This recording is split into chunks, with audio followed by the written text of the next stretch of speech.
Hello, everyone.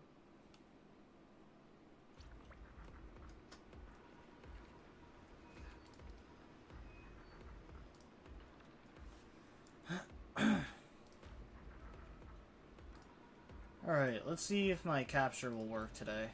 I highly doubt it, but, you know, in the off chance that it does.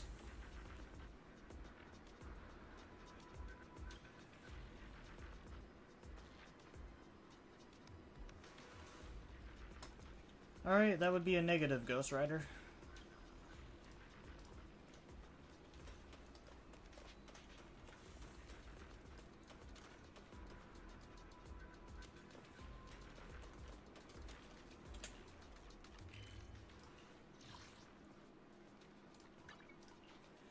Zenless will just forever be the one game that I have that just does not like to, capture full screen. So I always have to do display capture.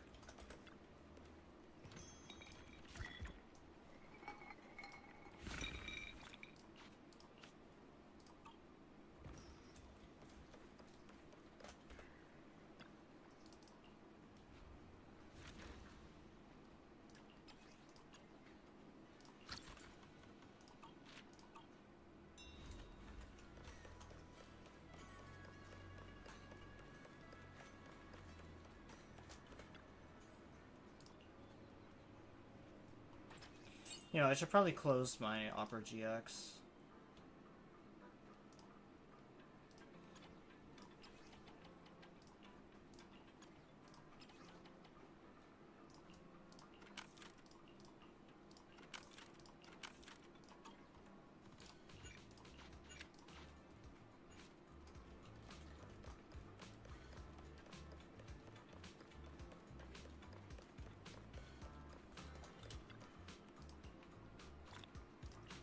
I don't know why my Zenless has been running so slow recently. It seems like it's totally fine when I'm like off stream, but the moment that I start streaming recently, it's been really bad.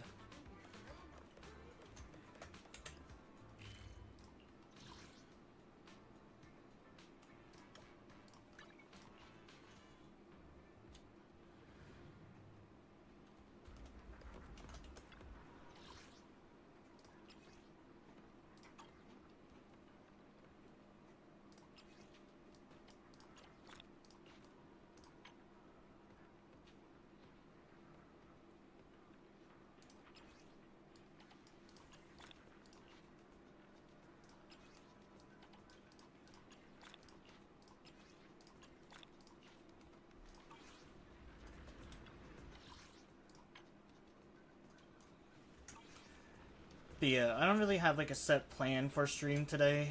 Originally we were gonna do Katawa Shujo, but I'm not really feeling too good today, so I don't really think I want to do all that reading.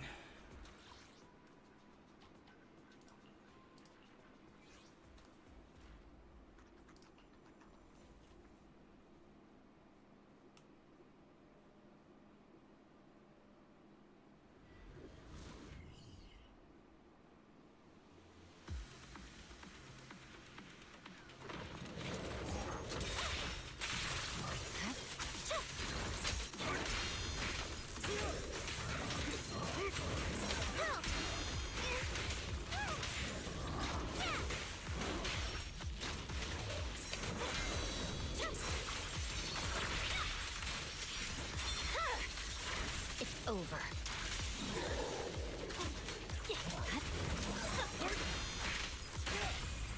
Vanish.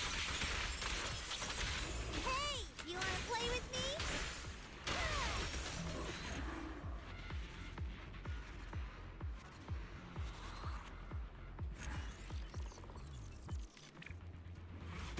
Alright, the lag is getting really annoying, and it seems like it gets worse when, It really does seem like it gets worse when I'm doing these. Like, grinding for the disk drives.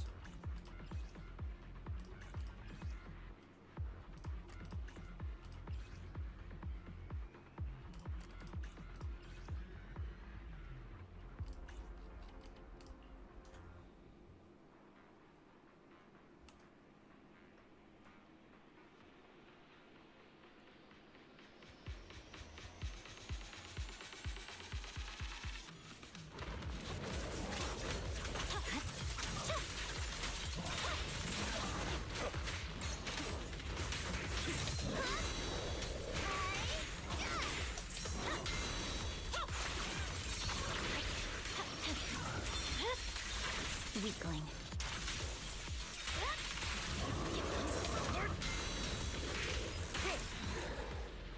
Alright, see, it's running much better now. I guess I just need to close more stuff. I imagine maybe my Steam being open was a big part of it.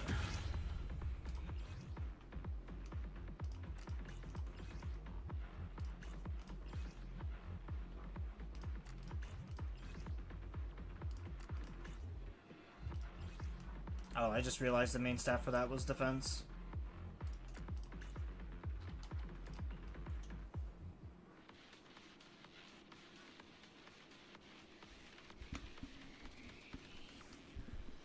But yeah, I'm not really too sure what I'm gonna play after Zenless though.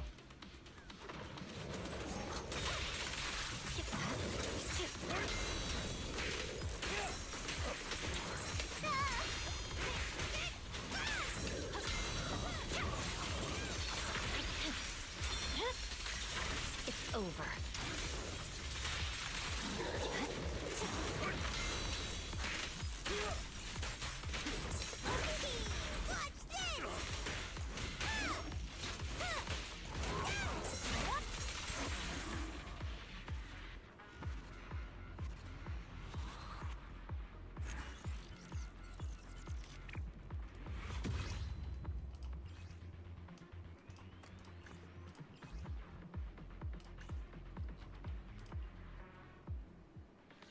You know, I'm actually getting some disk drives with some pretty good, like, substats on them. It's just not, like, disk drives with, like, main stats that I need, unfortunately.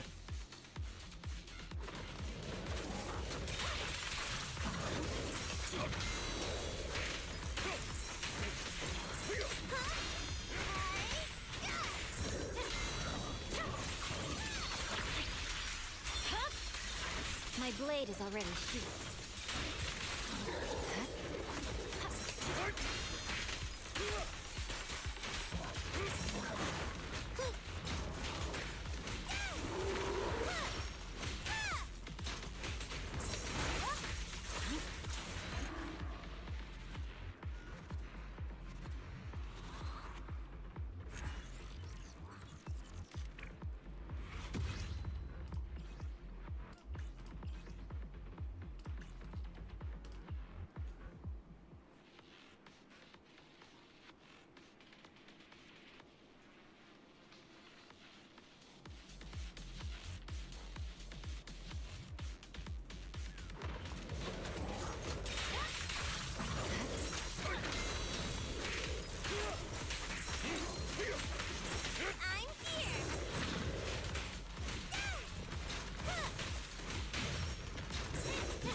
Over.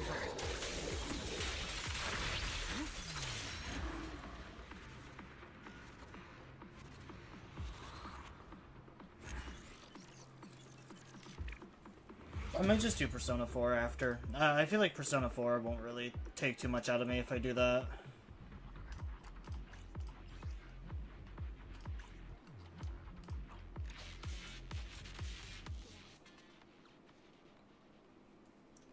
Just those big, like, visual novel, like, reading streams usually take a lot out of me.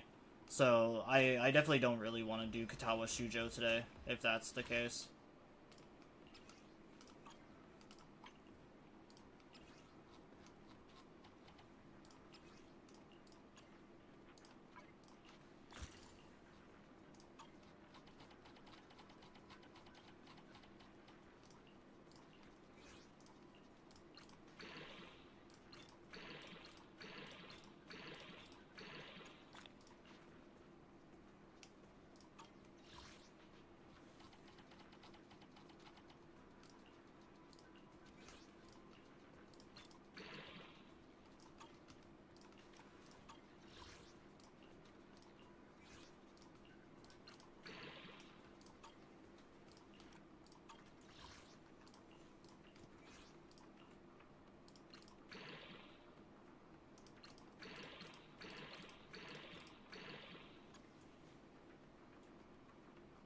Oh, that one's actually really good. I might be able to use that one for Yishwan. I'm here. Need a hand? I can help you ward off misfortune and disaster.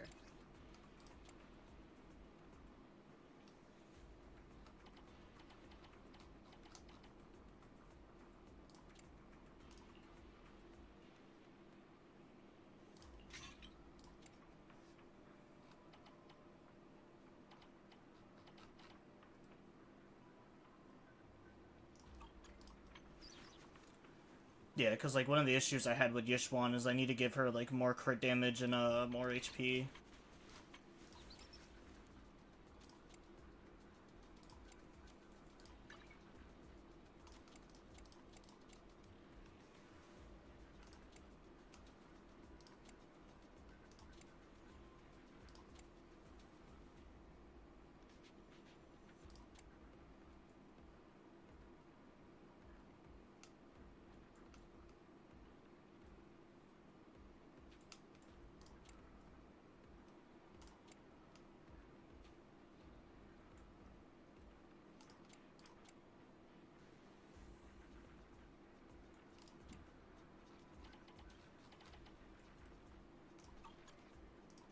What brings you here this time?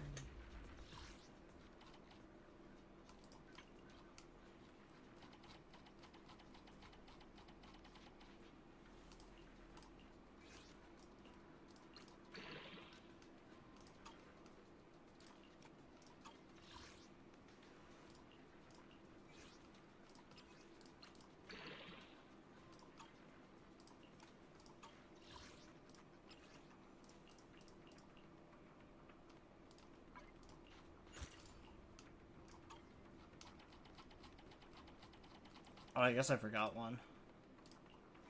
The electric damage one.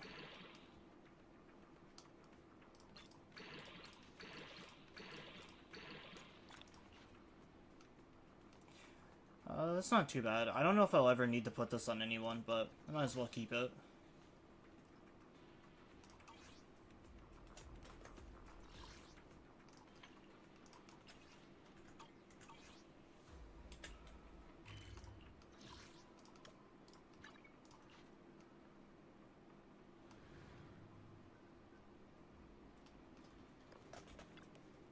The morning air is like a soothing melody, truly unforgettable.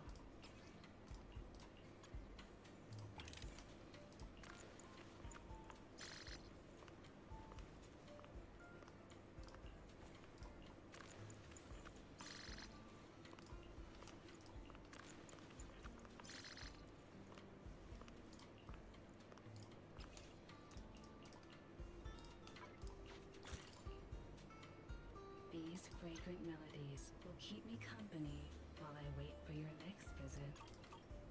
Come back again soon. I'm here. That's for slot 3. I wonder if I can give that to Become anyone. even stronger.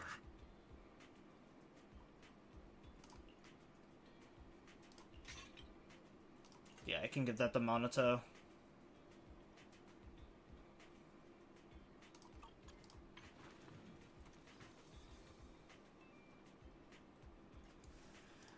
I'm definitely gonna have to give Monato a, This one is definitely gonna have to be crit rate. I know a lot of people recommend to do crit damage for Monato, but a lot of the stuff that I seem to be pulling for him just has nothing to do with crit rate.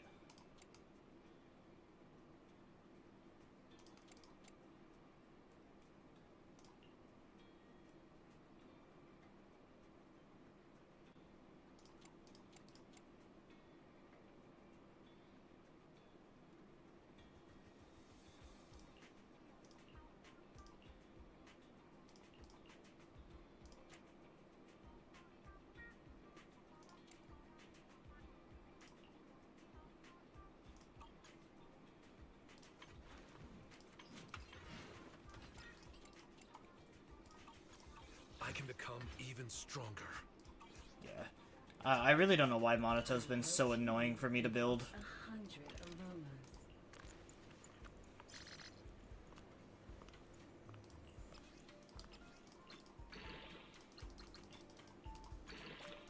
Damn, that is like a perfect one for Yishwan. That is like exactly what I needed. Waiting for your next I'll show you my real value this time. I can help you ward off misfortune and disaster.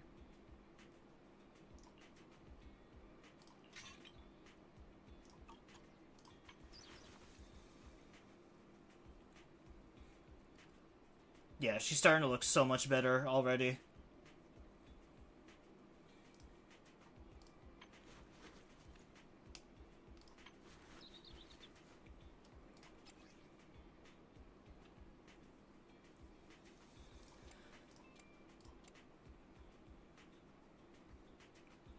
So, I do want to try pulling a better crit rate for her.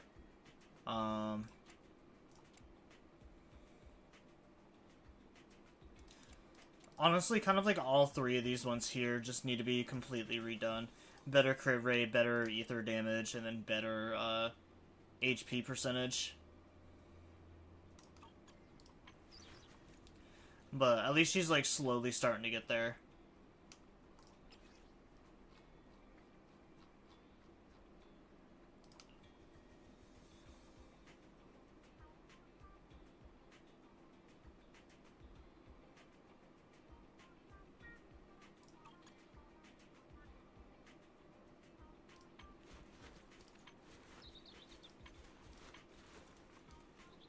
But yeah, she's almost there. She's almost good.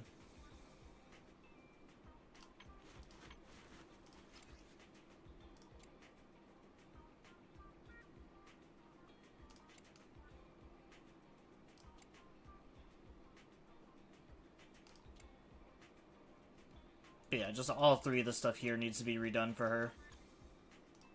What brings you here this time? Slowly but surely getting there.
Alright, well that's pretty much all I can do.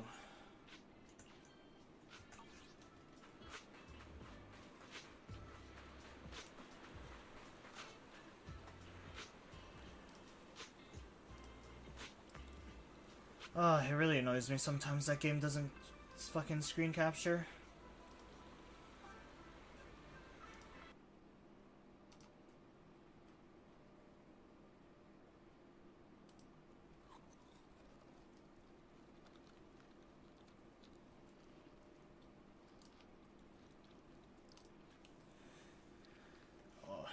Yeah, I'm not really too sure what I want to do tonight.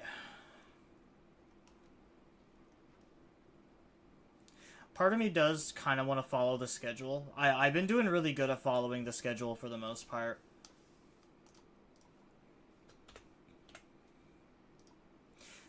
Yeah, maybe that's what I'll do.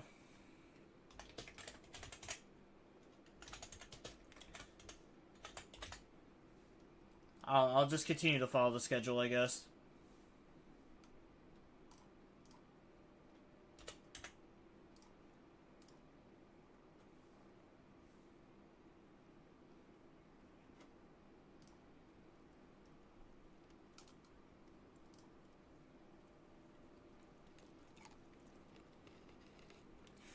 Because, like, I've actually been kind of proud of myself for being able to stick with the schedule. Because, as I mentioned before, I'm usually, like, terrible at following schedules.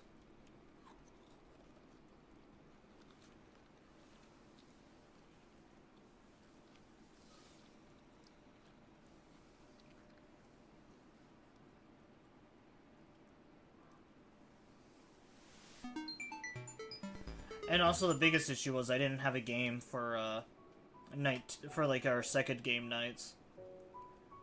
So that's also another part of the reason why I kind of want to finish up Katawa Shujo.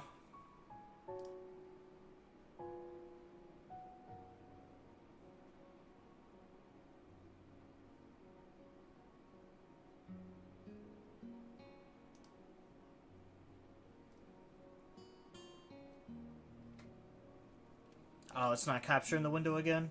Of course.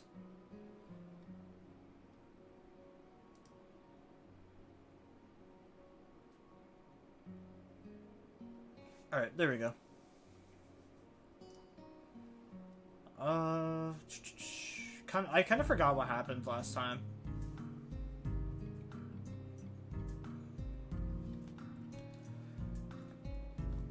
Oh, I think where we left off last time. We went to the cafe with Shizune and Misha. We kind of just left Misha behind to pay the bill, because me and Shizune were kind of just like competing with each other, just being childish. And then I think we were in the student council room and we were making like signs or something for like the student festival.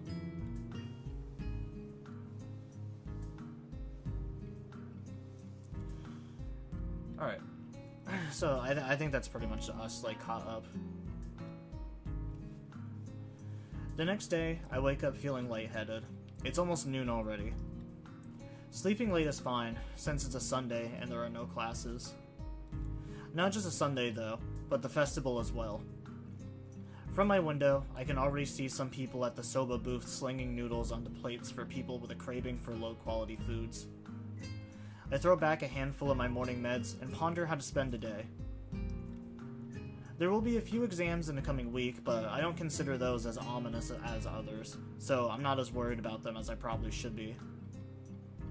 With no urgent obligations regarding education, I should be free to spend the day at the festival as I like.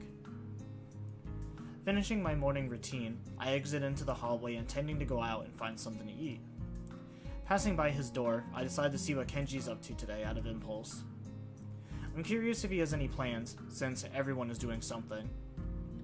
Then again, I could picture him having built a soundproof shelter in his room. Or possibly something like a fort, complete with the no girls allowed sign. And with the girls crossed out and body crudely sprawled underneath it. Knocking on his door, which is luckily devoid of any kind of sign, I hear again the unsettling clicking of at least 10 locks being pulled back. The door opens up a crack. Who is it? You're supposed to ask that before you open the door. Oh, it's you. Damn, it's early. It's not really that early. What is it, man? Nothing. Was just gonna ask if you're doing anything today. Half the school is out there already. Out where? Why? What? What? Is today special? Why are they out there? Who are? I can hear them. It's loud. Don't tell me. Has the invasion begun? He suddenly looks more alarmed. What day is it, man? Yeah, I guess you can't see the big wooden booths outside and people selling stuff. What the hell are you talking about? I have my curtains closed at all times to throw out the snipers. It's the festival. You know that, right? Oh shit, that's today? Ah, damn. Ah, damn it. I can't believe I forgot. I don't have my fort finished yet. This is bad. This is gonna be a very bad day. It's good you told me this, man. This is gonna be a bad day. Why? Oh man, they're gonna be everywhere. The people, outside my window socializing. Kenji rubs his temples nervously, suddenly looking very ill. It's gonna be loud as hell. Damn. And I was gonna go out today, but now it's ruined. Everything is ruined. This is awful. This sucks. What the hell? This really sucks. I can't go anywhere now. There's nowhere to run. Kenji seems nervous. You could even say he's majorly freaking out. I can't believe this. So that's what today was. Damn, and I couldn't even prepare for it. I couldn't even brace myself, and now it's here, and I can't do anything. You should have told me earlier, dude. I mean, At least I know now, but... Oops, my bad. At least I know now, but... I could have known earlier. Imagine what I could have accomplished. Sorry, I thought you knew. So I guess you're not going to do anything today? The weather is even good. Yesterday was really windy, so I thought today would be cold. It's not though, so there's no reason to just stay inside. Yeah, you should check out the festival. Kenji groans and covers his face with his hands. No, I can't do it. They'll eat me alive out there, I know it. That has to be a joke, but he said it with such a straight face. Relatively straight. What are you gonna do? We should hang out in here. You can help me build my fort. We might still be able to make it if we work together. I'm gonna have to hang out with the student council since I lost a bet. I realized that we didn't agree on when or where. I'll just wait for them, rather than risk missing each other in chaos outside. They must be busy running around and organizing things anyways. It's funny. I would have assumed the price for losing to Shizune in her stupid game to be a lot more severe. This is just a pretense for spending time with her. In that case, I guess she wants me to have fun. Even though she can't just come out and make her intentions clear, they may be good intentions after all, and I think I'm starting to like her more. I could skip going, but it'd be a waste, and I want to go too. I mean, you know, today does seem pretty exciting. If anything, it'll be interesting. The student council? What, that's still around? Isn't it like 2 dudes? They're both girls. Really? Are they cute? Damn, no, wait. Are they cute? No, it doesn't matter. I heard the student council president is insane. Whoever it is never talks and only gives orders through flunkies. Shit, they're the same in every school. Sounds like a cold-hearted bitch. Bitches everywhere. If it's 2 girls, they outnumber you 2 to 1. That is a dangerous situation, dude. Who knows what can happen? Damn, the student council is just 2 women, but they hold so much power. They must be stopped. I can see them, plotting ways to push their feminist agenda. I can't trust an administration like that. This is not cool. Not cool. Damn shit. He fingers his scarf nervously, faster and faster, like he's trying to start a fire, then slowly begins to calm down once the panic attack finishes running its course. I'm gonna have to find a place to hide, a safe haven, and then knock the lights out of myself so I don't have to experience this horrible day. I have the perfect thing for that. I must prepare now. Don't go to the festival. Okay. Later, dude. The door slowly closes with a creak, and I don't know how to feel about what Kenji just said. I ponder what I'd like to do with Shizune and Misha, deciding it's best to be extra prepared. I duck back into my room to stock my wallet with money. I wonder if they have that game where you try to catch goldfish on a paper net. It seems way easier than you make it look. Then again, if I were to catch a goldfish, I'd have no real reason to keep it. What am I going to do with a fish in my tiny room? Cook it? I could give it to Shizune or Misha, but that might be overstepping my bounds. It's a real problem. Both of them are cute, but I don't think I have any chance with either of them. Regardless, I mull over the thought of doing it. I imagine how they might react if I were to give them a gift tonight, like a fish or a doll. Misha would probably laugh like she always does. Shizune might slap it out of my hand. Maybe it isn't such a good idea after all. Okay, I think I'm set. A good while later, I decide that this could be another psych-out test devised by Shizune. Even if it isn't, it's starting to get kind of late. I resolve to just go out and search for them, even though I don't know where I could look. They might be really hard to find today. As soon as I step outside, I almost bump into Shizune. Hi Shizune, where's Misha? I try to sign it as best as I can, but really I'm just making stuff up. I got to ask Misha to teach me some of this. Here. Misha pops up from behind Shizune, grinning widely. We just came to make sure you're coming along with us to the festival.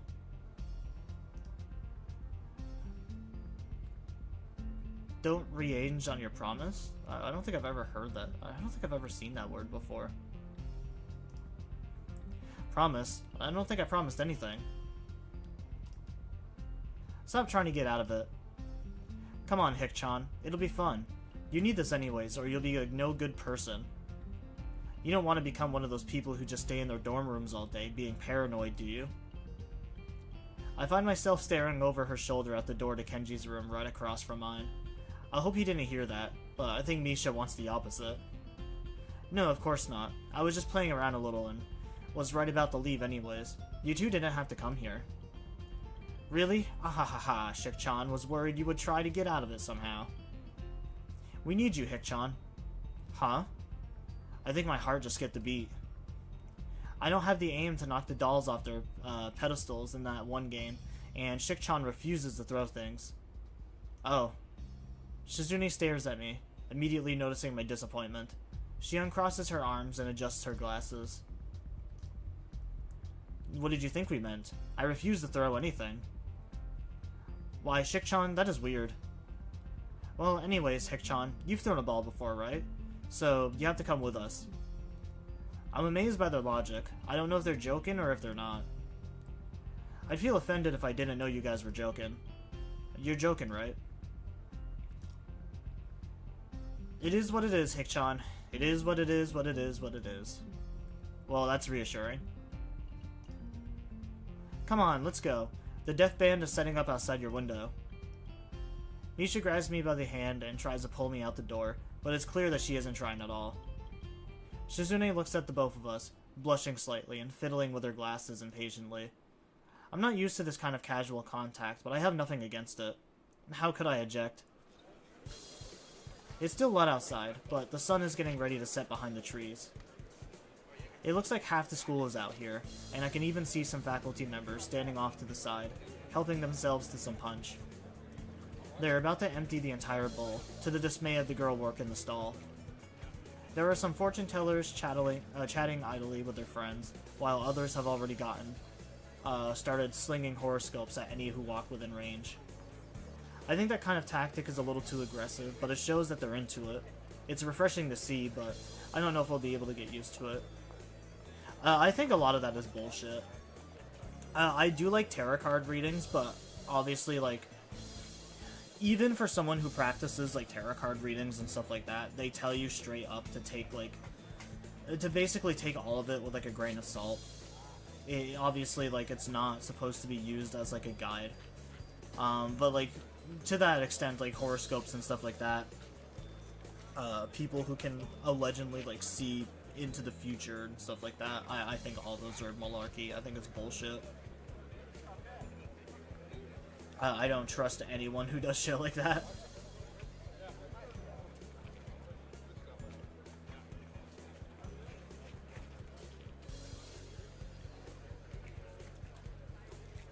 I think those kind of people just, like, prey on, they prey on, like, either extremely vulnerable people or people who are just extremely gullible. Cause when me and my ex, like, first split up, and I was, like, I was in my fucking sad boy phase where I was liking just, like, the most depressing shit on, like, TikTok and videos like that. I would occasionally actually get, like, messages from a lot of these, like, fortune tellers, in quotations, who were like, yeah, if you, like, WhatsApp me or, like, Cash App me money, I'll do, like, a fortune reading for you to see if she's ever gonna come back to you. And I was like, no, it ain't that deep, bro. I don't need a fortune reading. I'm fine. I'm just a little depressed, but I'll get over it.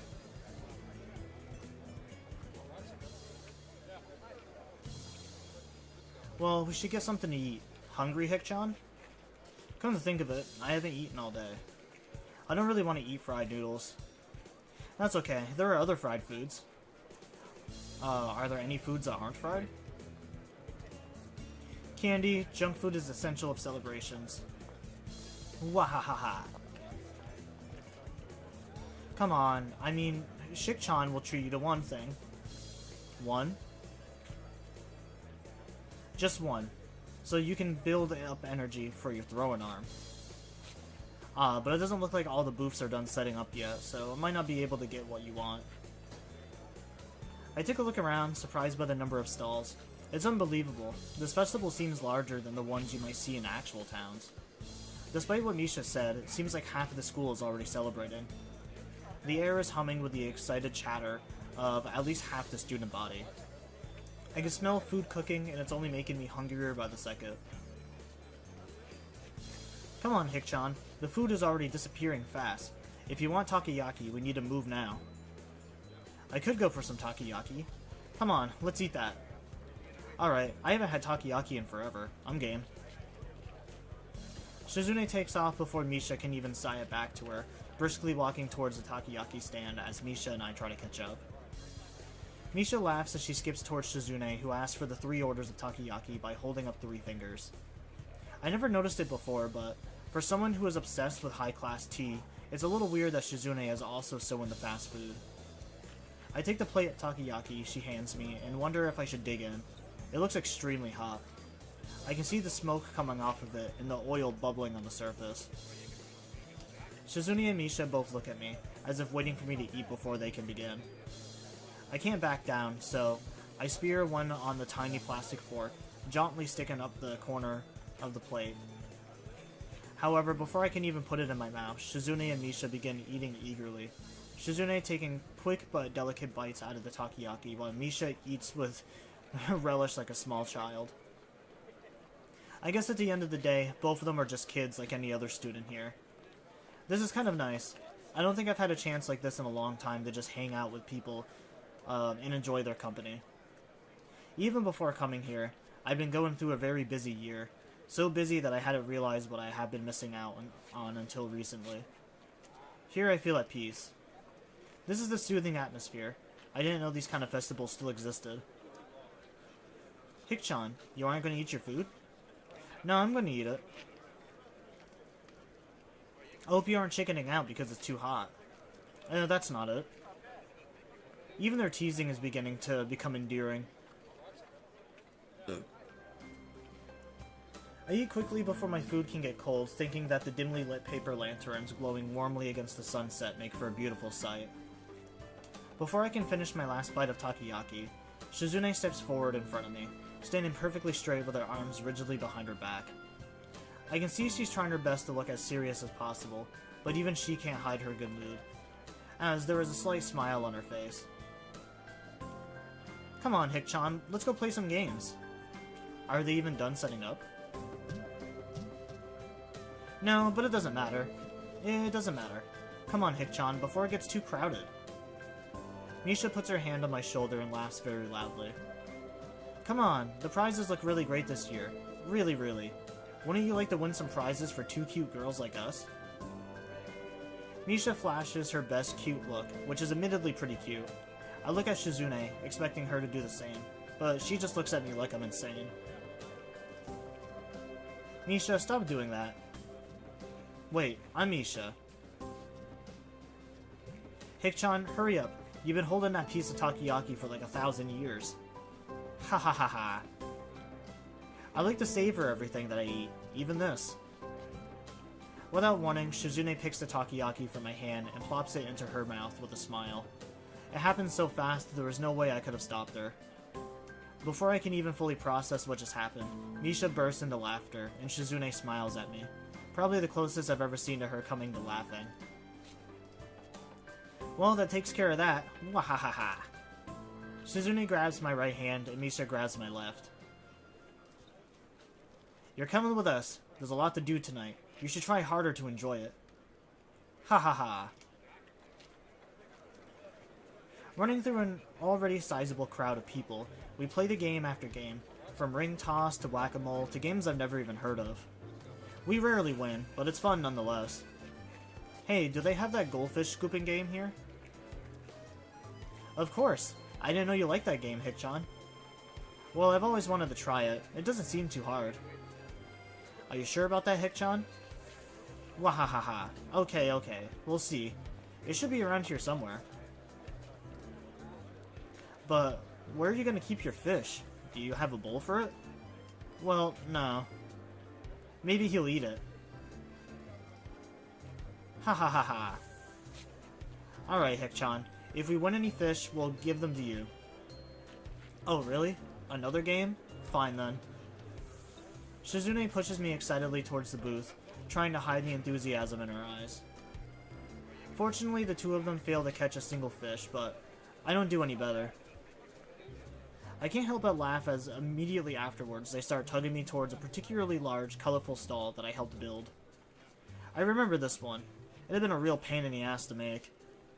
The booth runner, an average-looking guy with dyed brown hair, snaps to attention when he sees us walking over. I noticed two things. First, it's one of those games where you throw a ball at a pyramid of, oh, the fuck is that word? Oh, Apique bottles? Yeah, I'm gonna say Apique. Apique bottles and try to knock over as many as possible. 4 balls for 50 yen. That's pretty good. Second, there are instructions on how to play in Braille. I almost want to say something and look to see if Shizune and Misha see it as well. Either they don't, or they don't find it strange at all. Hey, it's good to see you, Hakamichi. Thank you so much for your help with the booth. Having fun? Shizune glances towards Misa, who sighs everything to her in a flash, then beams at the operator. Haha, it was nothing at all. Really.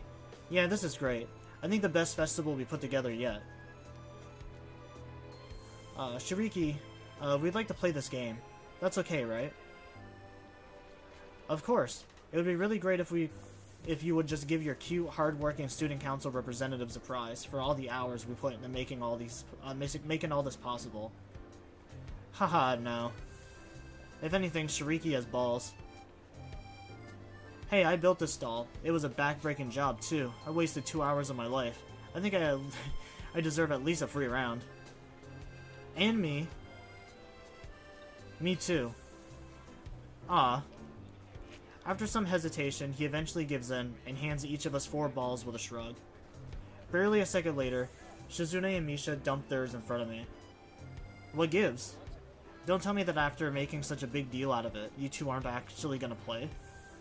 Not after the way we ganged up on Shiriki? Yeah.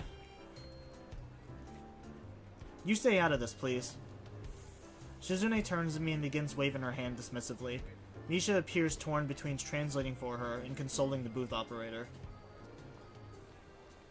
Ahahaha, Hik-chan. Where's your sense of chivalry? Besides, I, Shik-chan, have a policy against throwing balls. Ah, sorry, Hik-chan. I don't know if my aim is that good either. You must be pretty good at these things, though, right? Shouldn't be a problem for you. This looks simple enough. The bottles aren't even that far away. The only challenge is that these are wiffle balls. I throw one at the bottles hard, and it bounces off unceremoniously. What the hell? Oh yeah, it's not as easy as it looks. There's a waiter inside the bottles, trade secret. Or there's water inside the bottles. That's not very fair. This must be why it's 4 balls for 50 yen. How devious. Come on, Hik-chan. You can knock him down. You have 11 more chances. Go. Maybe you should do it. Shizune, do you want to try? Shizune empathetically shakes her head from side to side. I laugh. This is actually pretty funny. Winding up, I throw another ball at the pyramid of bottles and manage to get them to budge just slightly. Both Shizune and Misha are casting longing glances towards a doll shaped like cat. All in all, they really aren't that different. Sometimes I wonder if Shizune would sound like Misha if she could talk. Nah, they're not that alike. I throw another ball, realizing that it's actually quite simple. If I can hit 2 bottles in the bottom row at the same time, it's an easy win. Already a small crowd is beginning to gather, so the pressure is really on me. 9 more shots. Winding up like a baseball pitcher, I throw as hard as I can, and the bottles come tumbling down. Triumphantly, I claim my girlish cat doll prize, and Misha laughs uproariously, as if it was her who had won it.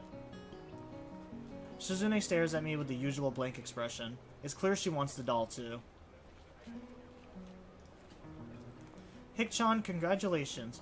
What are you gonna do with that doll? There is no right answer. I have to tread carefully. I do not know. Well, I'll take it, if you don't want it. Unless you want to keep it for yourself, Hik-chan. I didn't know you liked dolls. How delicate. I don't. I have no use for this. Can I have it then? Their eyes are drilling into my soul. This is a decision I don't want to make. I turn back to the booth. Hey, you have more than one of this doll? Actually, yeah, just one more. Okay, set everything up again. I want to try for that one as well. I still have 8 tries. As soon as the game is set up again, I throw as hard as I can but miss. Haha, trying to win another one? Take an easy way out, Hick-chan. If it's that easy, you could try it. No thanks. Say, Hick-chan, can you at least put the doll down while you throw the balls? No.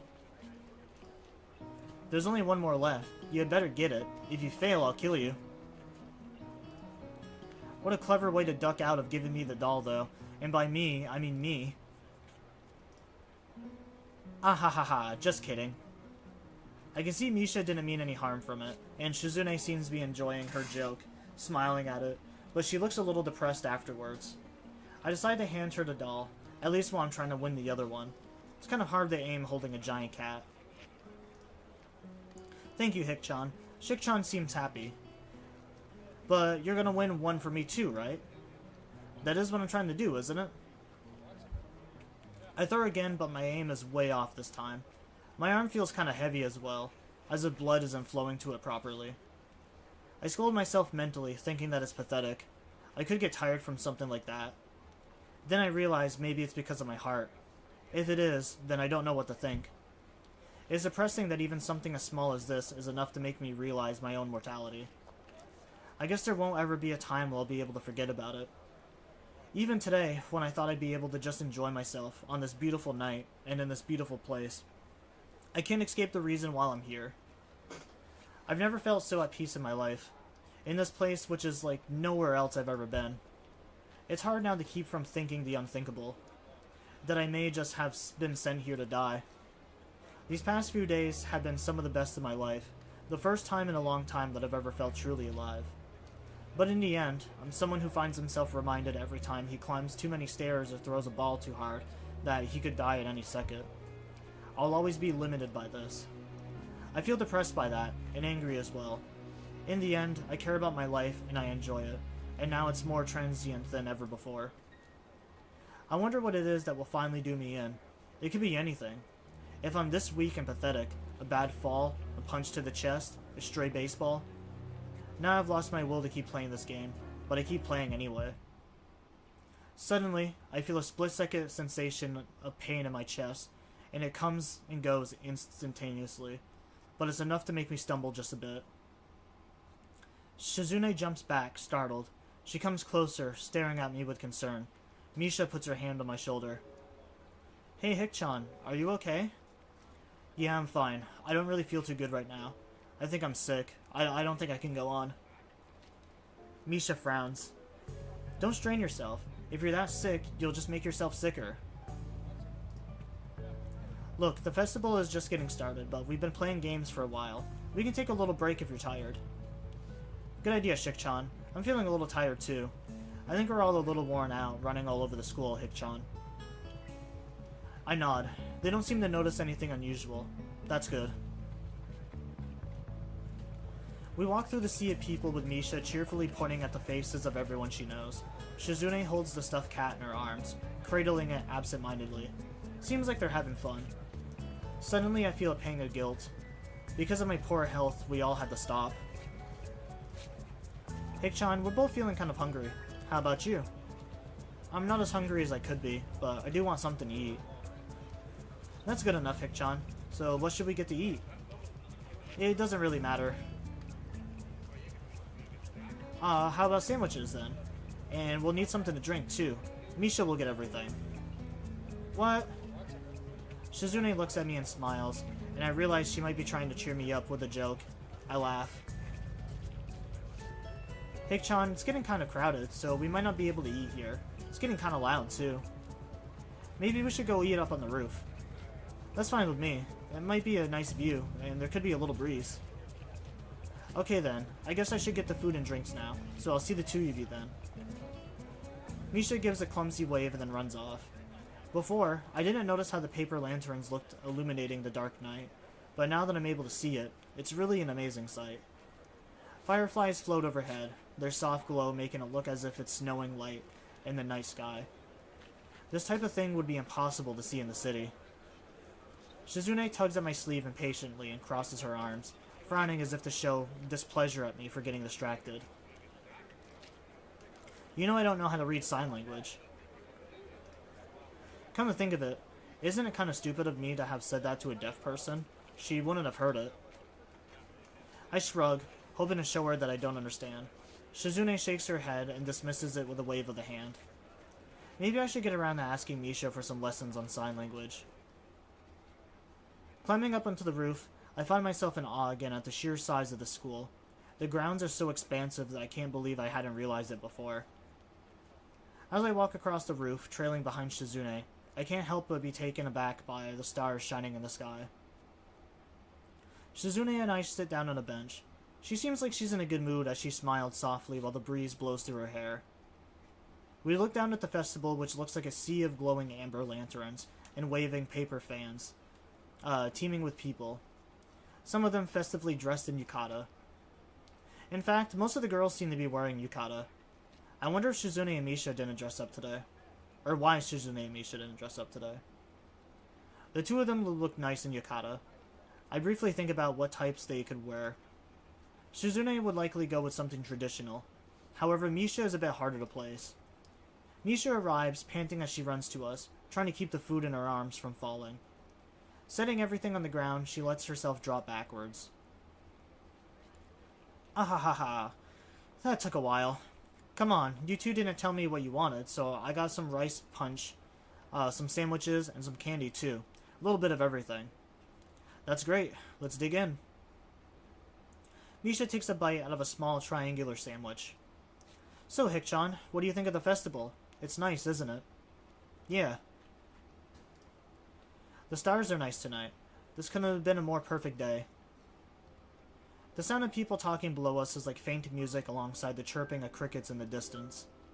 I take a sip from the can of punch and look over at Misha, who looks as if she's sleeping comfortably with her back stretched out, and a half-full can of apple juice balanced on her stomach. Shizune sits with her legs drawn close to her, rocking back and forth slowly like an impatient child as she stares up at the sky. The two of them are so cute. I look around and can see many students holding hands with their girlfriends or boyfriends.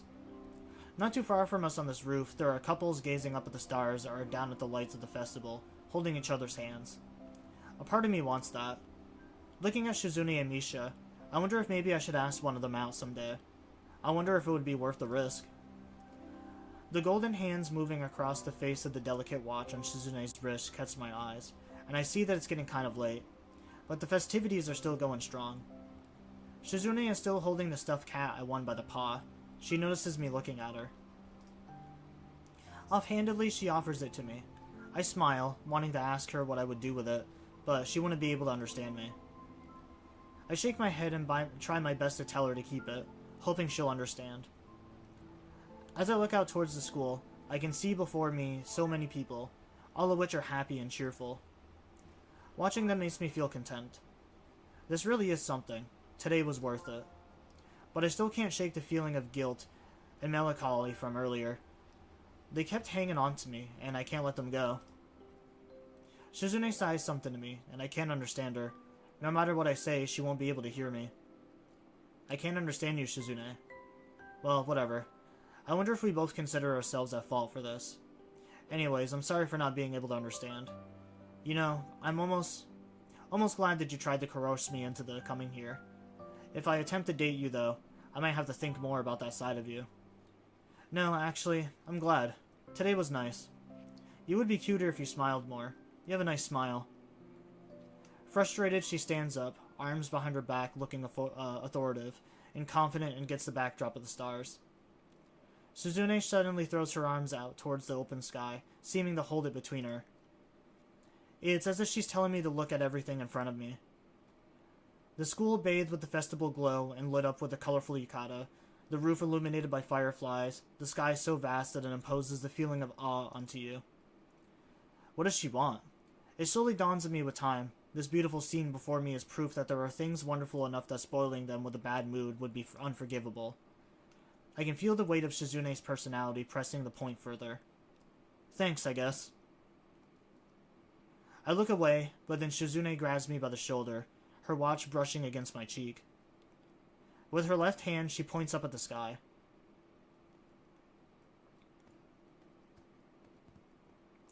With faint pops, fireworks begin to go off in the sky, each one spreading a shower of bright colors that slowly fade into the dark. I can't even recall the last time I saw fireworks at all, much less a display this large. Not to mention it seems that they're being launched from the school. It's almost impossible to believe. The lights in the sky mingle with the second salvo from the town below, and they seem timed to complement each other like two parts of a duet. They continue for maybe 15 more minutes and then stop. Shizune realizes her hand is still on my shoulder and withdraws it carefully, looking a little uncomfortable.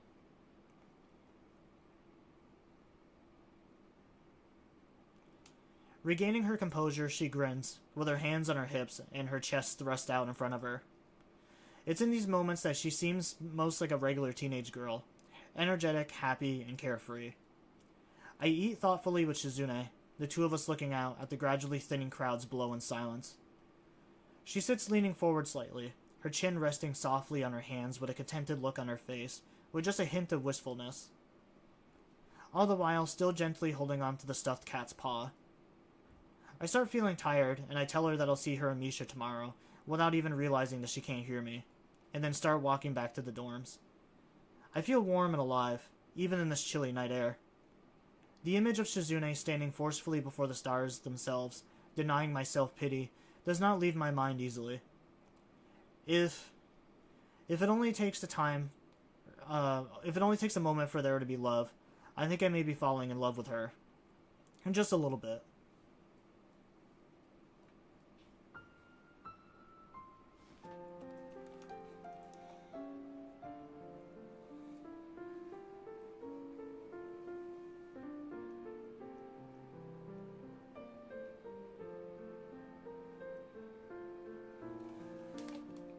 Honestly, I am actually kind of enjoying this one. I do think I am actually enjoying this one more than the one with Emmy.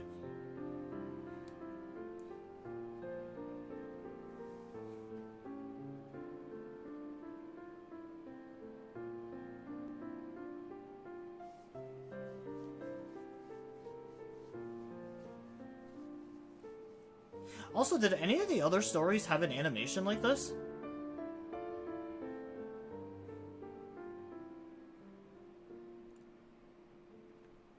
I don't really remember a lot of the other stories having like an animation at all.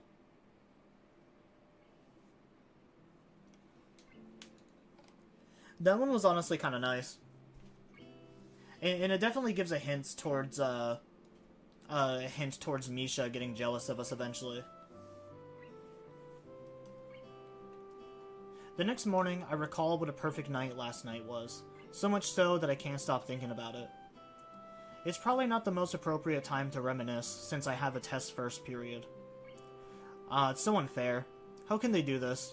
They hold a festival that is the accumulation of what has been at least a few weeks worth of work on a Sunday, and then follow up with exams starting the next morning. It's gotta be some kind of sick joke. I'm not too worried about it, but I wonder if they really couldn't have held off on this for at least another week. Well, at least the weather this morning is nice enough that I can study outside before class. It's a lot more refreshing out here than it would be in the classroom, not to mention with how quiet it is. I'm starting to think that everyone else will be sleeping in pretty late today. I put down the notes I'm reviewing for a second and stare up at the school grounds, still littered with festival stalls. Looking at them now in the daytime without paper lanterns or crowds of people to draw my attention away from them, I noticed something peculiar.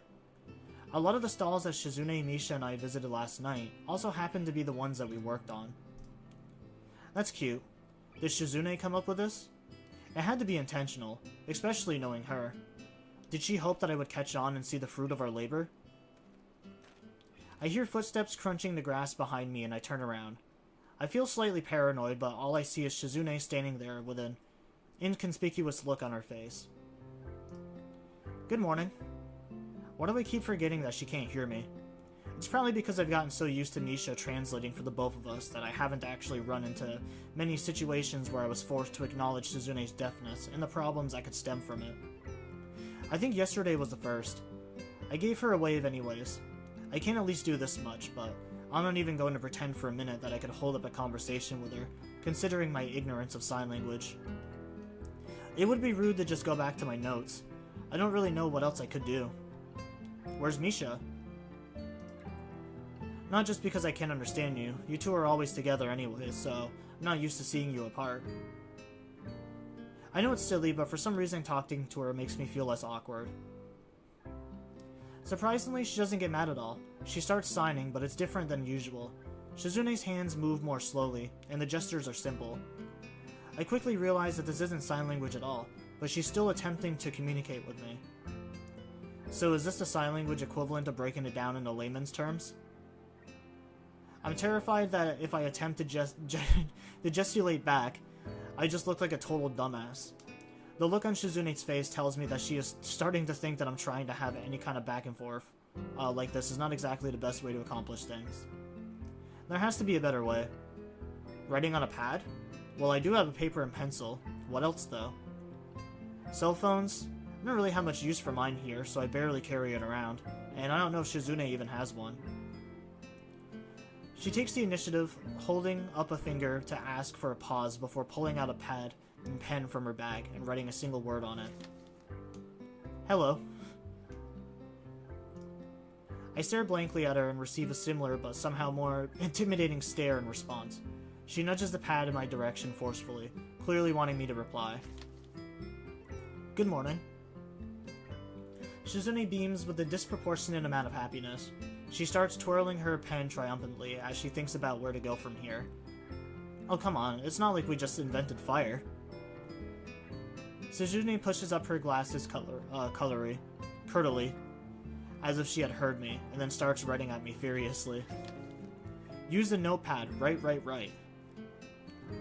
I'm confused, as am I supposed to take it from her and write? Okay now?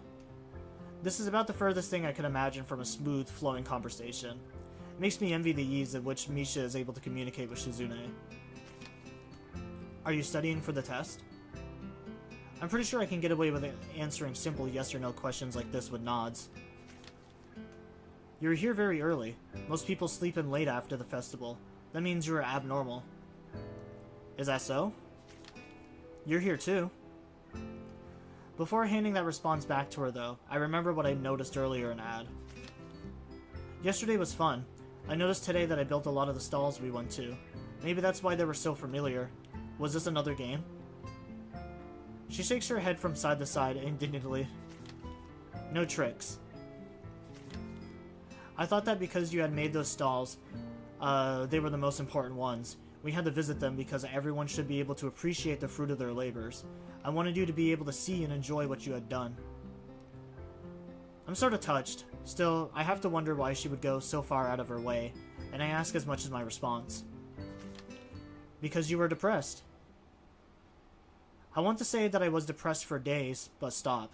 It's true, I was moping quite a bit, and not being too subtle about it half the time. Either so it's possible that she knew. Was everything she did just to cheer me up then? Thanks. I mumble it before I can catch myself, but Shizune doesn't seem to care. I write it down instead, and she nods once, as if unused to it. The silence between us grows more vast with each passing second, and there's nothing I can do to break it. Having to write everything down on paper kind of destroys any hope of trying to be casual. Good luck on the exam. Shizune pushes the pad right in front of my eyes, breaking my concentration, taking the initiative again as always. As she walks into the school building, I can't help feeling a little sad. That felt like the longest 20 minutes of my life, and all because it's so alien for me to have a face-to-face conversation with someone by passing notes to each other that I can't help coming up blank most of the time. It makes me want to learn sign language. That's easier said than done, although in a school like Yamaku, they might very well have sign language classes. In that case, there would be little reason not to pursue this. The only person who I can think to ask at the moment is Misha. How badly do I want to know this? There's two options. Wait until after class or go look for her now. I guess I'll go now, but I'm not certain where she is. My best bet would be to start searching for her in the girls' dorm. Though, after all, if she wasn't with Shizune, that's probably the only place where she would be. A guy casually prowling around the girls' dorm early in the morning is unacceptable, but asking Misa about sign language classes in front of Shizune would be unthinkable. She has to come to school sometime. After all, we're in the same class, so she too has to take the test. If I wait here, I'll be sure to see her sooner or later. I just hope she doesn't walk past me while I'm flipping through my notes. Turns out to be a pretty long wait as students file into the school. I wonder if Misha is going to be late. I eventually catch sight of her while she bounces across the ground. It hits me that I'd have to be blind to miss her with the incredibly distinct hair. Hi, Hikchan. Good morning. Morning. I don't have a lot of time left before class starts, so I cut directly to the chase. Hey, can I ask you a question? A question? Okay, Hikchan, sure. I have time, but only because I'm late. What does that mean? Haha, I should have woken up earlier, but I was so tired. If I had, I would have studied, but since I didn't, it won't hurt. What is it, Hikchan? Well, there are sign language classes here, right? Yep, they're electives. Why do you want to know, Hikchan? For some reason, that question briefly makes me panic. No reason. It sounds interesting, but I guess it's too late to sign up now, right? I'm not exactly being too subtle here, but Misha never seems to pick up on things like that anyways, so I'm probably being more cautious than necessary. Well, Hikchan, I've heard there are fewer and fewer students taking Psi every year, so if you want to, I'm sure they'll let you in. Are you thinking of learning sign language, Hikchan? Yeah. If you learn sign language, Hikchan, that would make Shizune really happy. If you want, we can go to the teacher's office after school. They'll probably let you in. That would be great. Don't tell Shizune that I want to learn it, though. Why not? So it can be a surprise. Besides, it'll look bad if you tell her this morning, and then I find out in the afternoon that I can't take the classes. You're right, Hikchan. Still, this would be hard. It's such good news. I'm in the student council, so I might as well try learning it. Even if it's just the basics, it'd be a step up from nothing.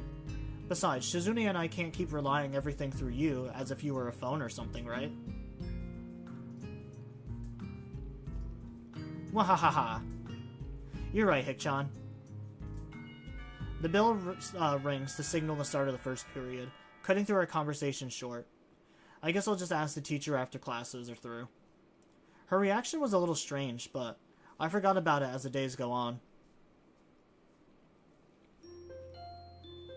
The seeds of doubt are slowly starting to set in already with Misha.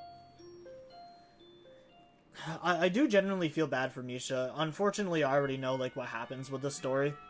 But yeah, I do I feel bad for Misha. The bell rings and the teacher at the front of the room gestures that classes are over for the day. Although getting into this class is surprisingly easy, it's only been a few days, and I'm still not used to the experience. The actual signing is easier to pick up than I expected, but most of my classmates are hard of hearing.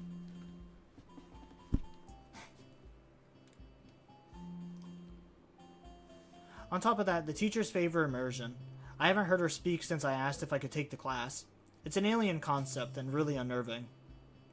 The moment I step out of the classroom, I hear a familiar laugh explode through the air a short distance to my left.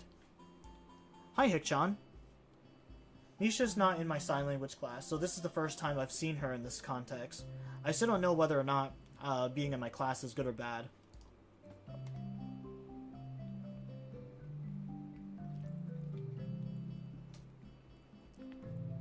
Cat, get down.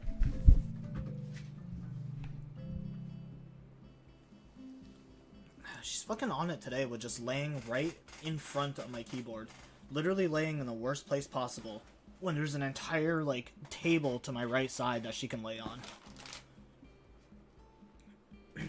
It would be more interesting with her in it, but the potential for awkward situations would increase drastically. Hi. It's a surprise to see you here, Hikchan. Ah, that's right. You're taking sign language, aren't you? Right. What do you think of it so far, Hikchan? It's not easy to learn a new language, but I think I'm getting the hang of it. Despite how different it is from other languages, it's still easier than English. Haha, really, Hikchan? I agree. I was just joking, but she's apparently totally serious. I wonder how Misha can effortlessly translate things to me while simultaneously having a conversation with Shizune in a different language like she does. Until now, I've taken for granted how amazing it is. Someone bumps into my shoulder and apologizes. It's getting kind of crowded here. What with it being the end of the day and all. I think we should talk somewhere else instead of the hallway. Let's go to the roof or something. Okay. I decide to continue talking on the way.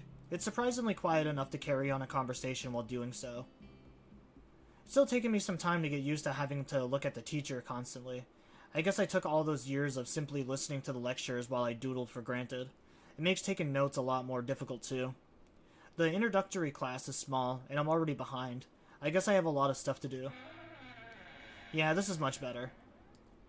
I turn around to look back at Misha and see her staring at me with her hands on her hips and her cheeks puffed out. Hick-chan, you're behind? That's not good at all. I started the class a week later than everyone else. It's not that bad.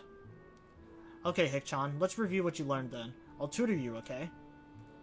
This is the first time I've heard "I'll tutor you" used outside of dirty movies. I'm not nearly as turned on as I have expected. I don't know if I need a tutor yet. Ah. She looks more disappointed than usual. It makes me feel awkward to see her making that kind of face. I want to be a sign language teacher, Hick-chan, but it would be really great if I could try tutoring someone in it first. Even if it's for a little while, the experience would be valuable. Well, yeah, that's true. I didn't know you wanted to be a sign language teacher. It's hard to believe she isn't intentionally trying to make me feel guilty because she's very good at it. Still, it makes sense. She's very good at sign language already, from what I've seen, and certainly has the voice for dealing with hearing impairment. I never saw her as the teaching type, though. It's the reason why I wanted to go to this school, Hick-chan. It's also really expensive to attend here, you know. Because I want to be a sign language teacher, I have to reduce tuition fees. If it wasn't for that, I don't know if I'd be able to keep going here. I see. It's not that I think you would be bad at tutoring, it's just that I don't know if I need it just yet. You're right, Hick-chan. You're smart. Well, no, that just makes me sound arrogant. Alright, please tutor me. Ha ha ha. Really? Okay. Yay, thanks, Hick-chan. I'll do my best. Let's start right now. Too soon. I miss Hick-chan. Didn't you just see her this morning? But it's hard to talk to her in class, Hick-chan. There's no student council today either. Well, there have been exams all week. I'd be kind of mad if there was still student council. I'll be glad when they are over. When it's back, you're not going to skip out, right, Hick-chan? Of course. I'm in it after all. Don't worry, I'm not going to just suddenly stop showing up. A promise is a promise. Misha pauses for a second, not looking very convinced. Hick-chan takes the student council very seriously, Hick-chan. Now that you joined, she works harder than before since she wants to make a good impression. Some other people joined at first, but they stopped coming soon after. Hick-chan tried to get more people interested in the student council, but wasn't successful. Even when someone would join, they'd stop coming eventually. They'd make excuses and just put it off more and more until they stopped coming altogether.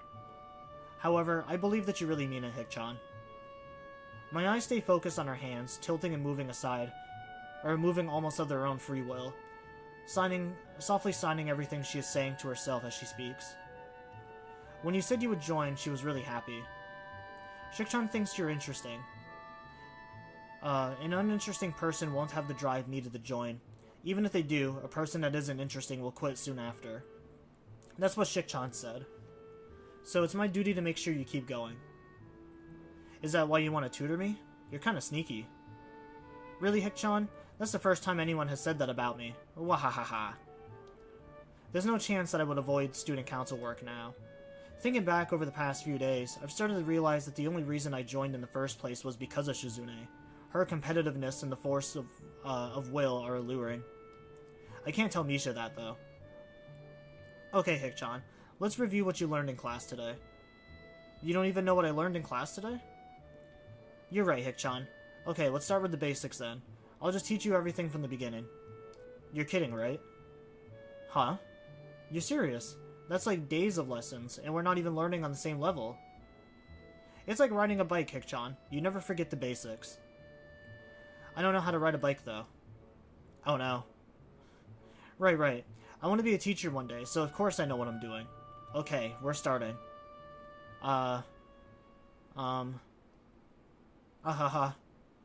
She looks like she's trying very hard, so this could be bad.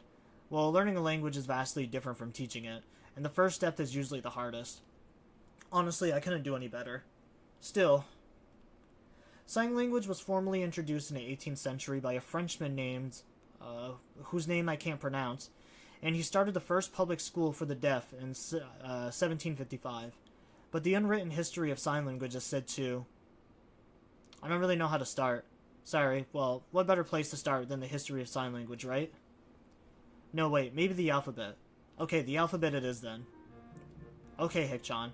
This is pretty basic stuff, although some people think that this is all of signing, and forget there are all kinds of specific gestures and words.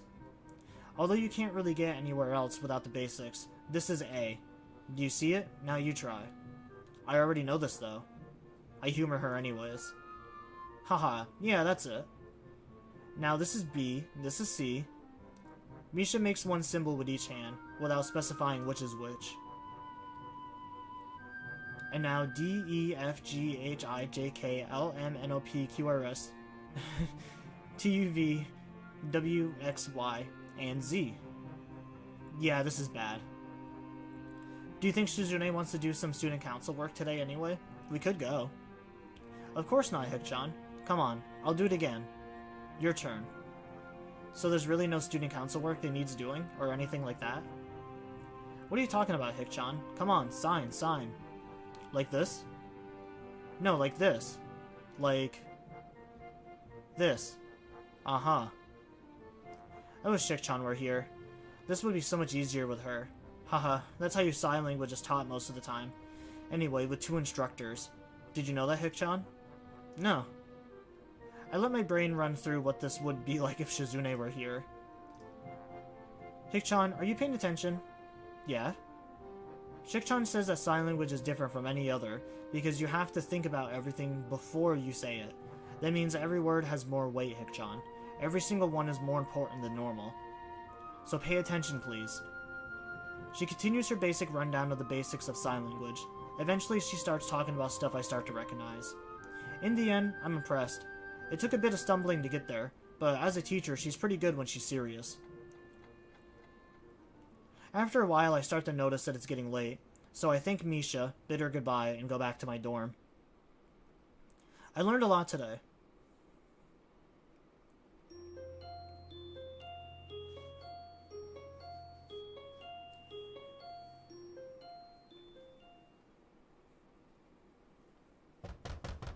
I'm jolted awake by a thunderous banging sound coming from my door. My first thought is it could be Shizune. After all, only a deaf person or a jackass would knock that loudly at this hour. Who is it? Of course, if it's Shizune, she wouldn't be able to hear that answer. Or wouldn't be able to hear it or answer. There's no reply, so I'm kind of pleased. I haven't seen Shizune in a while. Opening the door, I find Kenji standing out in the hall, his eyes nervously darting from side to side. Oh, it's you. Yeah, it's me. What kind of reaction is that?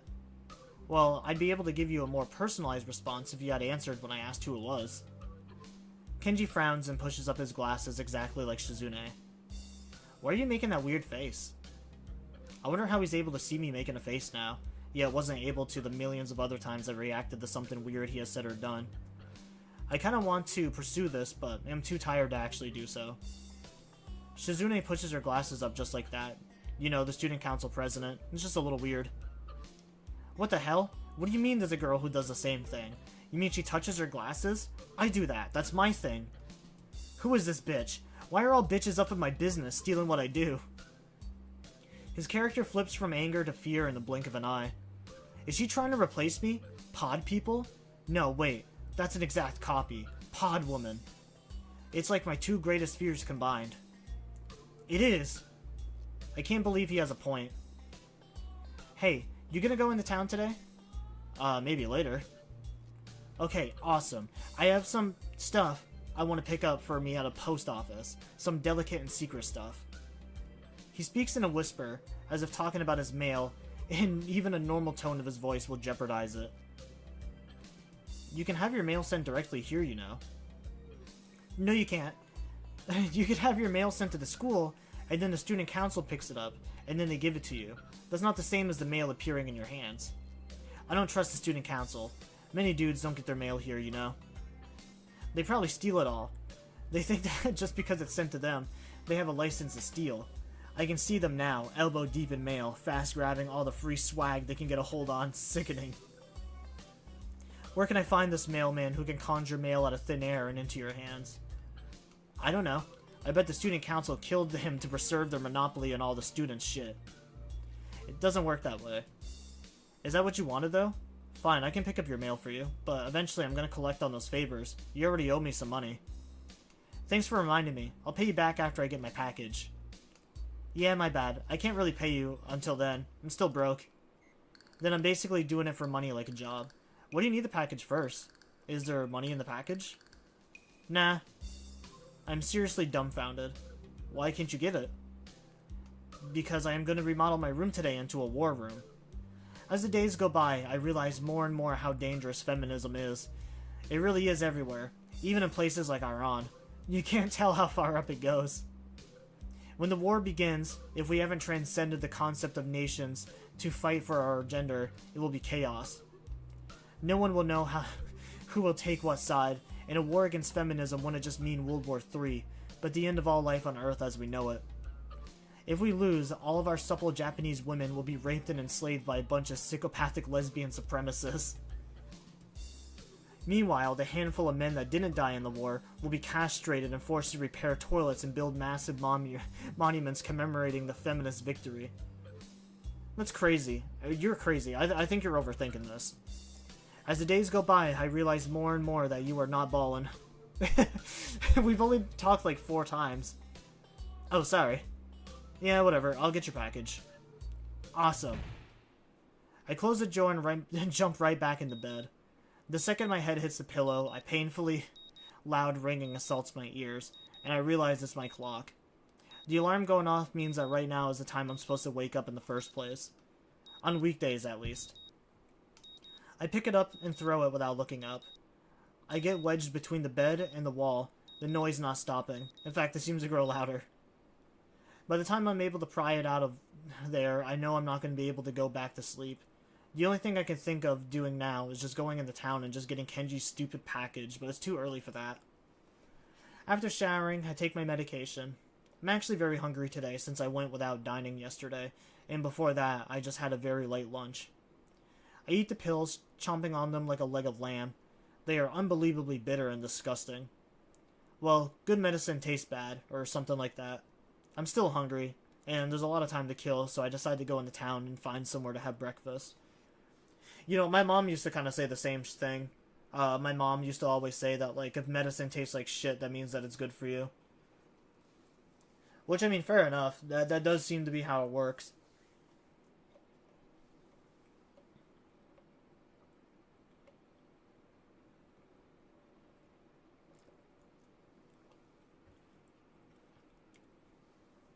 I used to have, like, really bad acid reflux growing up. It's not as bad as it used to be. But, yeah, growing up, I dealt with acid reflux for, like, years. Before I even realized, like, what it was. Because my dumbass parents just would not believe me that, like, my stomach was hurting all the time. They just thought I was doing it to, like, try to get out of school, because I think, like, I was on the verge of, like, getting expelled from a elementary school, because I had missed, like, I think I missed almost, like, 60 days throughout the school year, because of just, like, medical issues. And my mother was, like, dead set and convinced that I was lying. And then, like, my grandparents and my father were, like, the only ones that were, like, no, there's something generally wrong with him, like, we need to get him checked out. Came to find out that, yeah, I had acid reflux that went undiagnosed for, like, so many years.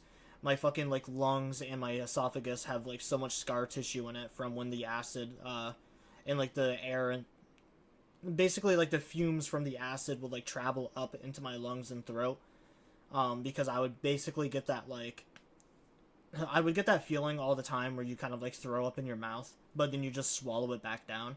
I used to have that, like, a lot. And so that's why I believe my voice always has, like, sounded like this, despite the fact that, like, you know, I'm, like, 27, but my voice still sounds like I'm, like, 13 or 14.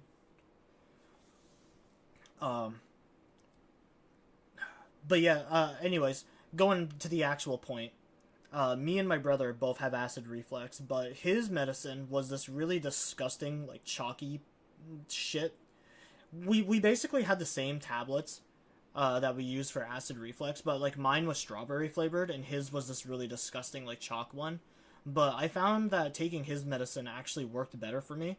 The taste was terrible.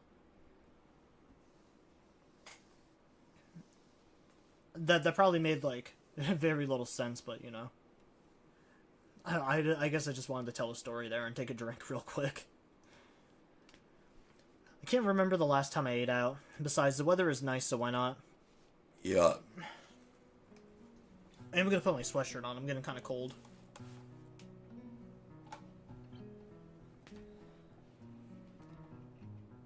I was kind of like... I didn't really get dressed for stream at all. I'm kind of just in, like, pajama pants. Because, like I said, I wasn't really feeling good at the start of stream.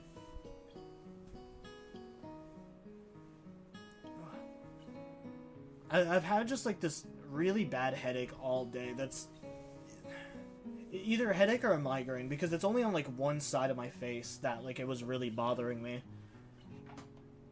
I'm a little bit better now after taking some medicine, but yeah, the original plan was I was actually going to cancel stream tonight if it got any worse. But I really want to keep up with the schedule and get these games finished and out of the way. Especially Katawa Shujo, because I do actually like this game, but I want to finish it so we can start focusing on another game for second game nights. The walk into town is longer than I remember, possibly because it's been a while, and probably because I rarely come here alone. There are barely any cars on the road because it's so early in the morning, making it unusually quiet. The first thing I do is start looking for a place to eat.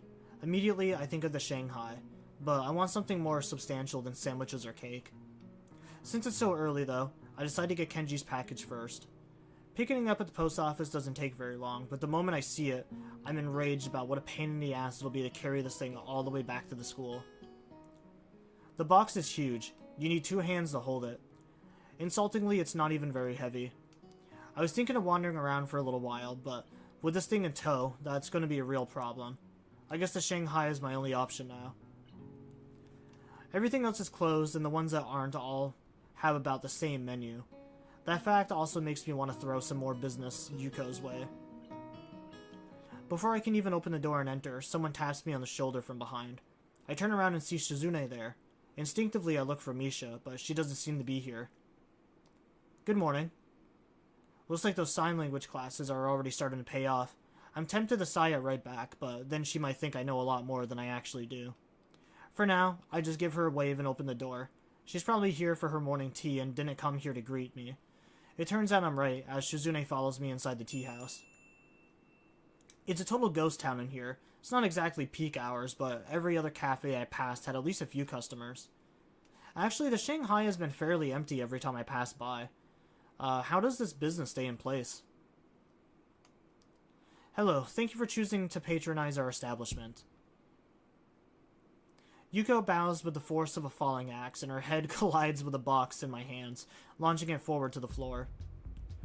Oh no, I'm sorry. I'm really sorry. Please forgive me. It's okay, you don't have to do that.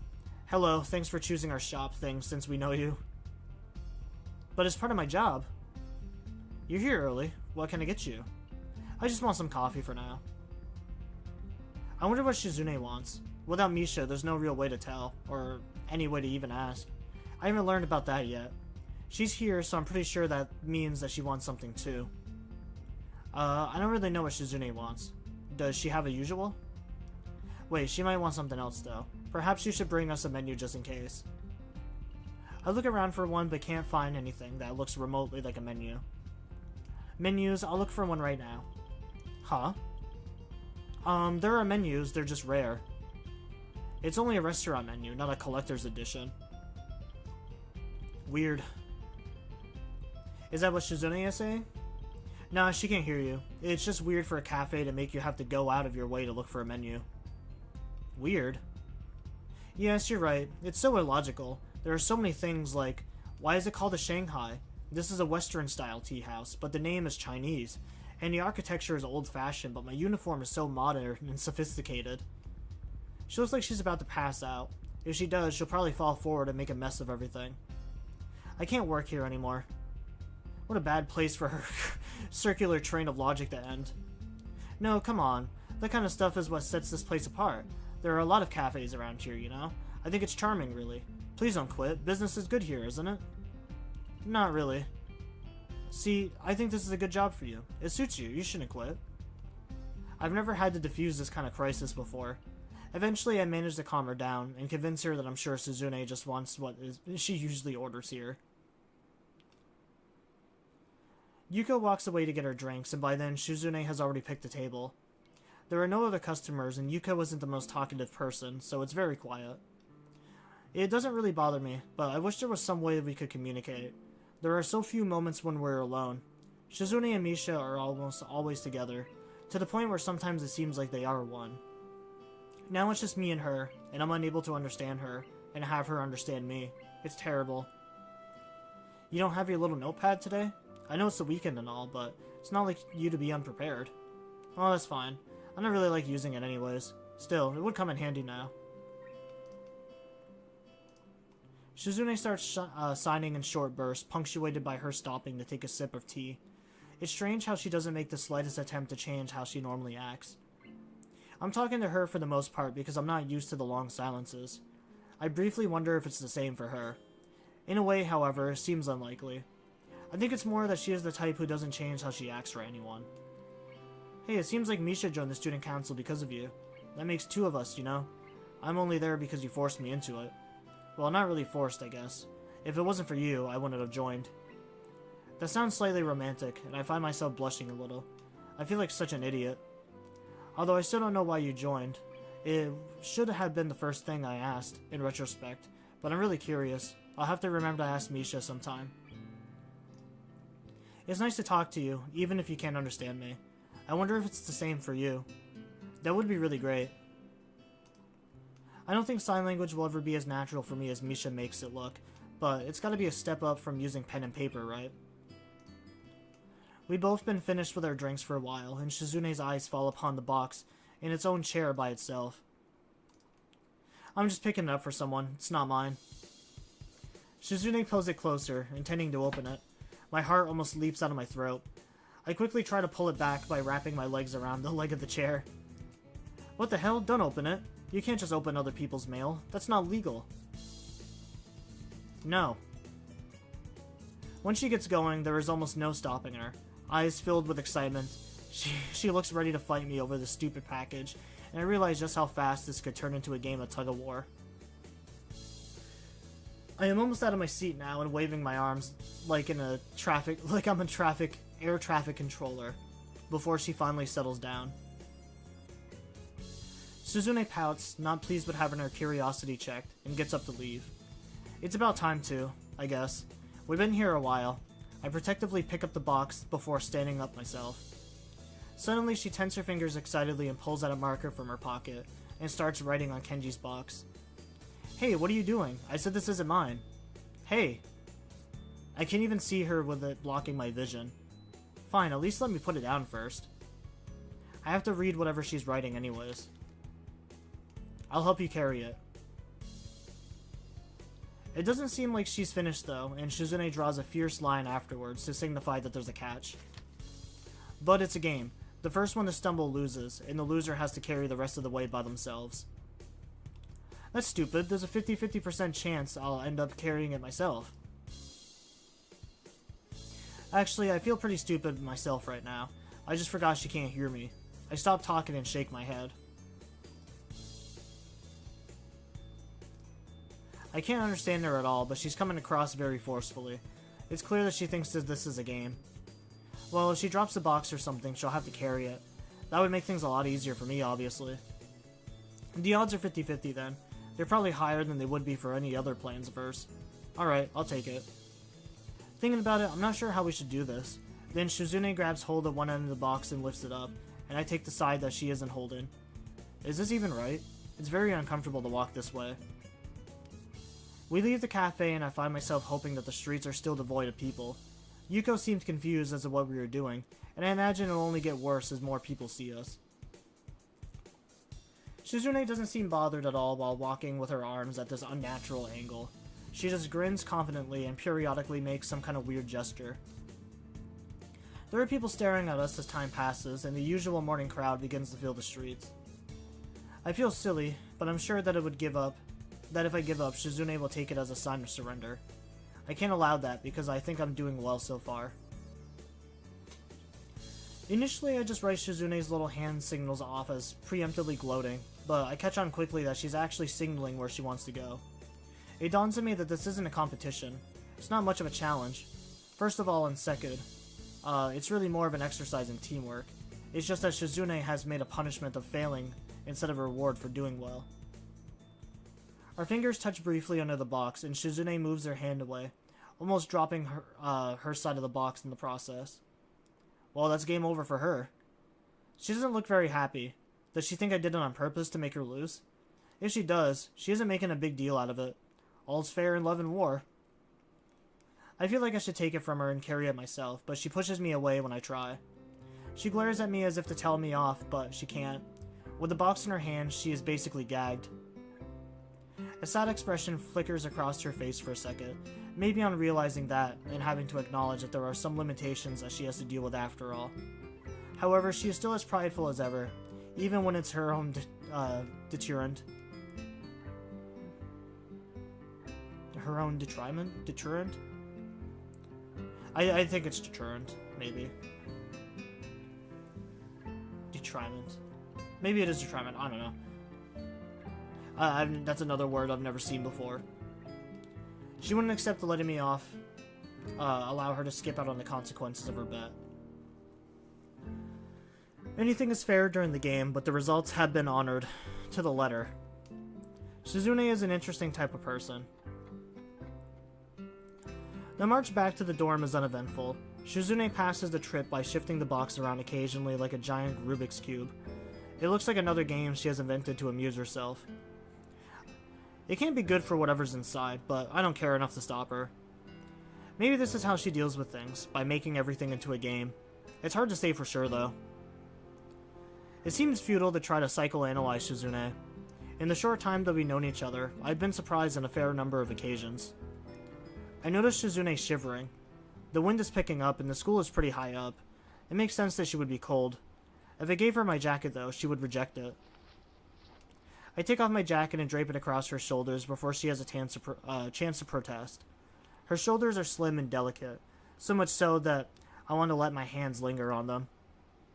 Shizune flinches when my fingers brush against her, understandably surprised. Sorry. Her fingers dance lightly over the surface of the box, and I think I've taken it from her, but I doubt she would let me. Shizune makes a quick gesture with her hands as best as she can, pausing a bit afterwards as if wanting to say more.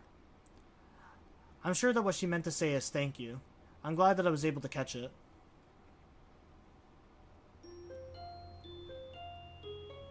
That one was a little bit harder for me to get through.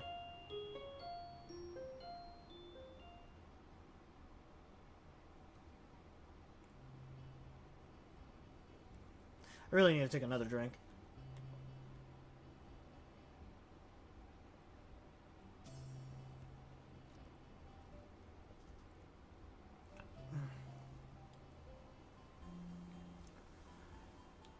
When doing these games, I really do need to just take like periodic breaks to just like catch my breath. Oh yeah, I don't think I've ever saw if the controller works for this game. Oh, my controller does work for this game. That'll keep my hands occupied at least. The sign language teacher says I'm pretty good.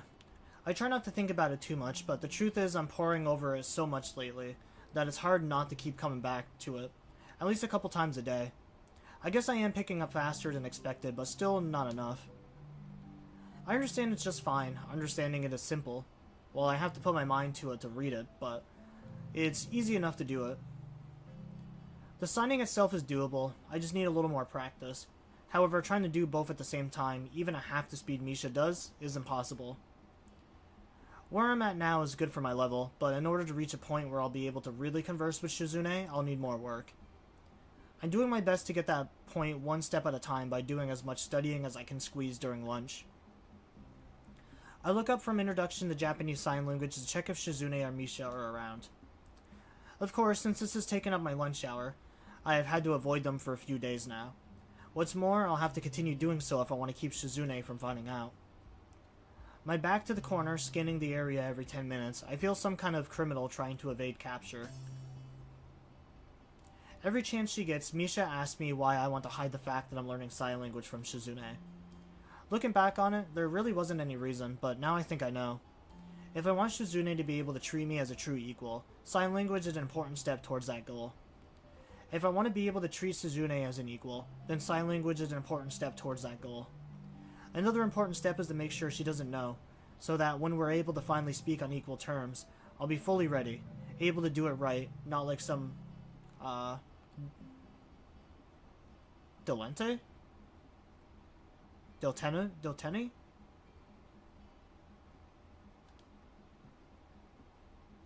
Not like some Dialent? Maybe that's what it is, Dialente? Anything less, I think, would be insulting. She would see it the same way. So to me, this is the only option, especially now that I've decided to be more resolved with it. Shizune has a huge aura. It's very easy to see her coming, or even to sense her coming. Mostly because Misha's hair lights up any crowd she's in like a beacon. And you can hear her laughing from a mile away. Although, even if Misha weren't with her, it would be the same. Her directness and efficiency are core parts of her, so it's no surprise that they come across in a way that she walks as well. Due to all these factors, I'm able to put away all my things and put on my best casual face long before they see me and head my way. Hi. Student Council. Student Council. Student Council was the first thing I asked to learn. It seemed like it would come in handy. Yeah, I've been dodging it for a while now, huh? Yep. Shizune sits down in front of me to my right, and Misha to my left. It was a mistake putting myself in the corner. Well, nah, I am cornered. In the end, I'm dragged off to the student council room, but I don't mind. I was starting to miss them a bit anyways. In some ways, this makes it easier. Satisfied with having caught me, Shizune doesn't ask me where I've been all this time. Once I stand before the door, I wonder what could be so important that they're eager to pull me back in. Games. There are more games out there than books. This at least explains why every time I come here to stack... Hold on, I read that like completely wrong. There are more games out than books. This at least explains why every time I come here, there are stacks of books piled on every table and occasionally parts of the floor. They need the room to put all these games somewhere. Ha ha ha. It's boring playing against each other so much, Hikchan, so it's your turn, okay? Alright, it's settled then. I didn't even say anything. Hikchan, this is one of the last days we'll be able to take it easy like this for a while, so it's especially important that we make the most of it, don't you think? Tanabata will be coming up soon, and we'll have to put in much work for that too. So for now, play with us. Come to think of it, it's true. I haven't even noticed because I've been so wrapped up in wanting to learn sign language. Right on the heels of one festival, a bigger one appears. I wonder if Shizune will try to rope a couple new members in to help with that one as well. You're right. Haha, yay, Hikchan agrees. Let's celebrate. I know, we should play a game. Let's play a game to celebrate, Hikchan. I don't know, that kind of thing usually ends badly for me. Hikchan is worried about the stakes. Misha makes a very disappointed face. It's hard to tell if she's mocking me since her expressions are so exaggerated by default. She's an all-out kind of girl. I turn my head to Shizune. Now this person, she is definitely mocking me. Hey, stop that. But yes, I'll play with you if you tell me what the stakes are. How very Japanese putting the consequences above everything else. Hikchan, have you ever heard of the expression missing the forest for the trees? No. That's a lie, but I have my pride, which is currently feeling wounded. Okay, I'll play, but I want to pick the game. Misha nods. Additionally, I pick the punishment if you lose. Shizune makes an X with her arms. That either means denied or that she's about to use her special attack. Now who's afraid of consequences? How vengeful, still thinking so spitefully about a little playful joke. If a bit you, you would probably bite it back. Shizune signs a word that I don't quite catch. Hikchan is so vengeful. Even though it was just a little playful joke, if an armadillo bit you, you would probably bite it back. Armadillo? It's foolish to bite an armadillo back, Hikchan. But Hikchan would do it anyways, you see. I see. Shizune adjusts her glasses with a small flourish of the hand. Hikchan, we didn't have anything planned at all if you were to win or lose. You just assumed there would be something like that. I wonder why. Huh, me too. But oh well, there isn't. Does that change your mind, Hikchan? Well, yes. Misha whirlwinds her arms at high speeds to show her joy. Weird habit. This is the kind of thing you could only see in student council room, occupied only by 3 people. Anywhere else, she would end up socking someone in the face. Yay, let's get started right now. Not just yet. Okay. However, we have to all be able to play. That's my condition. I don't like games where one person is clearly the ace player right off the bat, or games where only 2 people can play so one of us has to sit back. It has to be something the 3 of us can play equally. Checkers? The instant she says this, Misha takes out a big bag of checkers and places them on the table. Only 2 people can play that, I told you. Okay, Hikchan, how about Monopoly? A Monopoly box slowly edges towards me, and I take it out of Misha's hands and put it under my chair. I don't like games that revolve around luck of the draw. They're too much about chance and not about skill. Also, stop jumping the gun with these games. Luck is kind of a skill, you know. No, it's not. It can be if you're consistently lucky, right? Once at that point, it's something else entirely. Bureaucrat, Marvels, Life, Snakes and Ladders, Roulette, Blackjack, Paper Football, Trivial Pursuit. Misha begins to excitedly name a bunch of games as if she were reading from a list.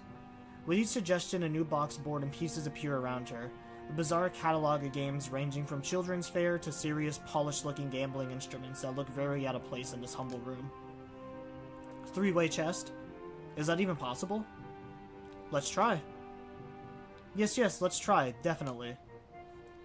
They pull a chessboard from behind with a flourish, with 2 junior magicians. Well, magic does require some daft sleight of hand, and they got that in the spades. I'm not surprised. Nevertheless, it is still somehow unsettling. Stop doing that. Excuse me. A very timid voice manages to make me look up. I lost my ID card, and someone told me I could find out where to get a new one here. If I'm interrupting something, I can come back later. Hanako's eyes drift across the room, taking in the landscape of piled-up records books, haphazardly scattered chairs, and overturned board games. I guess this isn't exactly an image... the image of organized, tightly run student council like ours should be given off. Hello. It's the only thing I can think to break the ice. Unfortunately, it seems to startle her further. My ID,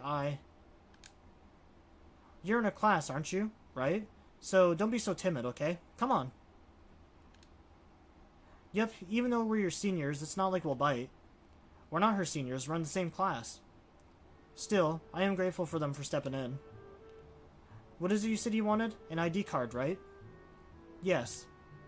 Her eyes slide away from Misha, being shy. It's no wonder she's not the best at keeping eye contact. I follow where she's looking and notice her gaze stop on the chessboard on the table. Hanako's eyes widen just for a moment. Shizune notices as well. Do you like chess? You like chess, don't you? Yeah, you do, definitely. Do you want to play? Hesitation. She might make a break for it. I refuse to get involved in this. It won't end well. To my amusement, Hanako seems to be considering the idea very seriously. She touches the tip of her fingers together pensatively, mulling the thought over. That level of consideration is more or less a confirmation. We're having a lunch break, so you'll have to wait anyway. Why not play with us in the meantime? Come on, it'll be fun. Really fun. You like chess, don't you? I can tell, it's really obvious, so please, will you? Okay. Wahahaha. Yay, success. That's great. The chessboard is set up. The opening move is important. However, Shizune doesn't seem to care. Hanako ponders her moves carefully, sliding pieces forward just a little bit, then pulling them back in uncertainty, second-guessing herself over and over again. She's really into this game, and can't call her a casual player. Definitely an enthusiast. Shizune can't take her lightly, no matter what she does. Hanako has an appropriate response. Yet there's something wrong with the pacing of this game. Shizune moves too quickly. No, not even too quickly, but with illogical speed. It's like she isn't even thinking about what she'll do next. Either Shizune is in the realm of supercomputers, or she isn't taking the game very seriously.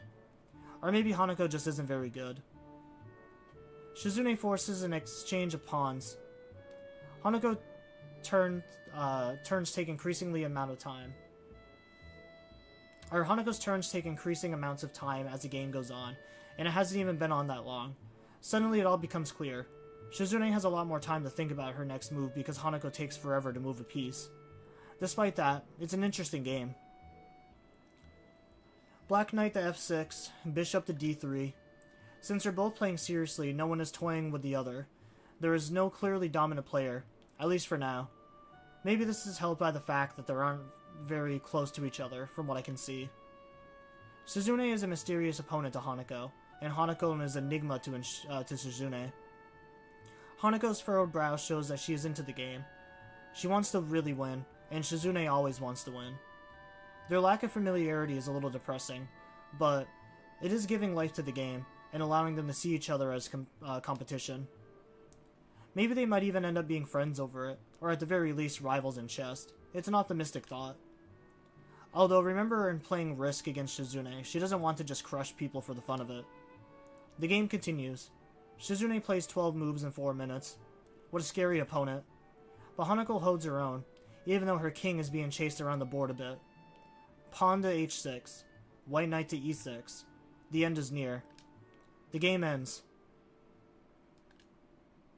That was a really good game. Thanks. It was really close. I thought I would lose.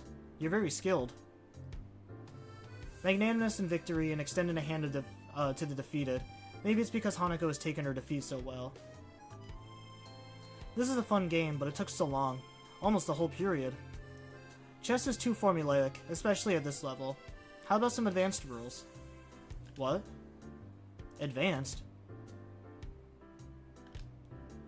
Yeah, like speed chess, or chess with additional pieces, or maybe we can pair up and play tag chess with 1 or 2 boards. Your choice. Come on. It'll be fun, really. Regular chess is so slow, too methodical, it's boring. I want to play chess that rewards quick thinking and daring. Any one of these. Comparing chess to it is like comparing checkers to it, or tic-tac-toe to shogi, right? Even laser chess might be more interesting. Pick something. Like a deer in the headlights, many emotions spring up in me, watching Hanako's mind reel in front of the chessboard, as if she's about to faint. The dominant one is amused, but I move a little closer in case she might really topple over. The board is set up again, but this time it's not even close. Hanako can't even make a move out of fear of her hand colliding with Shizune's. She's all over the board. It's an onslaught. Anywhere Hanako wants to put a piece, Shizune is already there. It's the fastest game I've seen in my life. Let's change the rules and play again. Best out of 6, like Kesprafa and Deep Blue. Hanako excuses herself and flees from the room. Huh? Wait. Didn't she want to know where she could get a new ID? Excuse me, hello. Come back, please, wait. Strangely, the further Misha goes away, the louder the sound of her voice starts to grow. I couldn't catch her. Shizune pats her on the shoulder reassuringly. There.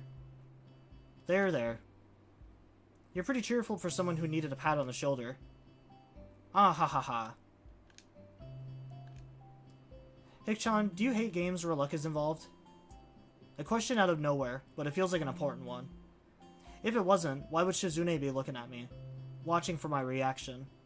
Even as I glance in her direction, she tries to pretend she isn't doing so, putting on a casual air by spinning a chess piece in her fingers. I don't like games that revolve around luck of the draw, right? That was you, Hikchan. Yeah, revolving around luck isn't the same as just having luck involved, though. I don't hate games just for having an element of luck. Most games have an element of luck to them anyways. It's what keeps them interesting. I think a game where you know from the beginning how far you can go is boring. Then it's not a game, isn't it? Just going through motions. For a game where you have little to no control, I don't think I could get into something like that. I see. That girl isn't very good at chess. Chess is a formulaic game, so it's a game that isn't suited for her. There was nothing formulaic about her. Someone who plays chess like that, looking only at the next piece, playing so shallowly, can't be called a serious chess player. Anyone who loves chess to the point where their eyes sparkle like that when they see a chessboard would be the kind of person who would study the game. If you study it just casually, you can learn to see at least 2 moves ahead, even against pros. Why would someone who loves the game so much, without enthusiasm, know so little about it, even less than someone with just a passing interest in it? Suzune puts down the piece in her hand. It's a rook. Her feelings are real, but her feelings for the game aren't real. Do you understand, Hick-chan? There is no luck in chess. It's very important to realize that. Luck in games is good because it gives everyone a chance, just enough to matter, but not so much that skill is penalized. Chess is boring because it's not a game to me. It seems like formulas. Hanako isn't the kind of person who would love something like that either. If you value something, you fight. Struggle is proof of preciousness. I think so, at least. Or you concede immediately. Since it's so precious that it stops your thinking, the first is a passionate love, the second is a gentle love. I tried to fight her, chasing around her king, and trying to bait her. I didn't succeed though, because she stuck to only what would work. The trickiest moments were when she moved the fastest. That means she knew exactly how to deal with those situations. That means someone taught her. Do you understand, Hick-chan? Not really. If you love chess that much, but you can't give it your all, it's because you love the memories attached to it and not the game. It's too precious to her to see as a tool for a true competition. Due to that, you can't become friends over it, not without words. Well, your way of making friends isn't the kind of way that works on everyone, Shizune. The look on her face isn't one of sadness, at least as far as I can tell, but her words are very sad. Hey, let's play a game, while the board is still here. But the bell rings and cuts me off.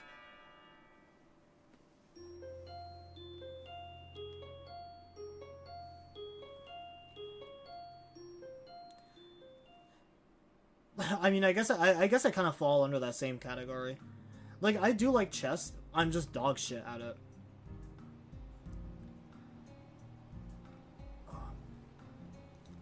I have played a little bit of shogi before because obviously, like, I'm a pretty big fan of the Yakuza games. So there was like trophies involved for like winning all of the mini games and stuff like that. So like I've played shogi a couple times and I'm also shit at that game too. I'm definitely just like a very casual player when it comes to like board games and stuff.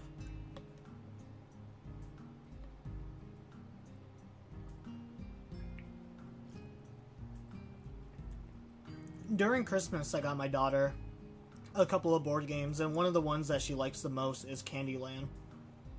Which, going back to like the luck thing, Candyland literally is just like entirely luck based. It really does just depend on like what card you pull. Because at least with games like Uno, I think Uno definitely takes like a lot more skill to play. Knowing when to like change the colors if you have like the same numbers, knowing when to like use your skip turns or like draw fours and stuff like that. I'm actually surprised that's a game they didn't bring up was Uno. I feel like everyone at some point at least has like played Uno. Things have returned to normal. Well, I transferred in at a pretty unusual time, and I can hardly say that I had a normal first week here. I guess it's more like things have calmed down and reached normality. I've been here longer than I thought. It's not hard to think about all the stuff I had missed in the school before my arrival, or the things that might have happened in my old school since I've been gone. I wonder where these feelings come from since I didn't leave much behind. I have a lot more here that I like. If that wasn't the case, then I wouldn't even bother with something like Student Council or Shizune and Misha. I would be hard-pressed to care about anything, if the school was how I imagined it would be. So even this feeling of a daily routine makes me glad in a way.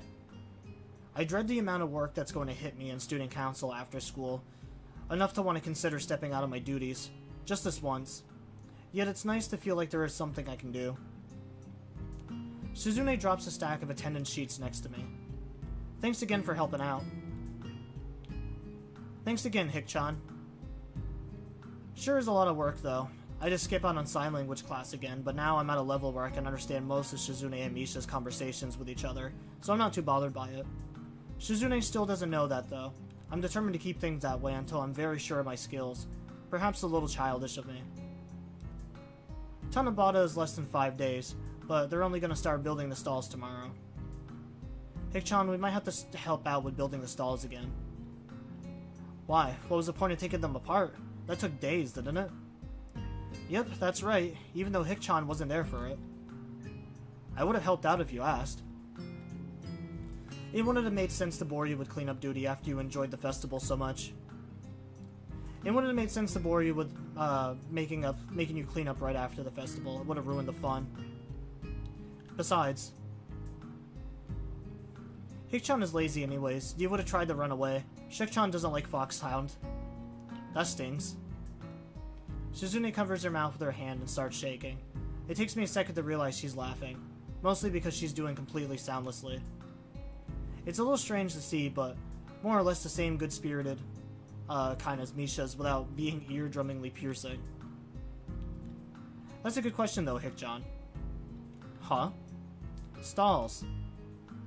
It's a storage issue. The school doesn't have anywhere to store so many stalls, since each one is pretty large. They won't pay for outside storage either, so this is what they decided on. It's inefficient but cheap. Because the school doesn't have anywhere to store that many stalls, Hikchan. Yeah, right they do, but they don't want to pay. Sorry, Shikchan. It's because of the previous generation. The leadership decided that outside storage costs had risen too much, and the student council before us was too weak-willed to tell them that it's stupid to have to build and disassemble 60 stalls twice a year. Okay. Hikchan, let's eat something. Feels like we've been working all day. We have. Now that I think about it, I am hungry. I would have had lunch, but it was really crowded today for some reason.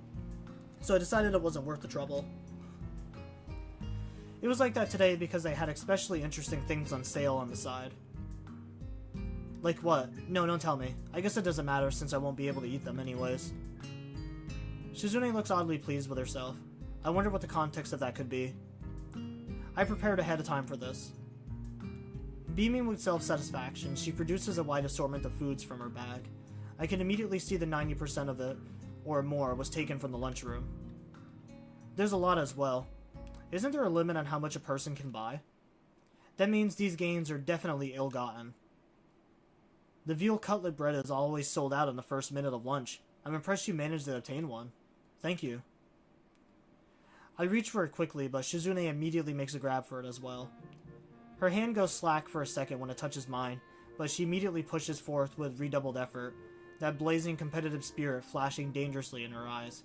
Her fingers pry at mine, searching for an opening. I don't budge an inch, prepared to fight for this bread with my life. I may never have another chance to eat this. I am fully aware that if we continue like this, it will crush the bread, greatly reducing its edibility. Misha, tell her it's useless. Or tell her that unless she lets go, the bread is gonna get crushed. I misread that, my bad. Why can't you do it yourself? I'm startled she can so nonchalantly let that slip that I could communicate with Shizune just fine if I wanted to. I almost considered that possibility if it was intentional, but I'm sure she was distracted trying to tear the wrapper off the juice box straw. Isn't it obvious I can't let go of the bread? I can't tell Shikchan that then. She puts up her palms to the sky and shrugs, a wide grin on her face. Why not? Because you have a stake in this, so I can't trust you. If Shikchan wants to reply, she has to let go of the bread, and then you win. Who knows? Who knows? Maybe that's what you want, Hikchan. It wouldn't be fair, so I'm going to be neutral, like Switzerland. Switzerland? Do you know about Switzerland? Of course I do. It's neutral. They're neutral.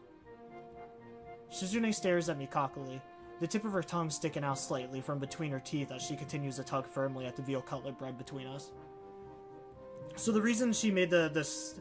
I'm sure most people know what the hell it's talking about, But the reason that she says Switzerland is neutral is because during World War II, Switzerland didn't join the Allies or the Nazis. Switzerland was completely neutral throughout the war.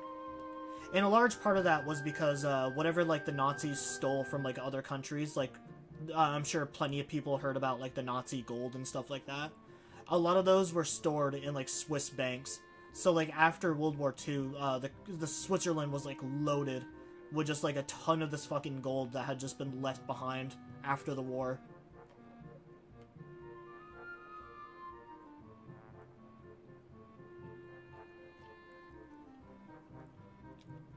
A little history fun fact. World War II is definitely like one of my favorite time periods to talk about.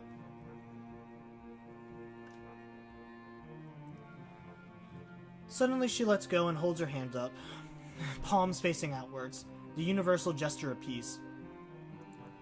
This seems like a poor way to settle this, doesn't it? And we might have to crush the bread. She glares, and her passive expression quickly plummets into a disapproving grimace. Hick-chan, drop the bread. We're negotiating now. I drop the bread reluctantly. Misha's hands dart from the side, her fingers drumming across the table as if it makes its way over. Haha, don't mind me. I don't even really like veal. I'll just take the sandwich right here and something to drink too. Picking them up cautiously, she immediately retreats. She has the right idea. I could just pick something else. There are a lot of delicious things here. The chicken, kudasan. The chicken kudasan bread is also a popular seller, ranking high in taste and demand, but I've already eaten that one before. You're so immature, Hisao. This wouldn't be a problem if you would pick something else. The chicken kudasan bread are delicious. You're so immature, Hick-chan. Why don't you pick the chicken bread instead? It's delicious. But I have already eaten that. Hick-chan, why are you so obsessed with eating the veal cutlet bread, specifically? It's hard to get normally. Rare things are more delicious. You're acting like a child. You're acting like a kid, Hick-chan. Why don't you eat the chicken bread? That's not important. Turning bright red, she smiles cunningly and continues. There's no reasoning with you, so it looks like there's only one way to settle this. We're gonna play for it. That doesn't matter. We'll play for it instead. Somehow I expected this. It's the logical conclusion. Shizune has been studying for a long time. Pretty much continuously up until now. With our finals over, I guess that surplus energy has to go somewhere. Play what? The oldest game known to man, upon which the fate of nations has been known to rest. Rock, paper, scissors. We'll play rock, paper, scissors. Really? That sounds so serious, Hick-chan. There is no humor in her expression. She is dead set on this. Okay. She draws her hand back and I mirror hers. Go. We both put out rock. I draw. I thought I had the perfect plan. Rock is unbeatable. Shizune frowns, deeply upset by the unexpected turn of events. Not as planned. Again. 2 papers. Damn. Again. We both throw out 2 rocks again, but a third hand is among us representing scissors. This looks like fun. Can I play? Ha ha ha. It's a duel, Hick-chan. Dueling conduct? You're right. I don't really know. The faster she signs, the harder it is to follow. In fact, it looks like even Misha is having trouble keeping up. What's she talking about? One more time. We tie again. Every time Shizune demands a rematch, eventually skipping that step altogether and throwing rock, paper, and scissors out in increasingly reckless abandon. Even playing completely random, we continue to tie. This is a mathematical long shot. Misha hovers above us, watching it all and laughing each time we draw. After 16 rounds, Shizune pushes her chair away from the table and stands up. Enough of this, Hick-chan. I see what I have been doing wrong, and this will be all over in the next round, so brace yourself. I have studied your thought processes, and I see how you play. I'm anticipating your next move and will combat it expertly. This is all news to me, as I can't remember what we were doing this over. Shizune grins confidently, a look of fearless daring on her face. Her cool eyes flash with pure competitive spirit as she draws her hand back, goading me wordlessly to do the same. Her form is amazing, like a professional bowler or something, just to throw her hand motion. 2 papers. Shizune's body immediately slacks. and she begins to rub her temples with a look of exasperation on her face, and she lets out a sigh so long it sounds like a tire deflating. I realize I've gotten a lot hungrier in this time we've been doing this. We can just split it. I break the bread in half and offer the other half to Shizune. She takes it. Thank you. She looks at the bread in her hand, studying it. But this feels hollow somehow. Regardless of how she feels, she still eats it. All of a sudden, I see Misha observing the scene out of the corner of my eye. Hikchan, that was very romantic, I think. Oh, come on. Wahahaha. She laughs and takes a bite of her second sandwich. We eat in silence for a while, Shizune and I managing to avoid any other contest. And then we go back to work. As I finish up the day's usual filing, I think to myself that this might be Shizune's way of trying to start this week on a high note. After all, tomorrow is when the real work will begin, and her hands will literally be full building stalls. She won't be able to talk very much. It will likely be pretty dull and tiring, like it was the first time around. I'm appreciative of her effort in that case. It's nice to have days like this, as a way of enjoying yourself before the days ahead. I think that was her idea as well. I also remember that I still have to get rid of Kenji's package. That damn thing is bulky, and somehow I haven't been able to track him down since I picked it up. After student council is adjourned for the day, I walk towards the vending machines to look for something to drink, parting with Shizune and Misha. It's a short trip, but after even just a few seconds, I start to get the feeling I'm not alone. A pair of hands cover my eyes. Guess who? Shizune? Wahahaha, it's me, Hikchan. Yeah, I know. Then why did you say it was Shikchan? It's okay to be wrong sometimes, Hikchan. You're too proud. Anyways, after student council, you don't usually have plans, right? So you're just gonna go straight to your dorm? Where else would I go? Okay, that's great. That's great, Hikchan. I wanted to talk to you today, so this works out perfectly. Two high school students, alone after classes in a quiet, empty building as the sun dyes the sky a romantic amber color. The cute girl says she wants to talk. What a secretive and appealing situation. My imagination is buzzing. It's likely not going to be anywhere near as exciting as I'm making it out to be, but it's fun to play it up that way. The popping sound of my canned coffee opening destroys any chance of maintaining such a cheesy mood, sounding louder than I had ever thought imaginable, amplified by the context of the situation. I sigh in disappointment and relief. So what is it? Oh, actually, I'm a little behind in some of my classes, and if I don't catch up, it could be a problem. I can't put it off any longer. My teachers say that I have to really start taking things seriously, so I should listen, especially because this is my third time. I'm sorry, Hikchan. Why are you apologizing? I won't be able to help you or Sikchan with student council for a few days. It'll only be the 2 or 3 days, really. I definitely try to come back as soon as possible, but I can't say I'm happy about this. It's supposed to be getting really busy this week, too, isn't it? So that's some unfortunate timing. For a second, I want to ask if maybe Shizune could pull some strings to get her out of it. But Misha looks so generally apologetic about it. It would be pretty dickish of me to say something like that. Besides, if she says it's something that can't be put off any longer, I'm inclined to believe her, considering how surprisingly serious she can be with student council duties. Yeah, I see. It's okay. You managed with Shizune and yourself last year, didn't you? So I'm sure I'll be able to as well. Don't worry about it. Really? Thank you, Hikchan. Really. I didn't know Hikchan would take it so well. I thought you would be worried with how there's going to be so much work with Tanabata coming up and everything. Damn, she knows me oddly well. But Hikchan is so composed. I'm glad. Haha, yeah. You're sort of right. I was thinking about it, but it's not that big of a deal. I'm not gonna freak out over it. It's gonna be a little annoying passing the pad back and forth to talk to Shizune, though. Hikchan, just tell Shizune that you can use sign language too. I don't understand why you won't. Not yet. I can understand most things already, but I want to be really sure. Huh. Actually, I wouldn't mind. The secrecy is killing me too, and it would be nice to be able to talk to her in a real conversation. Don't worry, I'm gonna have to tell her eventually I want to. Actually, I'm trying to think of a good opportunity for it. That won't be a problem, Hikchan. Why not? Well, because I kind of told Shizune that you could understand her. She was worried about the same thing, that you want to be able to understand each other. So I was worried, but it worked out fine in the end after all. Haha. I lose it. Ugh! Do you know how stupid I look now? I sat there for like half the damn day acting like I couldn't read sign language, and you were seriously telling me that she knew the whole time I could? She was probably thinking this guy is a complete jackass pretending he can't understand me. I just made a total ass of myself. How could you let me do this? Misha frowns, seeming lost for words on realizing that I'm taking this differently than she might have expected. She doesn't speak again until after seeing that I've calmed down. But Hikchan, I think this is definitely for the best. She says without batting an eye, having waited patiently through my panic to say it. The cheerful delivery of her words makes it seem like she sliced out the time between when she dropped the bomb on me and now. It's pretty funny in a way. You have such a one-track mind, you know that? Yeah. The damage is done.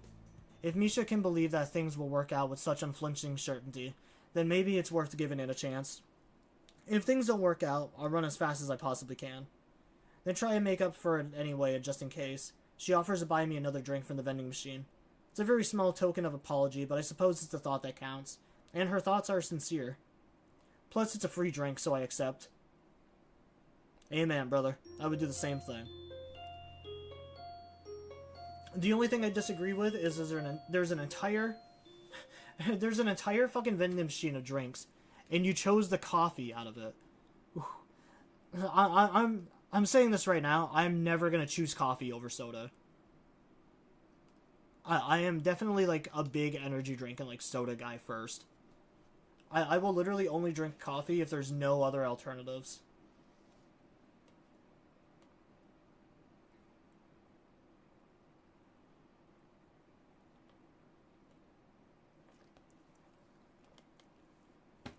Sorry, taking another drink. Whew, trying my best to push through. Man, these reading streams really do take a lot out of me. I need to put this in a different spot so it's not falling over all the time.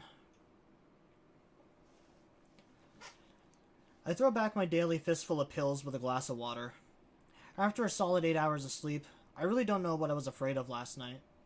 As I chew a particularly large tablet in half, I continue to rationalize my worries away. Suzune knew I was taking sign language classes all day yesterday and didn't make a deal out of it. She might be mute, but that doesn't mean she can't make her feelings known.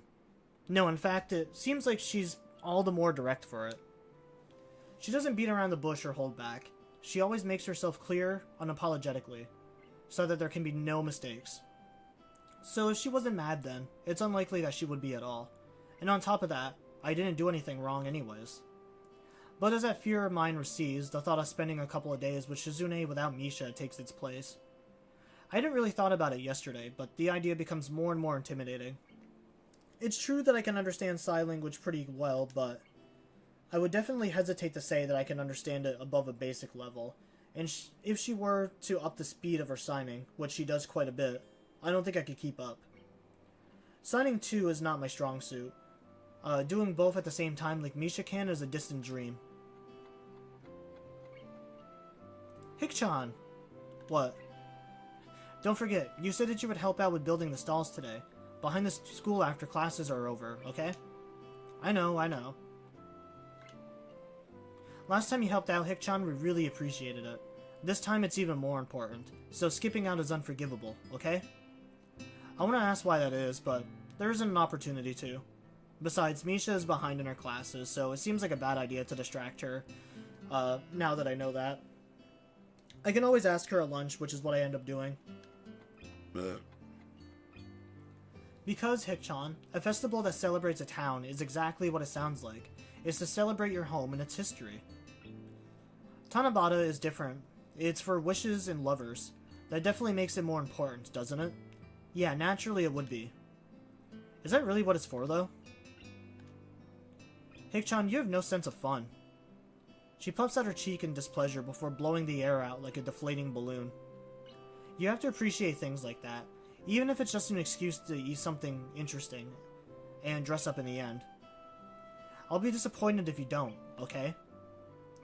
Before I can say anything, she turns to the side to inhale a croquette. After classes, I meet Shizune behind the school, where it seems she already set everything up sometime yesterday. She greets me with a short wave, and then with a flourish of the hammer, already in her hand, extends her arm towards the stalls behind her. Some of them already half completed, others still haphazardly piles of boards bundled together with string. As the time passes, I realize the pills can only do so much. I still get way more tired than I should be.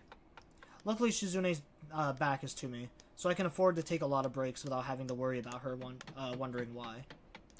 When I stop and think about it, though, I start to feel pretty guilty for taking advantage of her inability to hear that my hammer stops banging. It's a terrible thing to be happy about.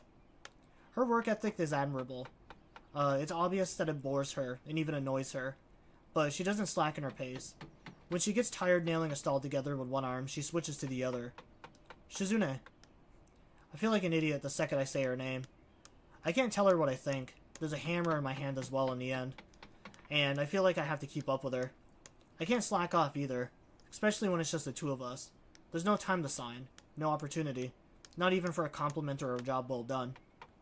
Even something as casual as that would have required me to put down a hammer, get her attention, and then sign it to her. A simple gesture turned into something so needlessly complex, like a single footstep taken on a road that's longer than first imagined. I've known her long enough to know this and still forgot it. The air is filled with the rhythmic knocking of nails being driven into wood. It's actually kind of nice after a while. The monotony of the task at hand. I try to match my hammering with Shizune's, then alternate to try and form a beat. Damn. I read that one like very fucking wrong.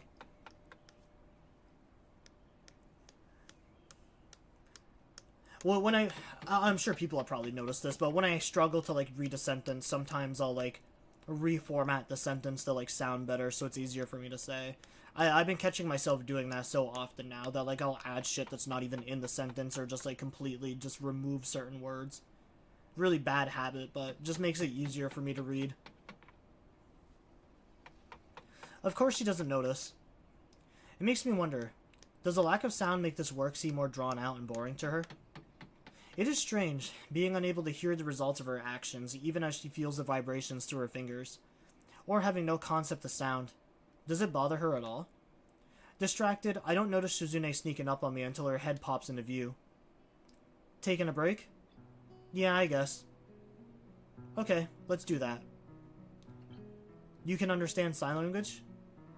That makes it more convenient for both of us, even though you hid it from me. Haha. Why? Why what? Why did you decide to take sign language? Sign language. Her eyes don't break off from mine, even for a second. If she needs to read my response, her peripheral vision is good enough. Once she has something in her gaze, she doesn't look away. It's strange how piercing her eyes can be, dark as a lake at night. Because I wanted to. It seemed like it would come in handy, and it did, didn't it? Yes. Sorry I didn't catch any of that. See, this is the kind of thing that comes up now and then. I wish Misha were here. She has work to make up for, doesn't she? That might be partly my fault.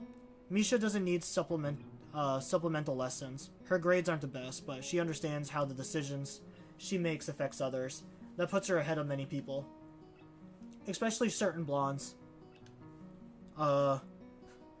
She doesn't forget things easily. Your sign language is very good. You're learning oddly fast. I've been taking classes for a while now, and it's kind of easy to pick up after a while. Though, through immersion, or osmosis, that kind of thing, it's not too bad. And if I'm really stuck, Misha's there too. I guess I spoke too soon. I didn't understand any of that. Time to backpedal. Well, yeah, it's actually not that easy. It's actually hard as hell, like trying to pick up broken glass. But I guess in some ways it's interesting as well. Like an adventure. Well, no. Picking up broken glass is not an adventure. Sure it is, it's just as challenging. If you use a dustpan and broom, it's not. I feel frustrated and sad.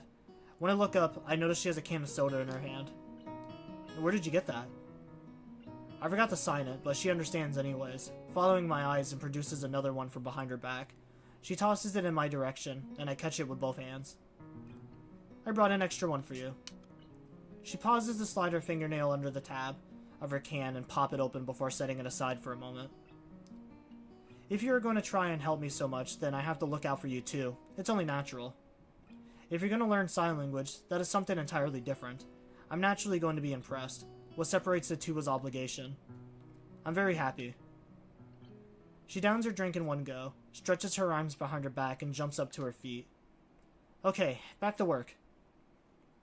And like that, it's over. Shizune returns to her work in the same energy as before, the lingering traces of a smile on her face, the only evidence that she had taken a break at all. As I do the same, I think that Misha was right in saying everything would work out for the best. Everything so far seems to be going in that direction. Misha swings by as it starts to get darker, looking as tired as I feel, and Shizune decides to stop for today. As we cover the day's work and go our separate ways, I look at how fluently they talk to each other, and how easily they laugh together as they walk back to their dorms. It makes me appreciate Misha's skill at sign language more. I wonder if I'll ever reach that level, or if I even will have the time. These chapters are going by pretty fast. I don't know why people say that this one's the worst one so far. I actually really do like this one. I really did hear a lot of people saying that this one was probably the worst, but honestly, like, I've actually been, like, really, really enjoying this one. I honestly, like, think I like this one more than Emmy's. I guess for people new to the chat, or who may be watching the series, like, out of order on YouTube, I got Rin's stories first, by luck of the draw. Then Emmy was next, which I didn't really follow, like, a specific pattern. I kind of just, like, did random choices again and got Emmy.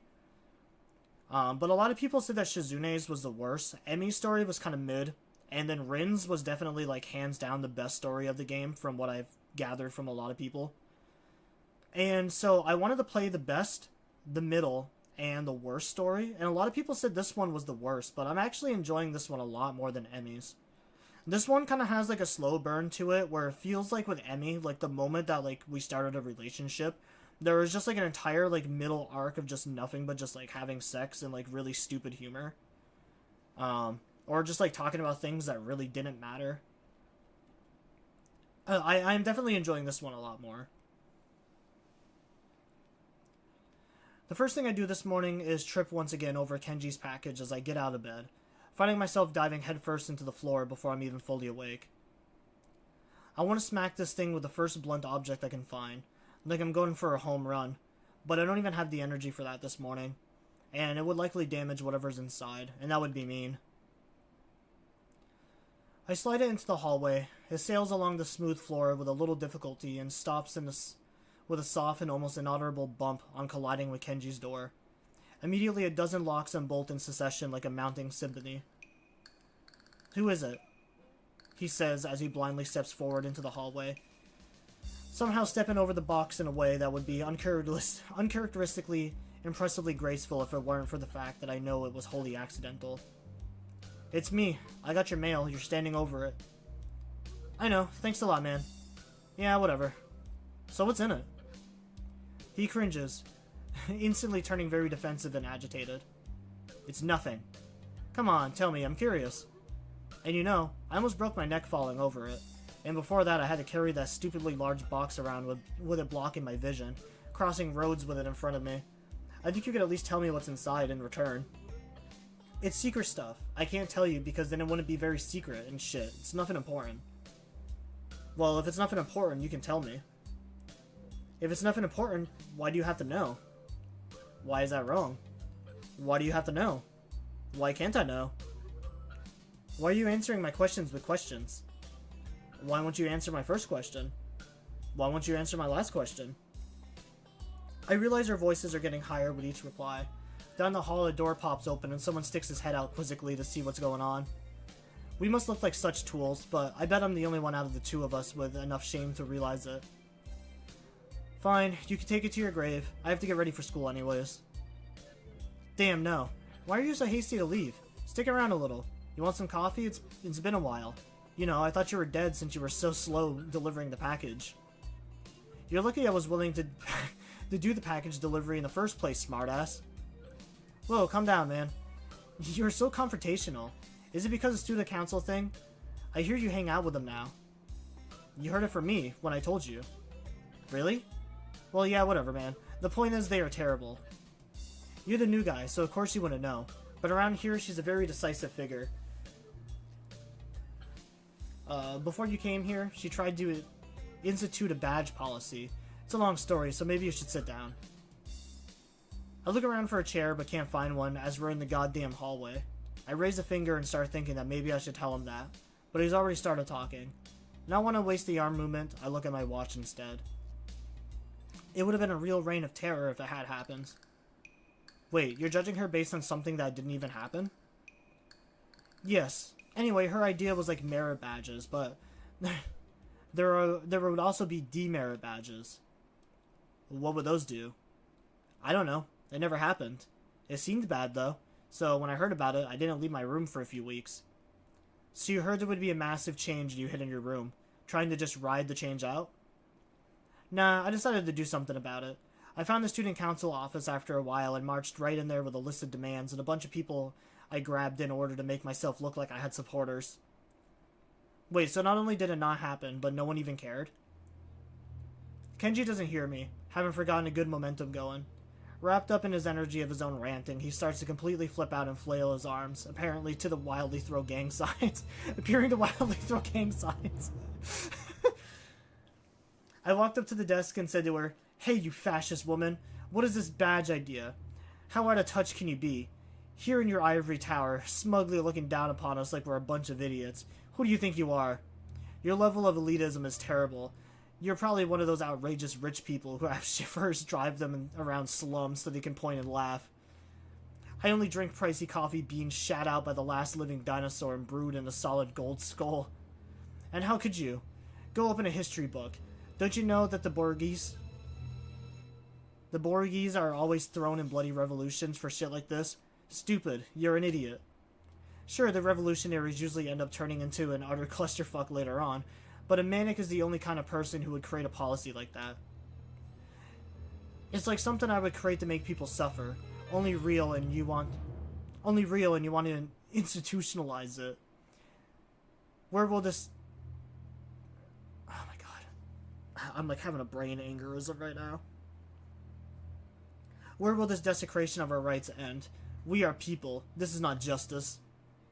That's what I said. And then I added a cry of, they can take our things, but they'll never take our freedom, to appeal to the masses like in the movie about the life of William Wallace, where they took his things but not his freedoms and then killed him. But she just ignored me and didn't look up from writing in her little paper shit. Maybe I overwhelmed her in my logic so badly that she just retreated into denial. Maybe she was just an asshole. Either way, she didn't reply, and the future refused to change. To top it off, on the way back I realized I had lost my student ID somewhere. This is a story of my life, a constant and seemingly futile struggle, like trying to climb up a brick wall with sponges for hands. Hey, you said nothing changed, but she didn't make everyone wear a stupid badge, so it did change. Yeah, that's true. Okay, maybe they're not so bad then. I guess that counts for something. If I can get Kenji to admit that maybe 2 women may not be bad after all, I'll take it. Especially if it allows me to slip out of this conversation. I didn't realize how much time had gone by. I try to run through my usual morning routine as quickly as possible. I check my watch again as I leave the dorms and see that I'm already late. Fortunately, the rest of the day goes by more smoothly, and after classes are over, I had to meet with Shizune. Behind the school, I catch her leaning against a completed stand with parts of it still flicked with bits of paper and tape, remnants of signs that were from the last time that was used, absentmindedly spinning a nail in her hand. She hasn't noticed me yet. The temptation to sneak up on her is unbearable. Years of watching foreign wildlife documentaries have prepared me for this. I'm down when conditions are favorable. However, the more I think about it, the more it seems like a bad idea. If I get caught halfway, I'll look like an idiot. If she doesn't know it's me, I could end up with an injury. Either way, I'll always look a little insensitive, so it would probably be best not to try anything funny, as disappointing as it is. I walk in front of her, startling her a little. Why so surprised? Did I catch you slacking off? No, I was taking a break. You don't look like you even broke a sweat. That's some break there, President. Shizune's eyes dart back and forth momentarily, and I think I managed to fluster her. There's exasperation on her face and a little tension as well, but she can't back down now. That would be unthinkable of her. Her fingers dance across each other impatiently. You're acting competitive today. Are you trying to get my blood boiling? Do you want to make it a contest? We'll race to see who can construct the most stalls by sundown. No, I'm teasing you.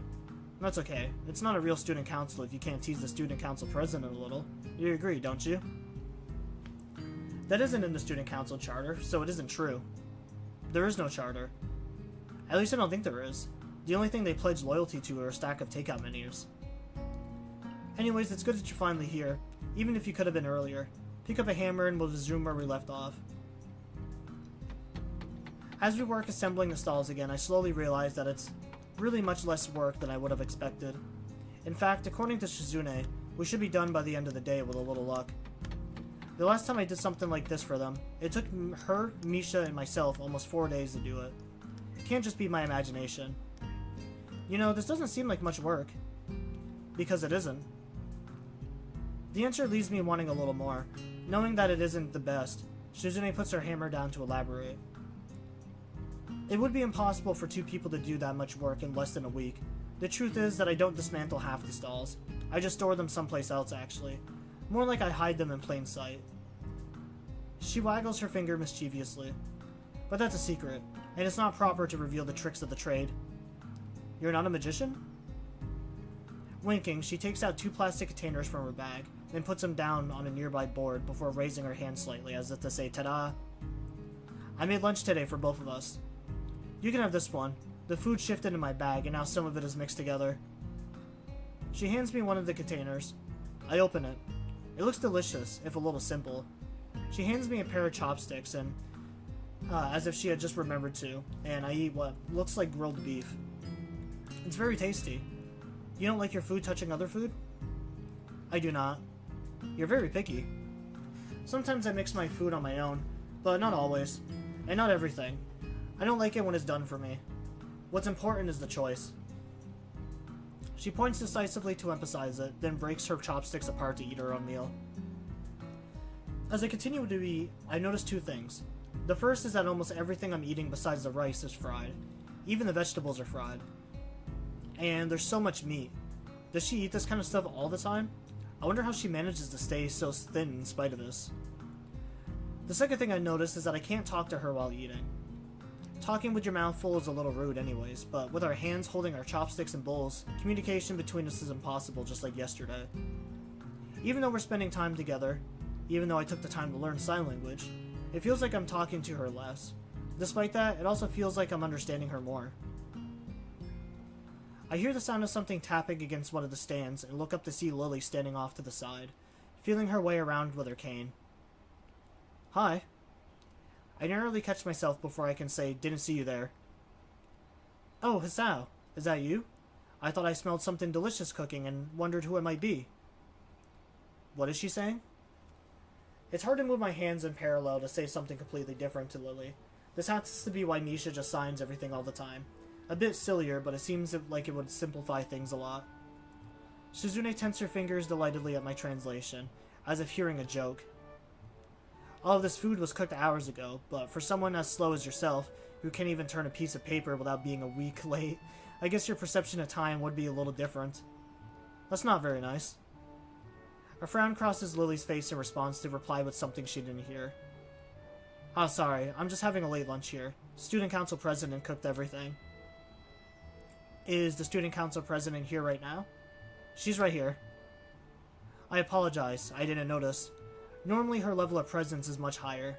I was not aware that the student council serves lunch outdoors. Why wasn't I invited? I think that it is good to have enough free time to be able to do things like this, however. What is she saying? If I were to invite you anywhere, you would just show up late. But Shizune's words are outside of Lily's perception, a fact that is by the second increasingly maddening to her. Translate for me completely, please. What polite phrasing. It's the same she's essentially asking me to let her fully release the dogs of war. Still, I can't do nothing. The feeling of being unable to even respond and be understood is so isolating. She would never forgive me. I'll just try to soften her words lesson. Well, actually, this was all cooked a while ago. Really? That's nice. Turn over here. It's very disrespectful to not look at the person you're speaking to. This isn't the way a prim and proper lady should conduct herself. Half of what I'm saying is really what Shizune is saying. She doesn't like it when people don't look in her direction when she's talking, or trying to make a point. So, to the right of my voice.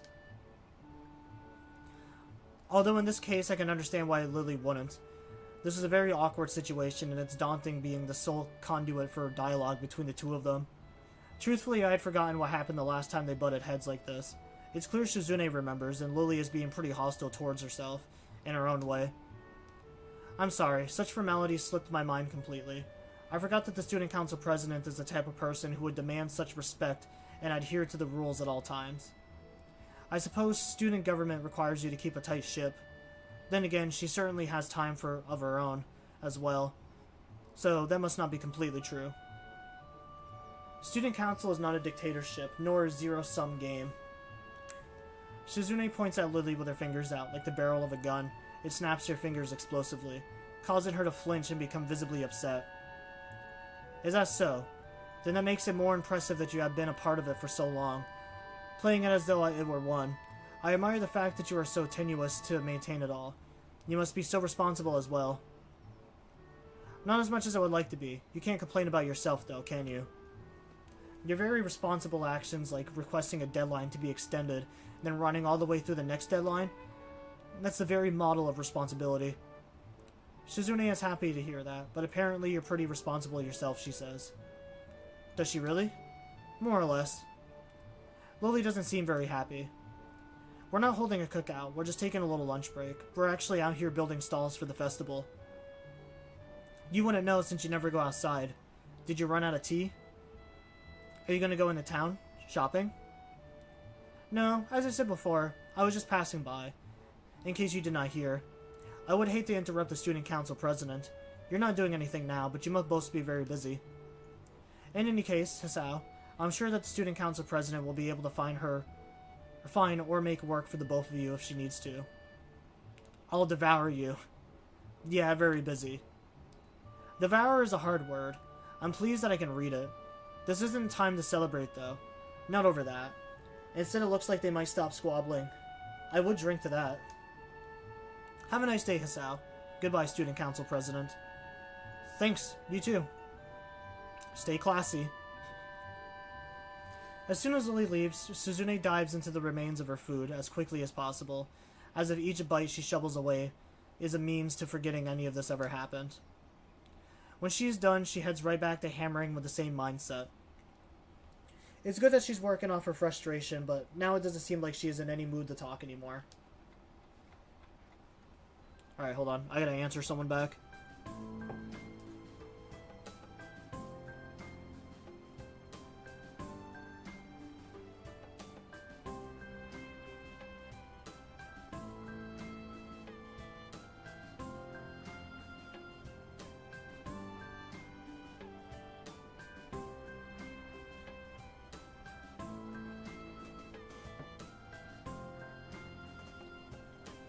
Wow, that is the weirdest feeling ever. Have any of you guys ever talked so much that you feel like your lips are actually going numb? I actually, like, my lips, I can, like, barely feel them. I don't think I've ever had my lips or my mouth go numb from just, like, talking or laughing so much.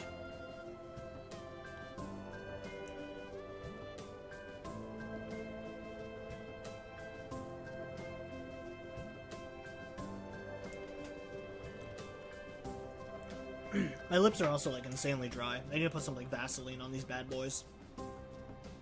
My very succulent and kissable lips.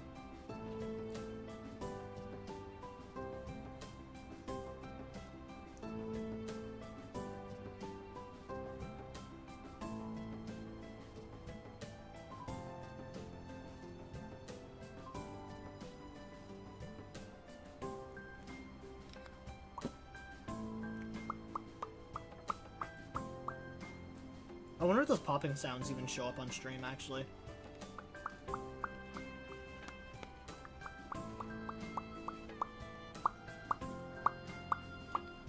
Oh, it looks like it's picking up.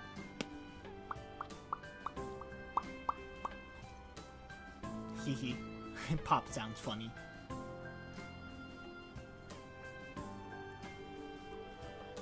About 2 hours. Oh. Where's the screen? Baby, come back. You can blame it all on me. Where's my screen?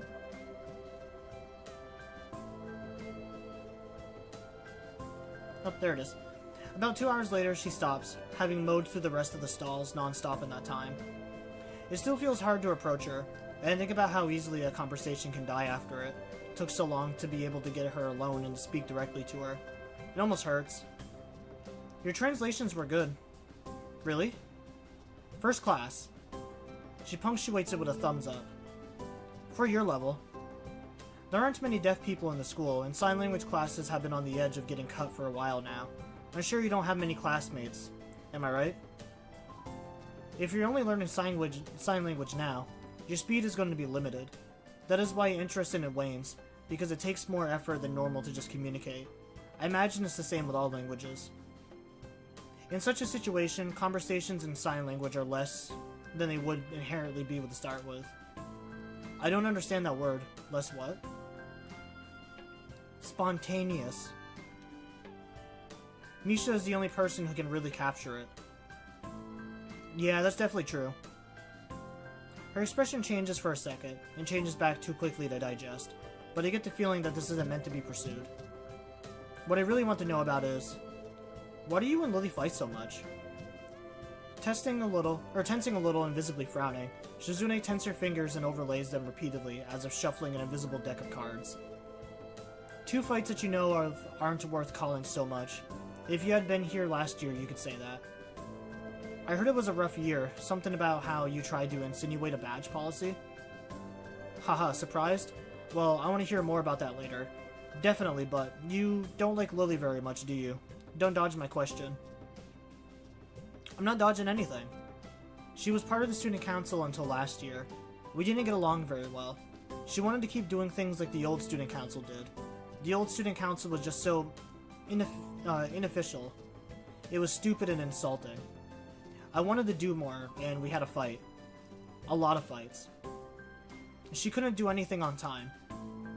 Then she said that what I wanted to do was meaningless. Just extra busy work.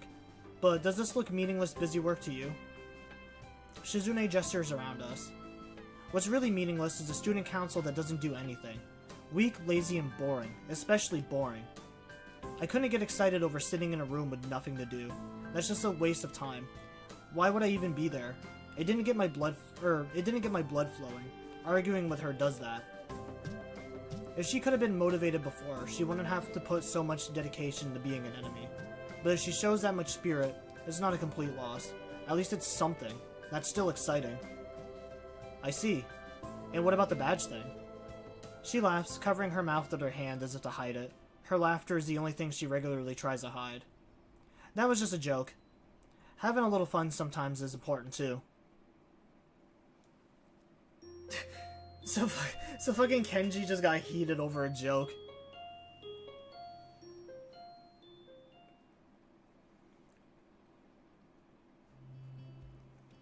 The next day, I end up having to hunt around a bit at the start of lunch when I find that my usual vending machine near the dormitory buildings is sold out of my usual favorite canned coffee. The detour takes longer than I expected.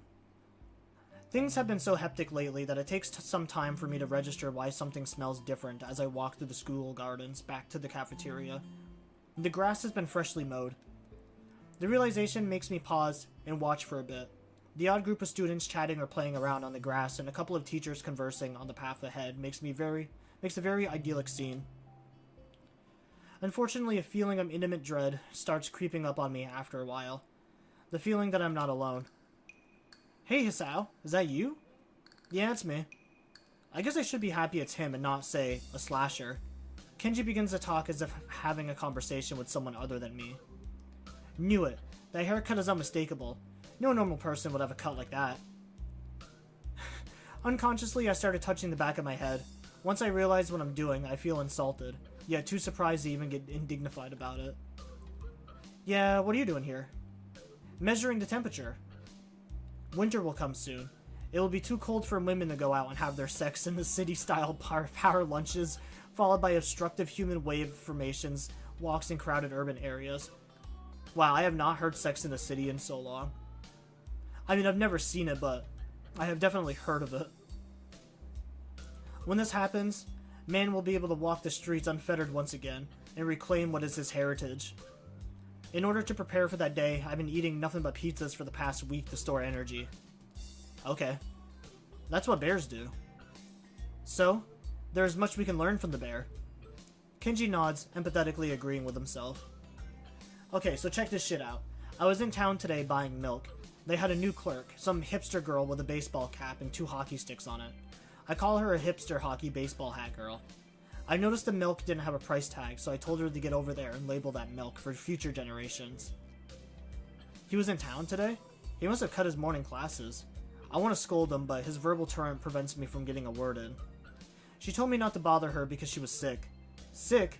Sick? We live in a society here. You can't just opt out of human interactions because you're sick. Do you know how much effort it takes to even get up in the morning? I still do, though, and I got up that morning to go down and buy milk, not to have my vital questions just brushed aside by some hipster doofus college girl who wears a hockey baseball cap to work indoors. Anyways, I was trying to get a hold of the integrity of her products. A milk carton without a price tag? When I see something like that, it just leads to questions. Important questions. It's her job to answer them, damn it. That's the problem with women. They have no sense of duty. I get diarrhea a lot, but you don't see me complaining about it. I soldier on and do what I have to do anyway, because that's what being a man is all about. It's probably because you drink nothing but fucking milk and eat pizzas, dude. Like, I'm lactose intolerant. A sip of milk, like, puts me over the edge for, like, the next 3 hours. I'll be shitting my guts out. Even if you have diarrhea, you keep going, for the dream of a better tomorrow. You know, frequent diarrhea is bad. Maybe you should stop drinking so much milk. I can't do that. It's what allows me to maintain my awesome strength. And in this world, a man's strength is the only thing that he can't be browbeaten out of by an increasingly pussy-whipped society. That's why I walk around leaving open jars of olives everywhere, sometimes just to show that I can. Do you refrigerate them after? What? Man, I don't know. That's not important.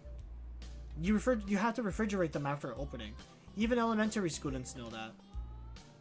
They can't get the jar open in the first place, so it doesn't matter. Oh, that's true. I'm a genius.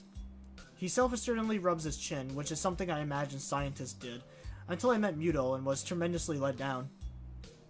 Anyways, I can't go to that store again since it's clearly been compromised by bitches, unless I disguise myself. Maybe change to a different pair of glasses. Worst disguise ever. It's been working flawlessly all these years. I didn't even need glasses to see you. They're for effect, also to protect my identity like Superman. Worst disguise ever. I'm telling you, when people see my school ID, they can't even recognize me. Really? Let me see. Can't do that. I can't go around showing my ID to everyone. It was made long ago in a different time. I had hippie hair. While trying to imagine that, Kenji takes his glasses off. He squints as soon as they're off his face, which makes him look even more tired than he already does. He was right. He does look very different.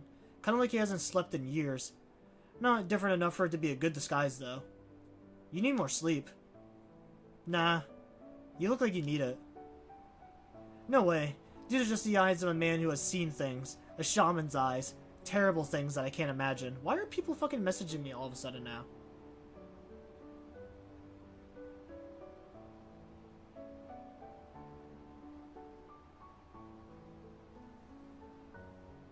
I'll have to answer that one back later. God fucking damn it. Well, it looks like I'm probably gonna have my daughter on Monday.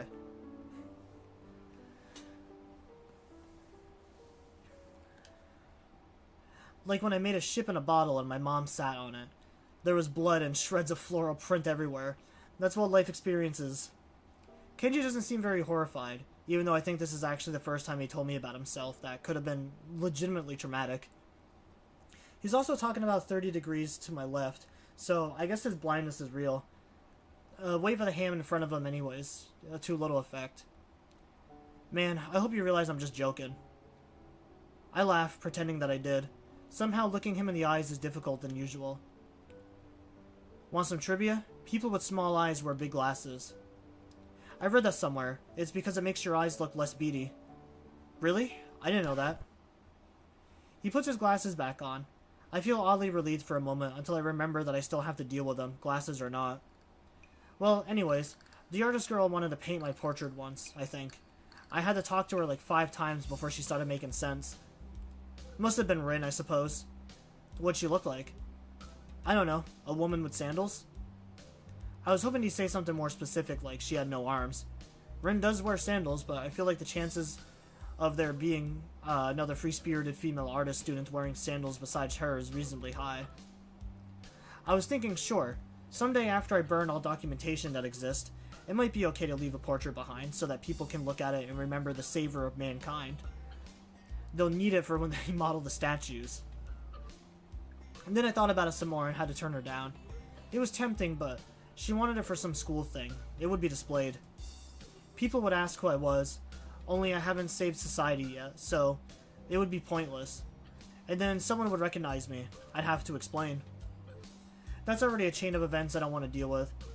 I don't want to get mixed up in some weird situations. Shit like that happens always happens. Sticking out is a surefire way to get put on a list. That's why I make such a careful effort to blend in with people in my daily life, until I can make my move. Sure. What list? Oh, there are many lists. So, what are you doing here anyways? Nothing. I kinda got here by accident. Happens to me all the time. Well, hope that works out for you. I think I'm gonna go back to my dorm. I need to set my TV to record my shows. You have a TV? Yes, you should come over sometime. We can watch the game in high definition. Before I can ask him what he's talking about, he's gone. He left like he came, with zero respect towards other people. Kind of amazing. Now that Kenji is gone, I resume looking aimlessly at the school gardens and their summer splendor. It's no use. He ruined them for me. This chapter seems to have a lot to do with Kenji. I think this is actually the most that we've engaged with like Kenji in like any chapter. When I get back to the cafeteria, exhausted but alive, I think of eating lunch with Shizune again, but find her sitting at a table with Misha already. If it were anyone else, I would think how they were too far away for me to hear them. This is Shizune and Misha, however. If I wanted to, I could eavesdrop on their conversation easily. What a dirty thing to think about, but it's there. I don't want to, though. They must have a lot of catching up to do. Even if it's only been a few days, I'm inclined to just leave them alone so they can do just that. However, the second they see me, they wave me over. Hi, Hikchan. Hearing her voice again, even after such a short time apart, is jarring, and I wince. These past few days, I had forgotten that communication with Shizune is almost entirely silent, and concentrating on getting it right. I had tuned out even ambient noise. Well, I'll get used to it again. I'm glad she is back. I'm done making up all my work, just in time. I won't have to miss the festival. If they really tried to enforce that, I would pull you out of student council business. If they really tried to enforce that, you would pull me out of student council business. That's abuse of power. No, it isn't, Hikchan. Shikchan says that there were only 2 student council members overseeing the festival. It would be a problem, wouldn't it? Yeah, definitely. It has to at least be 3. It's good for everyone. It's perfectly reasonable and necessary. Shizune leans closer to the table a bit as Misha delivers her slightly disturbing militaristic justifications in a childish, bubbly, up-and-down tone. Shizune looks so happy, though, tenting her fingers and trying to hold back a laugh as Misha pouts more seriously on her behalf. If you say so. I'm actually happy right now that we can talk so easily to each other, all 3 of us. In the beginning, I thought that I might have found myself in a bad situation. I was sure that Shizune would hate getting saddled with being tour guide for this new guy. I didn't want to be the kind of burden either. It would be awkward even if she weren't deaf and mute too. Just now, she said that we would all have to be at the festival, the whole student council. I don't think that the student council has any real jurisdiction over Tanabata. It's only Shizune's way of saying she wants us to spend time together. It's nice to have friends. It's a simple thought, but one that makes me genuinely happy, that we could slip into being such with so much ease, despite the roundabout ways in which she said it. I'm glad that Shizune thinks so strongly enough to express it all. Why did you wait until we waved you over to come sit with us? A question out of nowhere. Shizune's eyes are expectant as Misha repeats her message. I feel like teasing her. You want me to sit with you that badly? We're in the student council. We should sit together as much as possible. It's logic. Anyone would jump at the chance to sit with two cute girls anyways. She pauses, in case I might say something like you're not that cute, and instantly lock myself into an oblivious no-win situation. When I don't take the bait, Shizune becomes more energetic and continues. You're abnormal. Well, I didn't expect her to end it like that. You're too quick to call other people abnormal. So arrogant. You're too quick to call other people arrogant. That makes you arrogant, and arrogance is also abnormal. You're double abnormal. It doesn't work that way, it's just a sliding scale. Haha. Leaning on her arms, Misha closes her eyes and lets out a low, slow laugh like a chuckle. Don't laugh. Don't laugh at this kind of situation. I notice that Misha signs everything I say to Shizune anyways, even though I'm signing myself. This is redundant, but it's an unconscious action for Misha. On the other hand, I can't stop. If I let myself take it easy and sign less just because Misha is back, then what was all this for? I don't want to risk losing familiarity with how to sign either. My hands are pretty slow to speak on my behalf as it is. Hikchan, you and Shikchan talk to each other much more now. Back and forth, it's really funny too. Like an old married couple, right? What a loaded comment in so many ways. Although because it's Misha, it can't have been on purpose. That's not a compliment. Shizune doesn't react to Misha trying to pair the two of us up. Maybe she didn't see it. Sometimes it does happen. I've noticed. I still wonder if it's really that simple and why I care so much, but I don't think it was too hard. I want to leave.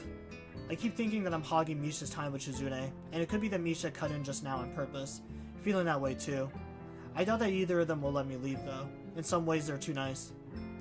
Anyway, Shizune, if you really want to know, I didn't want to stay here because I didn't want to intrude.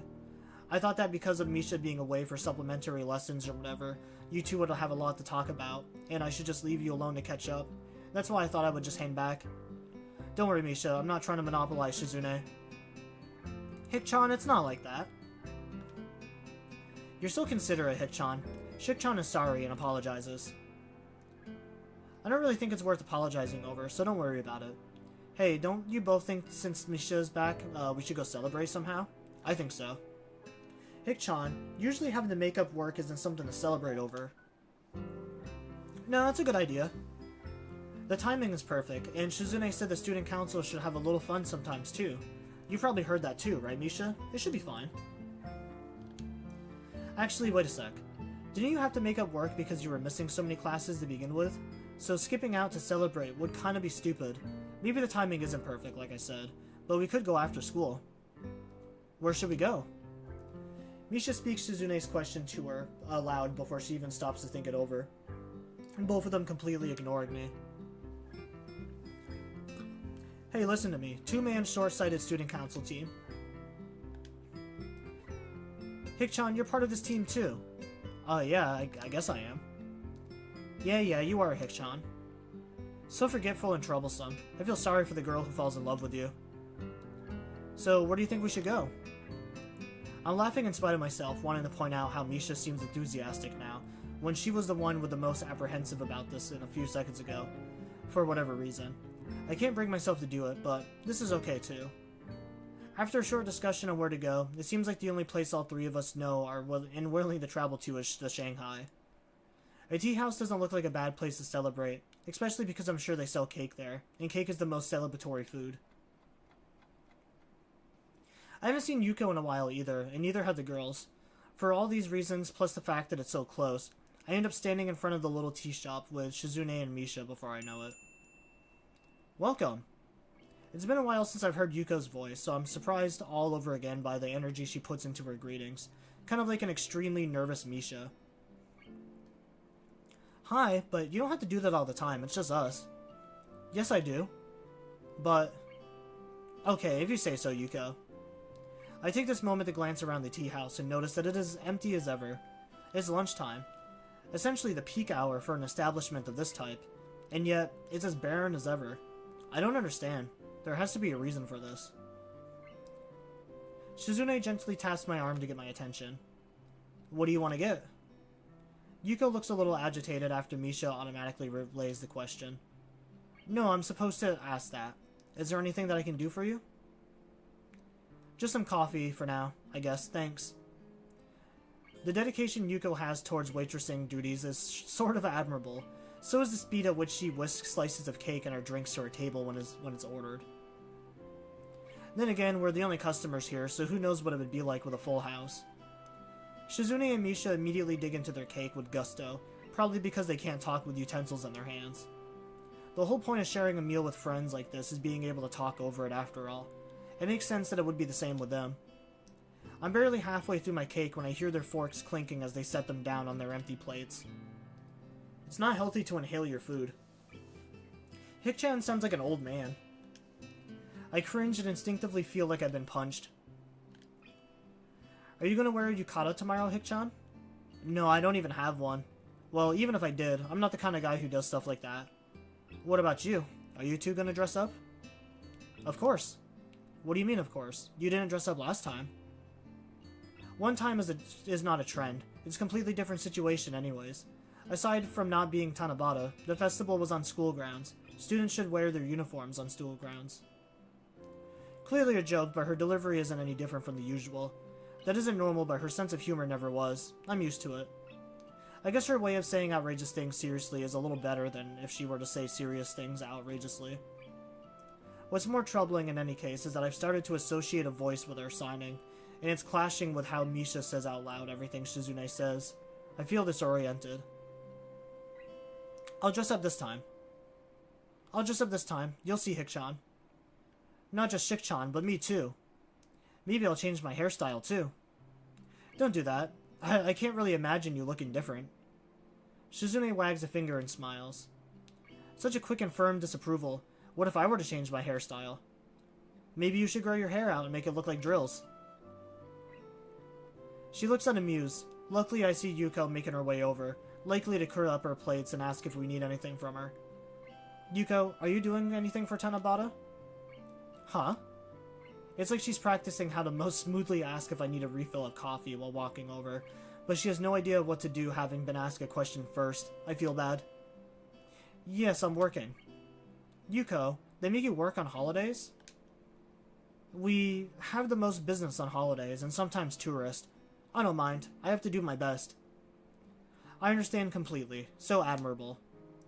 Shizune nods her head solidarity, feeling a kind of kinship with Yuko through their shared determination to be the best, although for her it's a matter of pride, whereas Yuko might just feel like she really, really needs this job and maybe a raise.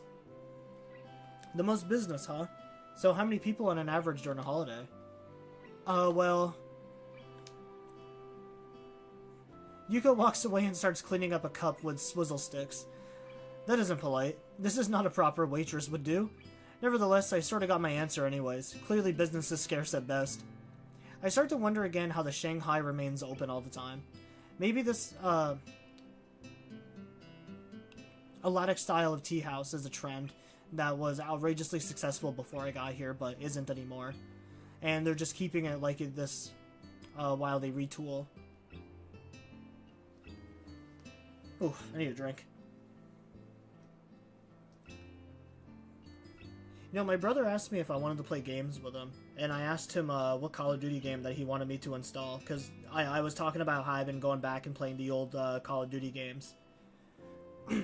And he was like, yeah, I really want to start getting back into playing COD Zombies. I've been having like a real hankering for COD Zombies. But then he didn't answer me on which game to download. I'm assuming probably World at War, because World at War is like one of the best.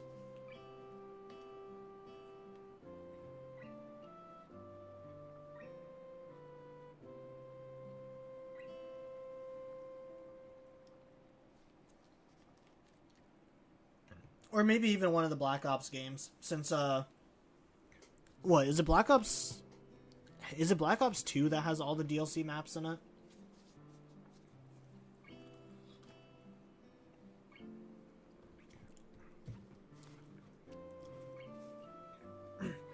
Maybe the owner is rich and is involved in some sort of bet with someone else or a crazy scheme to see who can lose the most money. Maybe I just conveniently miss mobs of customers by seconds each visit. Or maybe this place is just a front for an arms dealer. Since there's no one else here, why don't you sit down with us? We can talk about economic infeasibility, but Yuko doesn't take the bait, shaking her head side to side and empathetically. Alright, he said, I would say World at War in Black Ops 1 for now.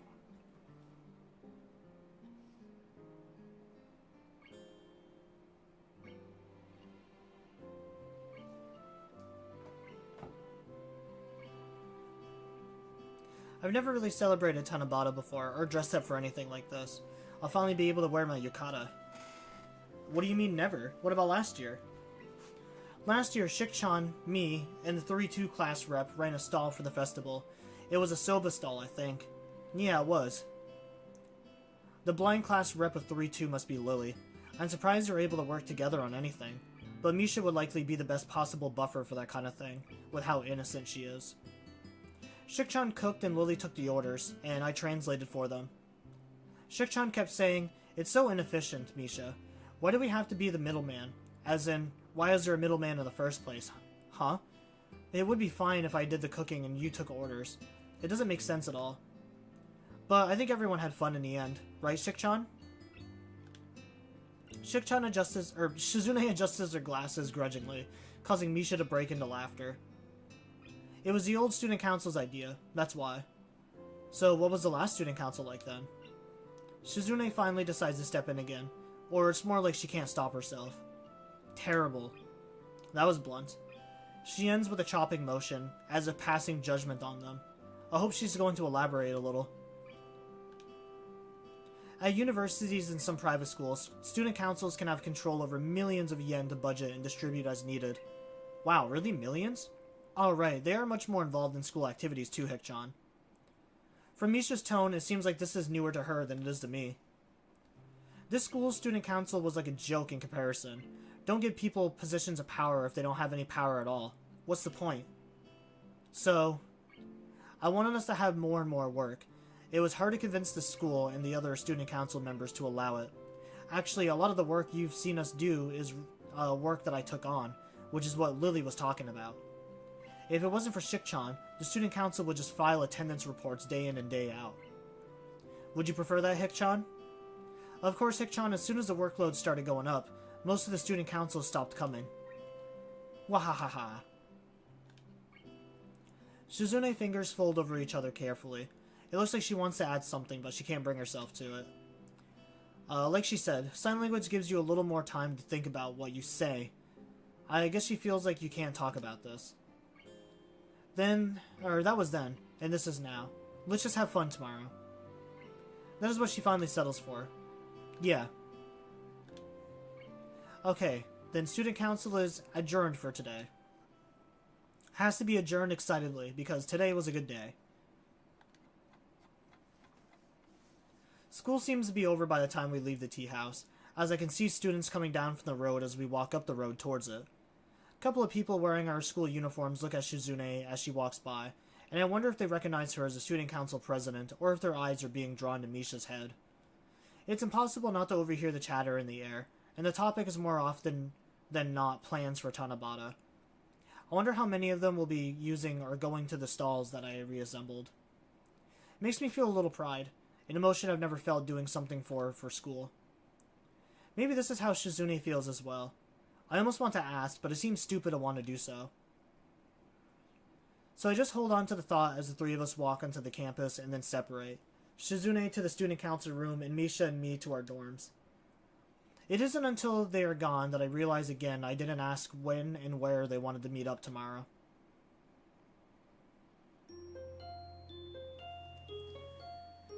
Yeah, I don't know, dude. Like, I really am just liking Shizune's story so far.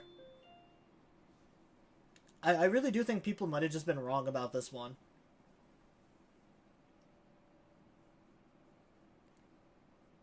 Like, yeah, it does kind of seem like Shizune was being an asshole, but I mean, I guess she has a reason. I think Shizune's reasonings are legitimate, in that, like, she does have genuine concerns. But it's also one of those things, too, where it's like, yeah, Lily is blind. So, like, I would say out of the two of them, like, Lily definitely has more limitations than Shizune does.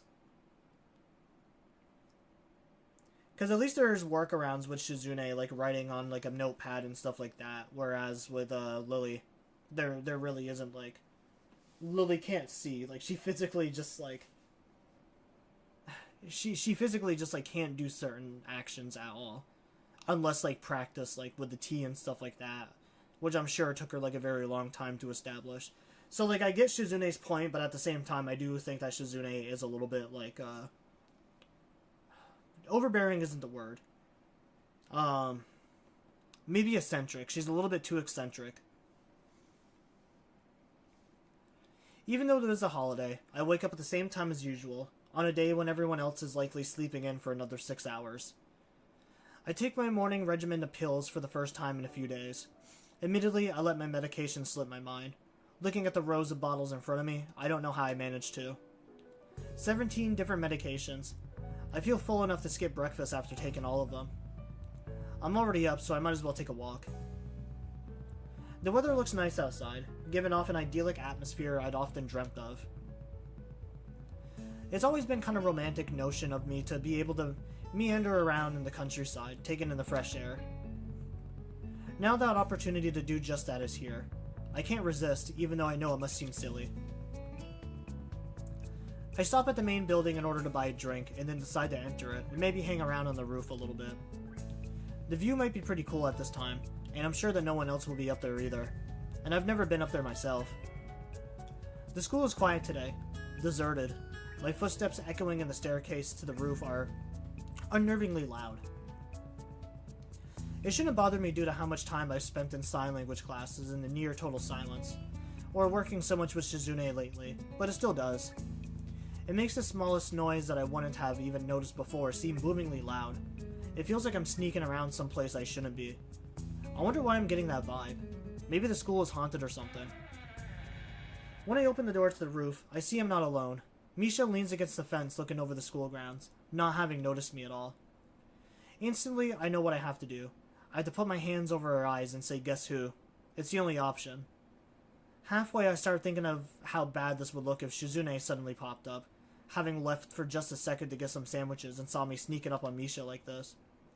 I pray silently that such a confidential misunderstanding doesn't happen. "Guess who?"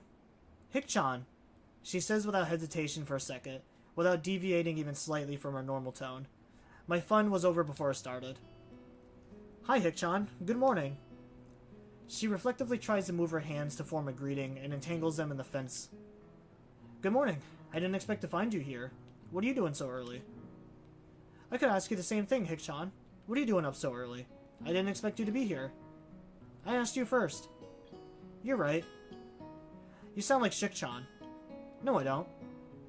I say, in the least convincing manner possible. Luckily, Misha doesn't notice what a bad actor I am.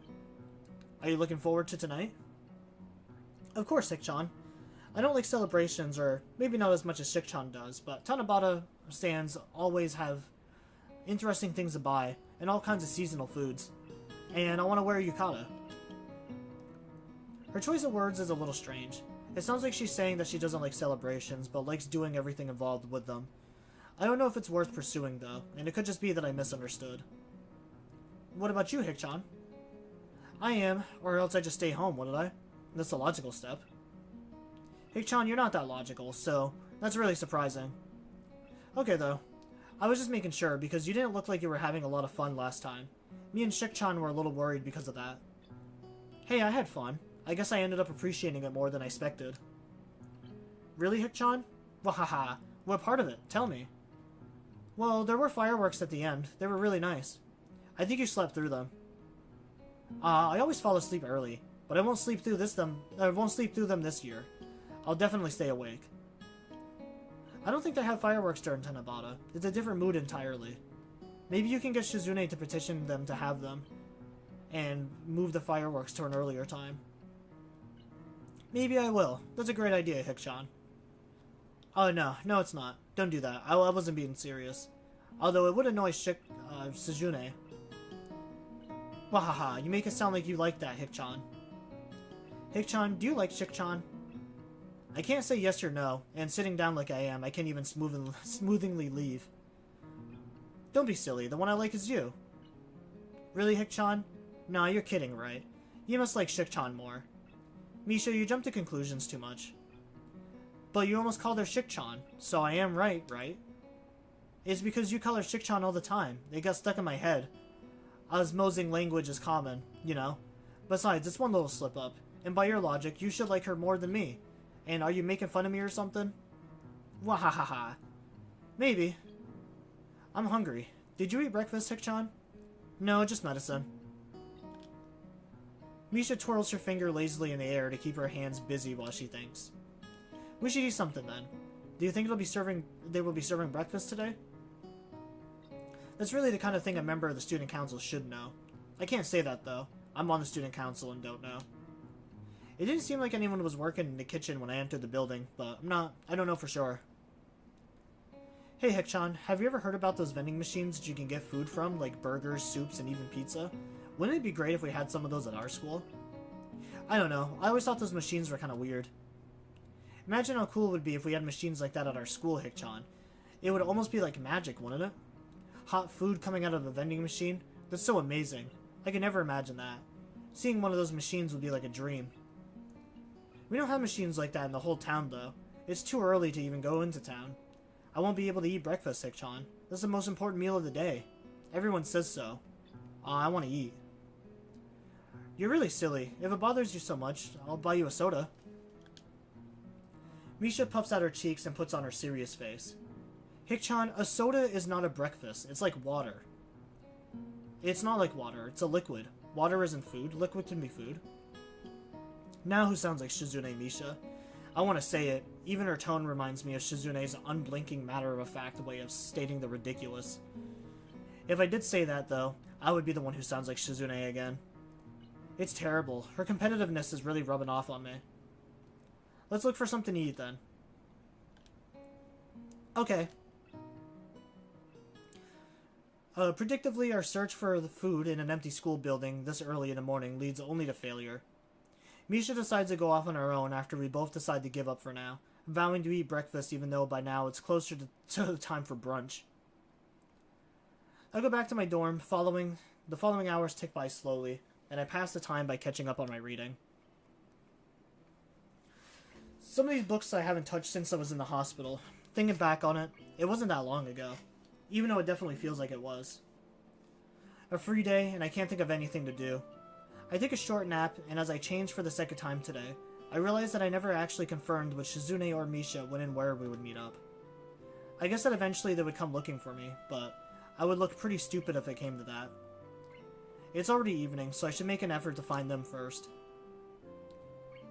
Even though the grounds aren't exactly flooded with people, and it should be impossible to miss Misha's pink hair, even if they were, I have a lot of difficulty finding them. Finally, I run into them at the front gate, which was the first place I had looked. Hello. She attempts to punctuate her normal greeting with a grand little sweep at the end.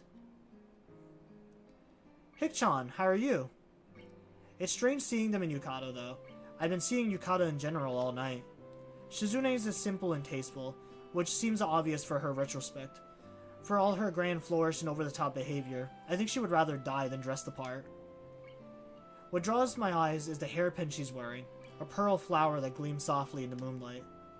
It looks pretty on her, but in a way it also feels out of place, as if it's too elaborate for a high school girl, or maybe just for someone as secretly childish as Shizune. Misha's yukata is about what I expected, so it actually fits a little too well. Paired with her bubblegum pink hair, she looks cute, but anachronistic? I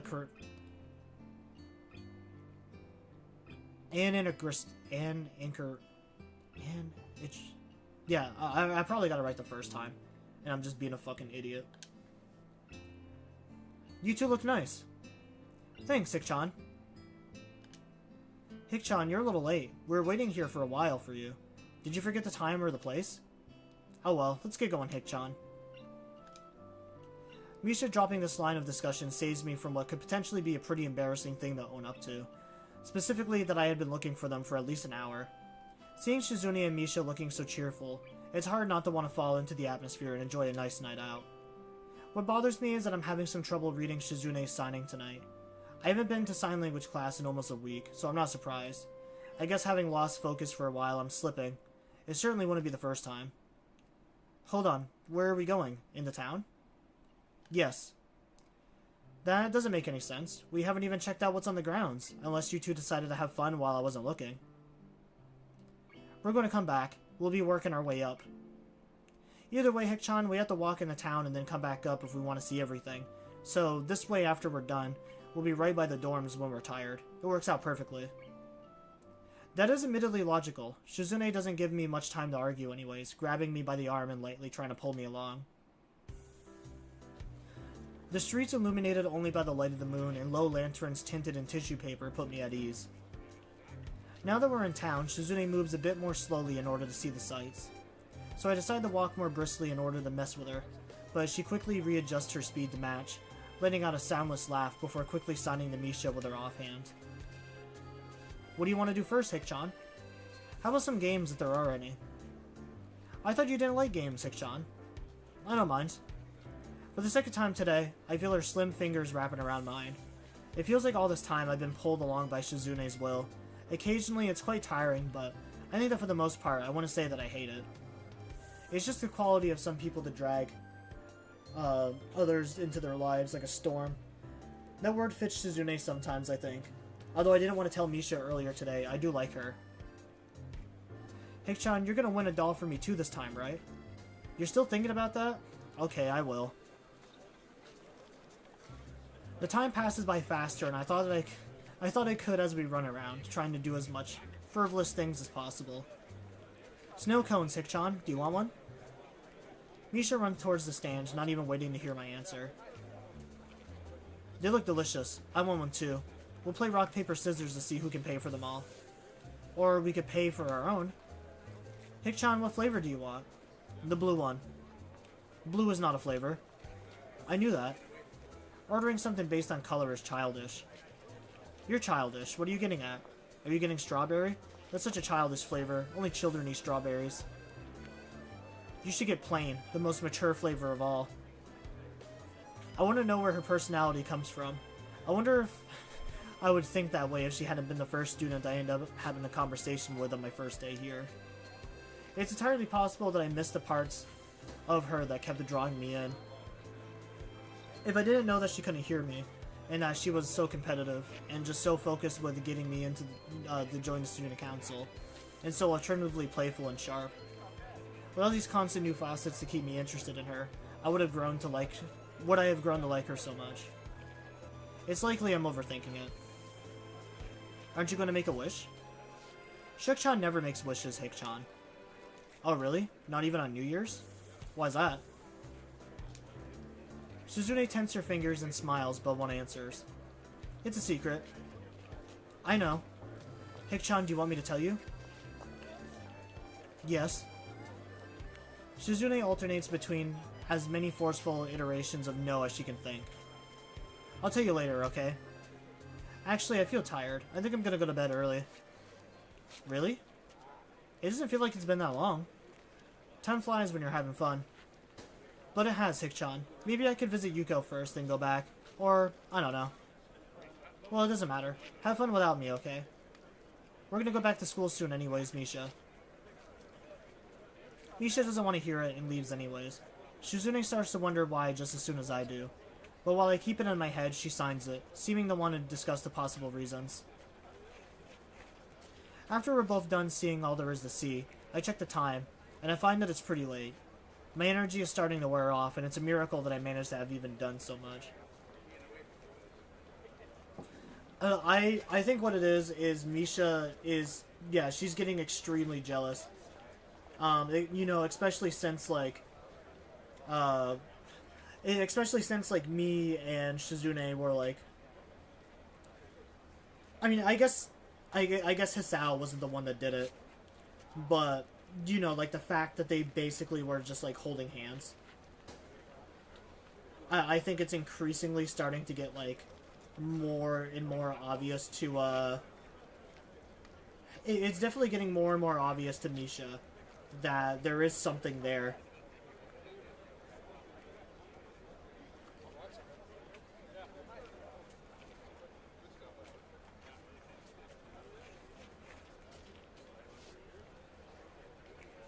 So that's kind of like, that's my reasoning behind why she left.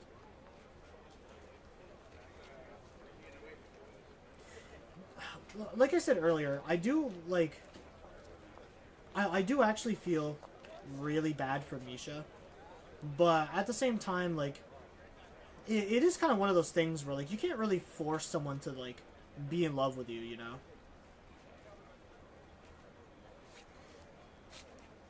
Because, like, even if Misha has feelings for Shizune, there's no telling if Shizune has feelings for Misha, which I doubt that she does, because she seems very adamant on hanging out with Asao.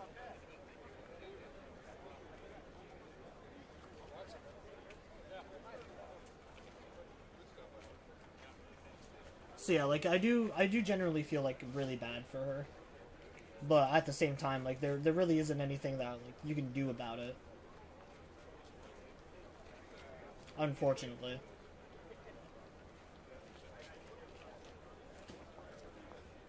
I really am. I am curious to see how close we are to the ending, though. I don't know if it's just me, but this game does feel like it's been going, or not this game, but this story feels like it's been going on a little bit longer than some of the other ones.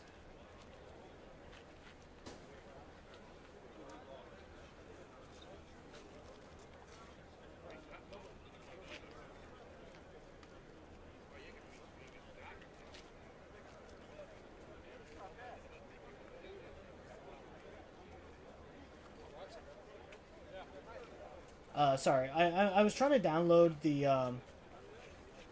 I was trying to see if I could download my games on my Xbox from my phone. Because I know that was something that I used to be able to do on PS4. Was, like, I could tell my, I could go to, like, the PlayStation app and then have it, like, start downloading the game and stuff for me. But it doesn't seem like I can do that with the Xbox app. I was going to start downloading the games while I was having this conversation. But yeah, I don't think I can do that. I think I would have to have... I think I would actually have to switch over to my Xbox to do that. So, we'll just keep going for now.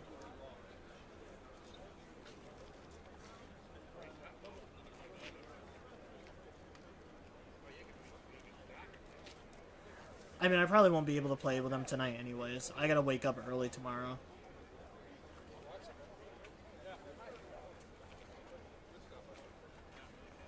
After we're both done seeing all there is to see, I check the time and find out that it is pretty late. My energy is starting to wear off, and it's a miracle that I managed to have even this much too. Even Shizune is starting to look a bit tired. We make our way back to the grounds. Shizune seems disappointed when she sees the school building lit up and teeming with students. Something wrong? I wanted to go up to the roof, but now there are too many people. I'm tired, so it might be for the best. There are probably couples on the roof since it's that kind of holiday. Then again, I want to know. Is that how it really is? I've never really been into any festivals before coming here. I'm disappointed. I thought you said you wanted to see the school was doing, or what the school was doing last, like saving the best for last. Now you're telling me you don't want to? Not even a little? I thought you would have more energy. I don't feel tired. This seems to spark her competitive spirit, and Shizune immediately perks up. Although it's then that I realize I didn't have anywhere in mind to take her, and I don't feel like going to the main building by myself. Fortunately, the area behind the school is both deserted and impressive looking today. I never appreciated how sprawling and well kept that was until seeing it at night.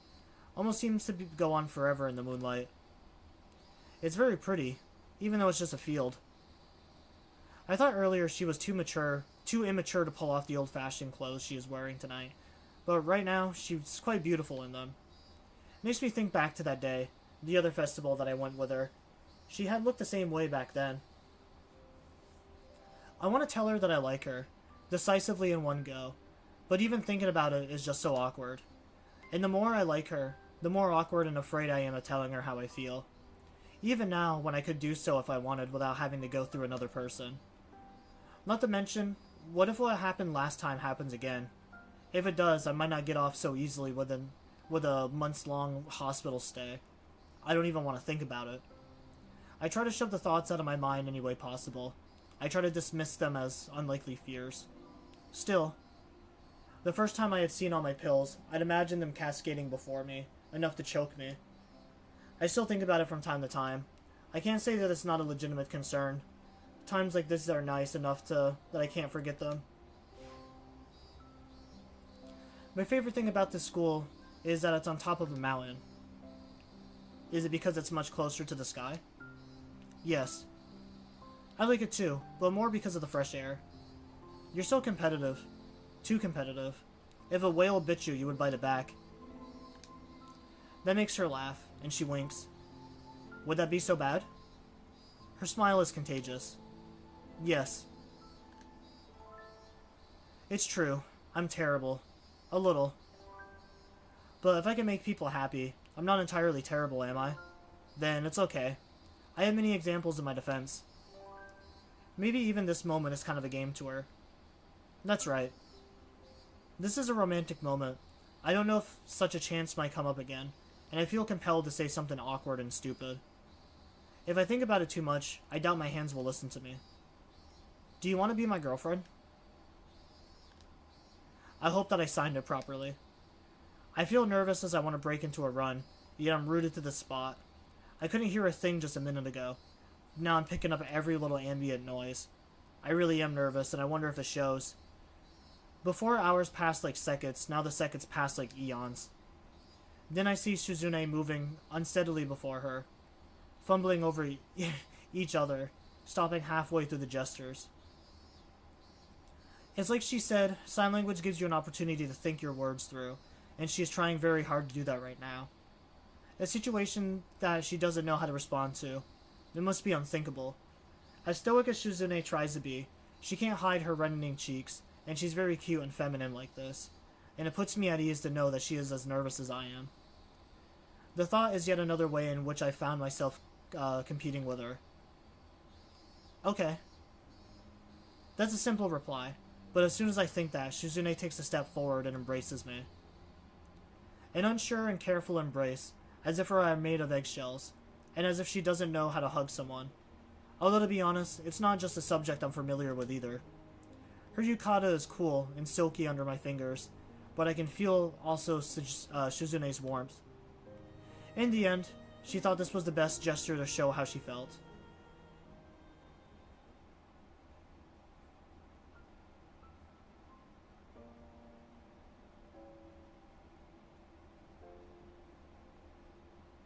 Sleight of hand.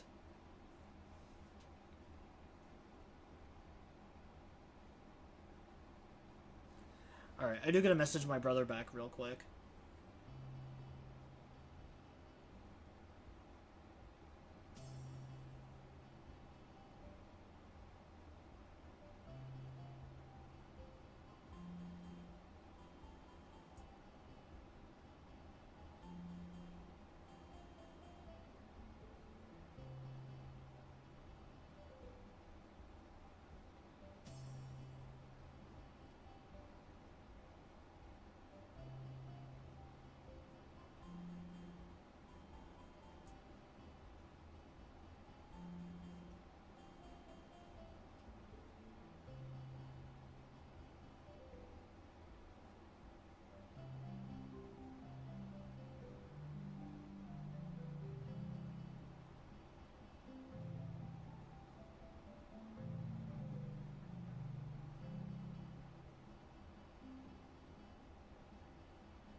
I feel kind of bad. I hope my brother doesn't think that I'm, like, ignoring him or something.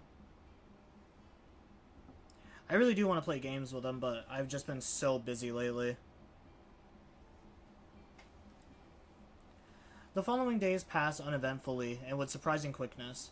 I feel renewed motivation to learn sign language. It seems that I have a knack for learning sign, so it would be a waste to not do so. And falling behind would be even more unacceptable. Summer break is coming up. Even though I figured that student council work would see a drop-off proportionally to how lethargic my classes are becoming, it doesn't happen that way. Every day I get swamped under increasingly meaningless work. That sounds about right. Despite how much I want to, I don't even have a free second to talk to Shizune nowadays. Every time I look at her, her face is buried in some book of records or stack of papers that needs to be checked. Today, I woke up early to come to school before anyone else, hoping to catch Shizune. She has a habit of coming in first thing in the morning to be more punctual than all the other students. Unfortunately, I think I am earlier than her. Hearing the student council room door click closed to the right tells me that this isn't the case. I just got here just behind her. I enter the room and tap Shizune on the shoulder to get her attention. Maybe she expects a conversation, which is why she puts down the carton of orange juice in her hand. Good morning. Where's your better half? We are separate individuals. Thinking about it, they must get that quite a bit. I can think of no other way to explain how ready she was with that answer. You're here early. That's good. You can help me look over some handouts. They're going out later today. I came here early specifically so I can see you without having to do work. According to Misha, being early isn't new for you. It's not new for you either. Are you saying you want to race? Shizune adjusts her glasses nonchalantly. I gestured at belays how giddy she is inside about the thought of having something very petty to take competitively and seriously. I think the smaller the matter is, the more it excites her. It's not a race. Do you want to make it a contest? I don't. I almost forgot to add the last part. The most important part. Well, that's fine. There are too many days left in the school year. I get tired of it anyways. With that, Shizune picks up her juice and finishes it off. I wonder if she's going to try and shoot the empty containers into the trash, but she doesn't. In fact, she seems puzzled as to why I seem so disappointed. I better get to the point. I just wanted to talk. Our break is practically here, you know. And we should spend more time together, anyway. I was thinking that we could do that over the summer. Shizune's face turns as red as mine must be, and she starts adjusting her glasses, flustered. What an all-purpose gesture. She taps her fingers together in thought, considering her words carefully. You mean like a date? Just because we're going out somewhere doesn't instantly make it a date. It's not? I want it to be a date. Then it is one. Shizune improvingly claps her hands once, before adding on to the statement. But not today. I'm going away for a week to visit my family. That is an oddly formal way of putting it, and for that reason my interest is piqued. Maybe her family is prim and proper, traditional kind, living in giant old-timey mansions with a little stream of koi ponds, or in koi pond, where everyone wears kimonos all the time. It's a wild assumption, but it's fun to speculate sometimes. I wonder if Shizune puts on the appearance of being calm and mature good daughter, like Lily when she is with her family. I can't imagine it, but if there's even the possibility that it's true, then I must see it. Only a week? It must not be that far of a trip then. Of course not. They're still in Japan after all. Really? It isn't like you can come with me. Is that what you're trying to say? Why can't I? It isn't like you would enjoy it. You don't know that. It could be fun. Oh, I almost forgot. You didn't answer my question. Are you going alone or is Misha going with you? Does your family know sign? Misha's coming along. The part of the question left unanswered is most telling. If Shizune's family can't communicate with her, I have to wonder what her childhood was like. She probably wrote everything on that pad she carries around and still produces it out of nowhere. Usually it's when neither Misha nor I are around. I can notice her from far away when she pulls it out like a last resort, grimacing the whole time. If Misha is going, then I'm going too. Do you like Misha? It's the principle of the thing. I entertain the notion that Shizune might actually be jealous, but I doubt it. She usually wears her emotions pretty plainly on her face, so I don't see anything that would support my theory right now. I think you're just bored. That's okay, though. Alright, we'll all go together. It's what I hoped for in the first place.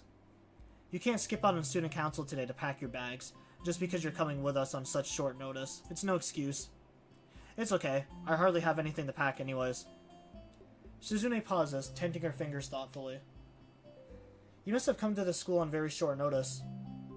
It could be that she is thinking back to the time when she and Misha unexpectedly shoved themselves into my room and caught a glimpse of all my medication.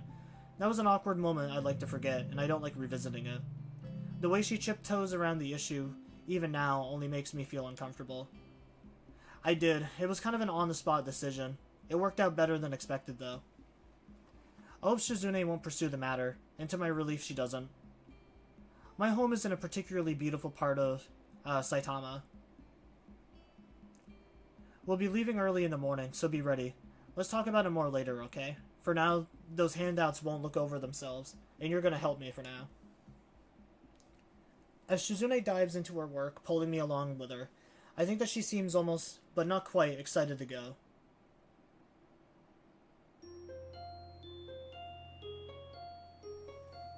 Should I show the bad ending?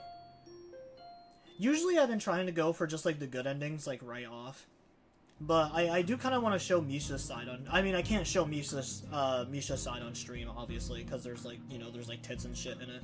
I'll have to censor that for when we get to that part. But I don't know if I should read or like play through that section. Cause I'm definitely not doing all the endings on stream. My goal is just to get like the good ending with all the characters, and then if I decide to do all that other shit later, I'll do it in my own time for the 100%. When Shinzure and Misha arrive early the next morning to pick me up, they are dressed in something other than the school uniform I've grown used to seeing them in. It makes sense since we're on the holidays, but it's still jarring. Shizune's dress is sharp and fashionable, almost too much for a quiet place like Yamaku. Thinking back to what she wore at the Tanabata festival, I'm starting to notice a trend with her. All of her clothes are very tasteful and mature, very well thought out. So then, I wonder why she herself is so immature. Bush Channy too. Who the fuck is Bush Channy? Or Bush Chaney? I don't know how you're supposed to say that. I need to look this up now. Because that's a good old American name. That's not like a Japanese guy. Who the fuck is Bush Chaney? Bush Chaney refers to the administration of U.S. President George W. Bush and his Vice President Dick Cheney. Why is she... When the fuck does this game take place?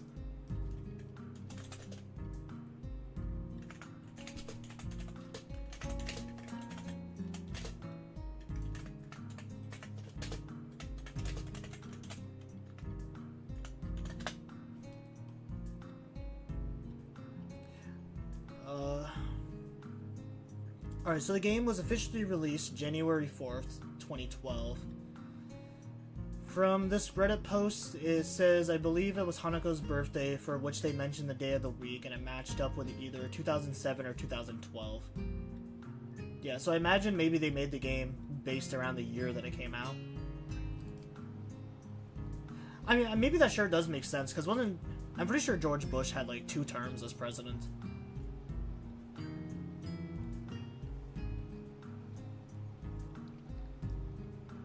I don't know, it just seems a little weird. That is definitely not what I expected Misha to be wearing.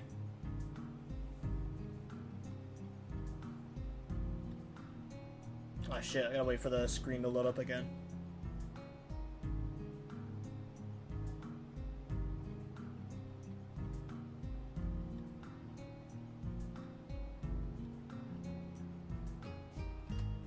Shit, it's not loading up.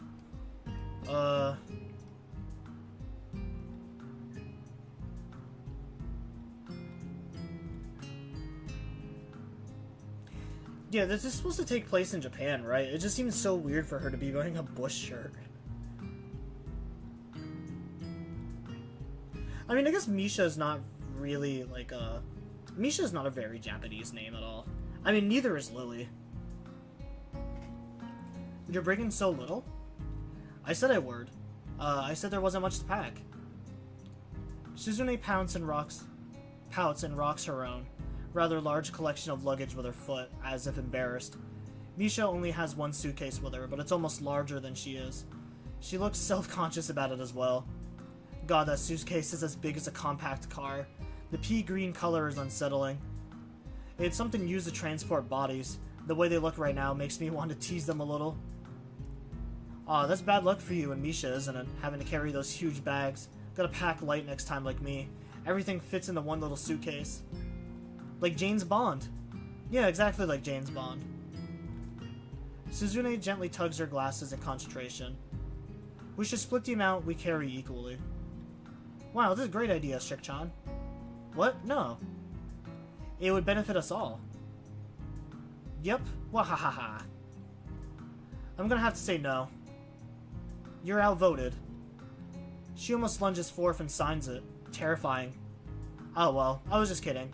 I don't mind carrying a few extra. I thought it would be fun to mess with you both. But if you were gonna try and make me carry it all, I was gonna ride that giant green case down the mountain like a sled. That seems to make Shizune laugh, and she holds up her hand to her mouth to hold it back. It's like she's hiding it. I wonder if she can laugh. If not, that might be why she does that. That kind of makes me feel sad.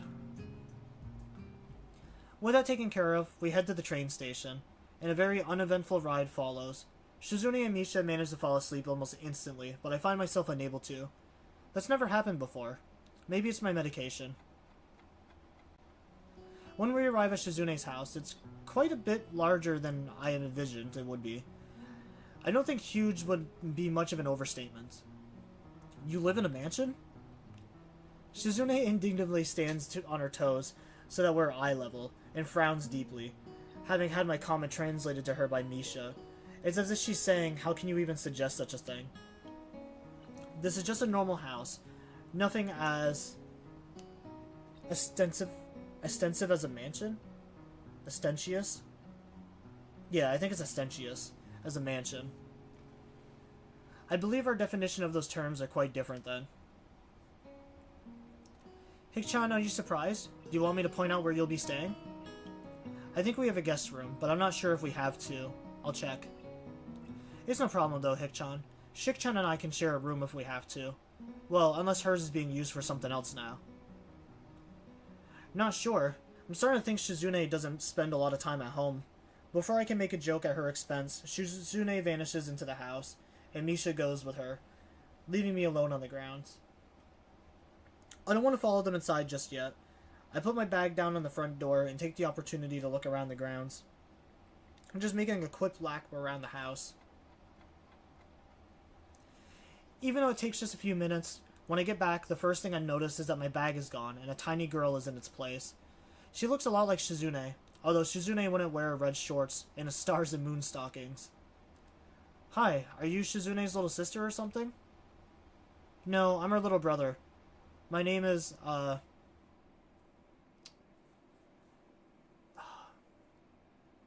want to say, it's probably Hideaki. Hideaki.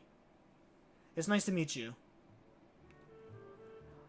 The voice that responds is straightforward, monotone, and also definitely male. I feel embarrassed to the point where I could almost turn around and leave right now, if I could remember my way back to the train. Are you the second person that my sister brought with you? Brought with her? I'm not luggage. Anyways, I'm Hisao. Did you take my bag? Yes, it is my right to keep anything I find on my property. No, it's not. That's not how it works at all. I guess even particularly well-spoken little kids believe in the law of finders keepers. Even though I call him little, he doesn't seem that much younger now that I think about it. Maybe 2 or 3 years younger at most. I gave it to Shizune. It's inside. Are you on the student council? Yeah. How did you know? Did she bring it up often? I almost says, does she talk about it often?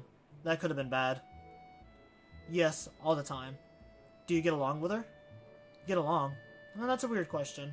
I wouldn't be on the student council if I couldn't get along with her. What about you? Do you two get along well? Even though he has a monotone voice, his face is as expressive as Shizune's, and belays how he really feels. Must run in the family. Looks like he isn't happy about my question for whatever reason. I'm sorry, I was only asking because you both act so much alike. I don't know why, but it feels like he's teasing me. Unfortunately, it works. I don't like being compared to Shizune. You're a lot more like Shizune, but that's to be expected.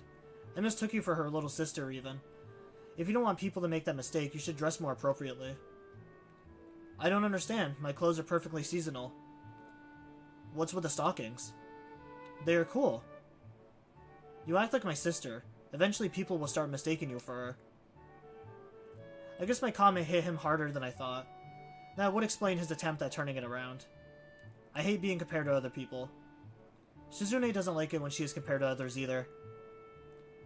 I thought that Hayaki was a little more mature than Shizune, but they have the same competitive streak and inclination to provoke people.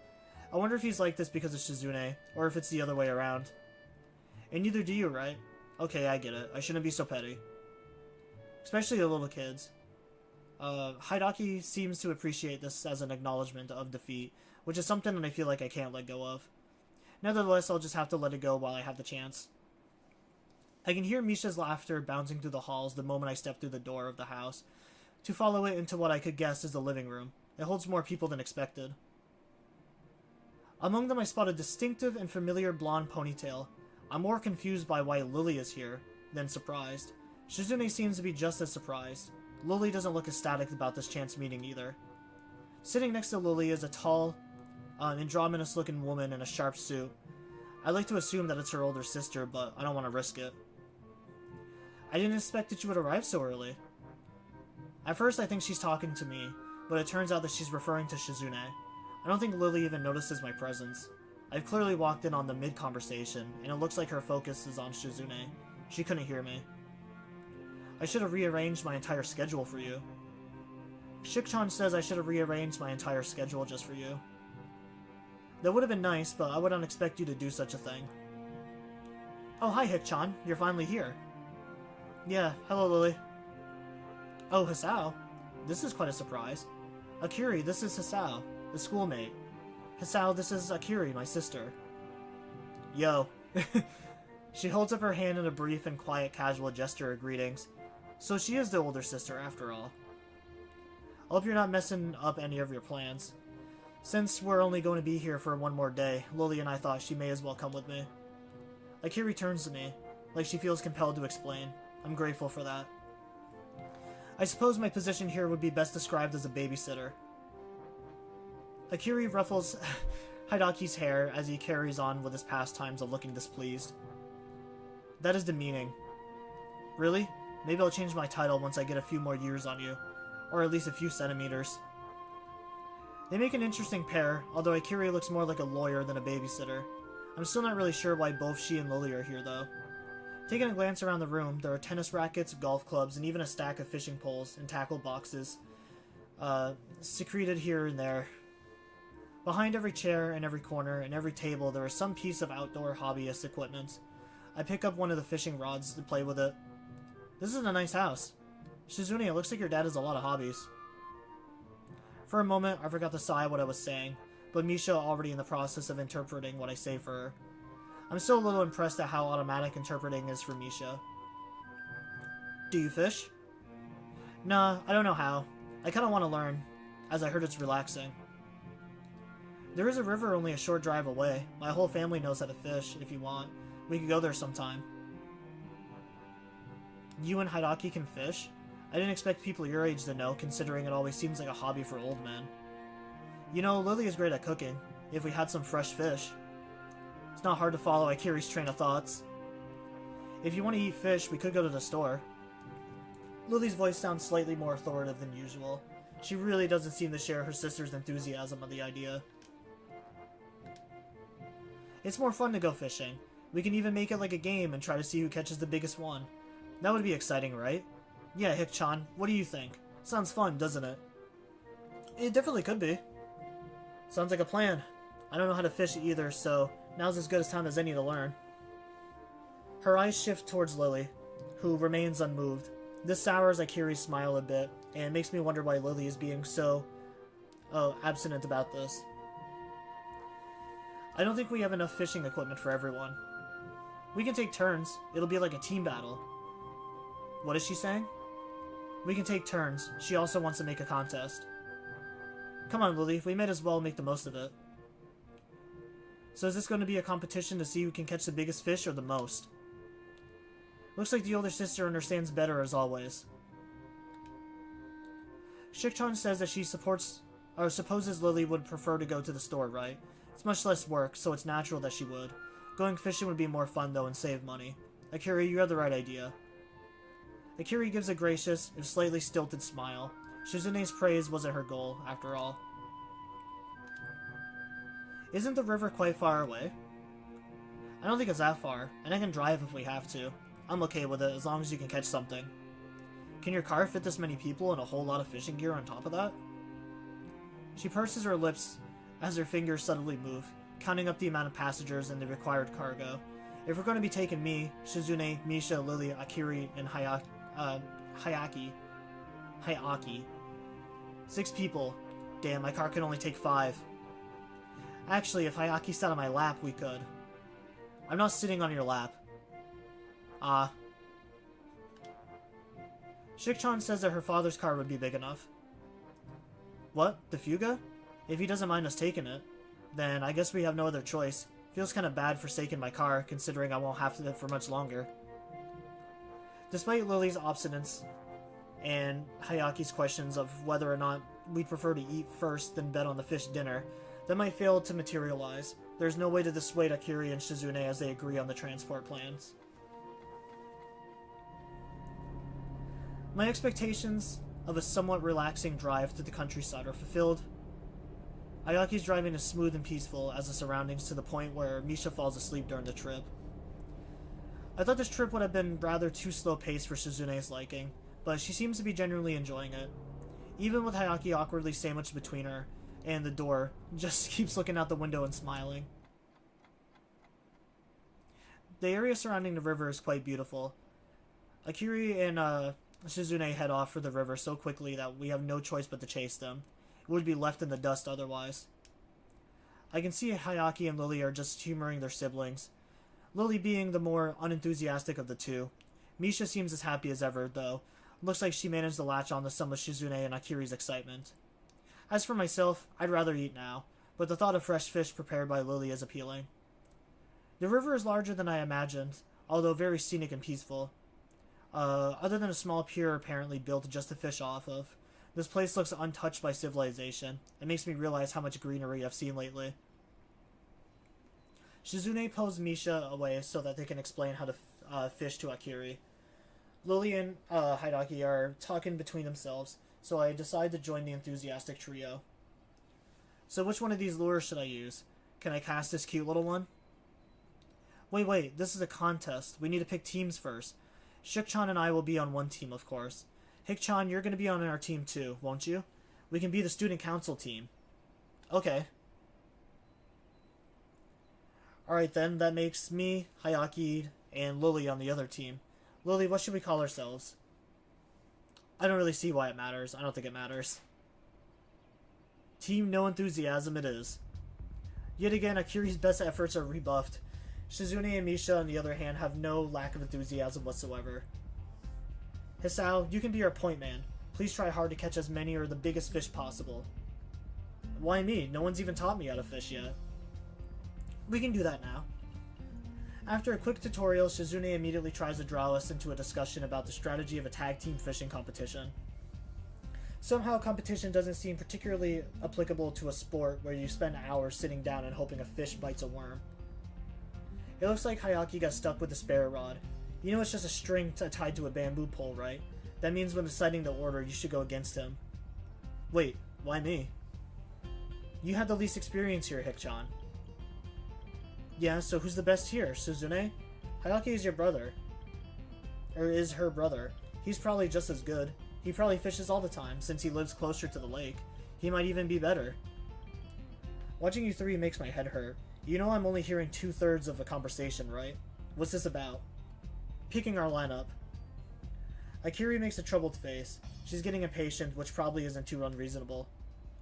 If you're impatient, that only makes me more excited. Now I want to play for higher stakes. What's she saying? She wants to play for higher stakes. I wouldn't be too hasty. We have beginner's luck twice over on our side after all. The only way you'll be able to beat that is by catching a whole ocean. This is a freshwater body of water, you marine biologist.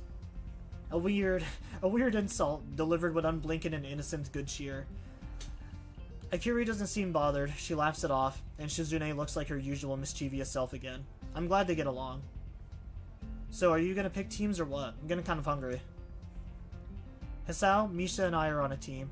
Lily, Hayaki, and you are on a team, aren't you? I suppose that's the most obvious arrangement. Wouldn't mixing it up be a little more fun, though?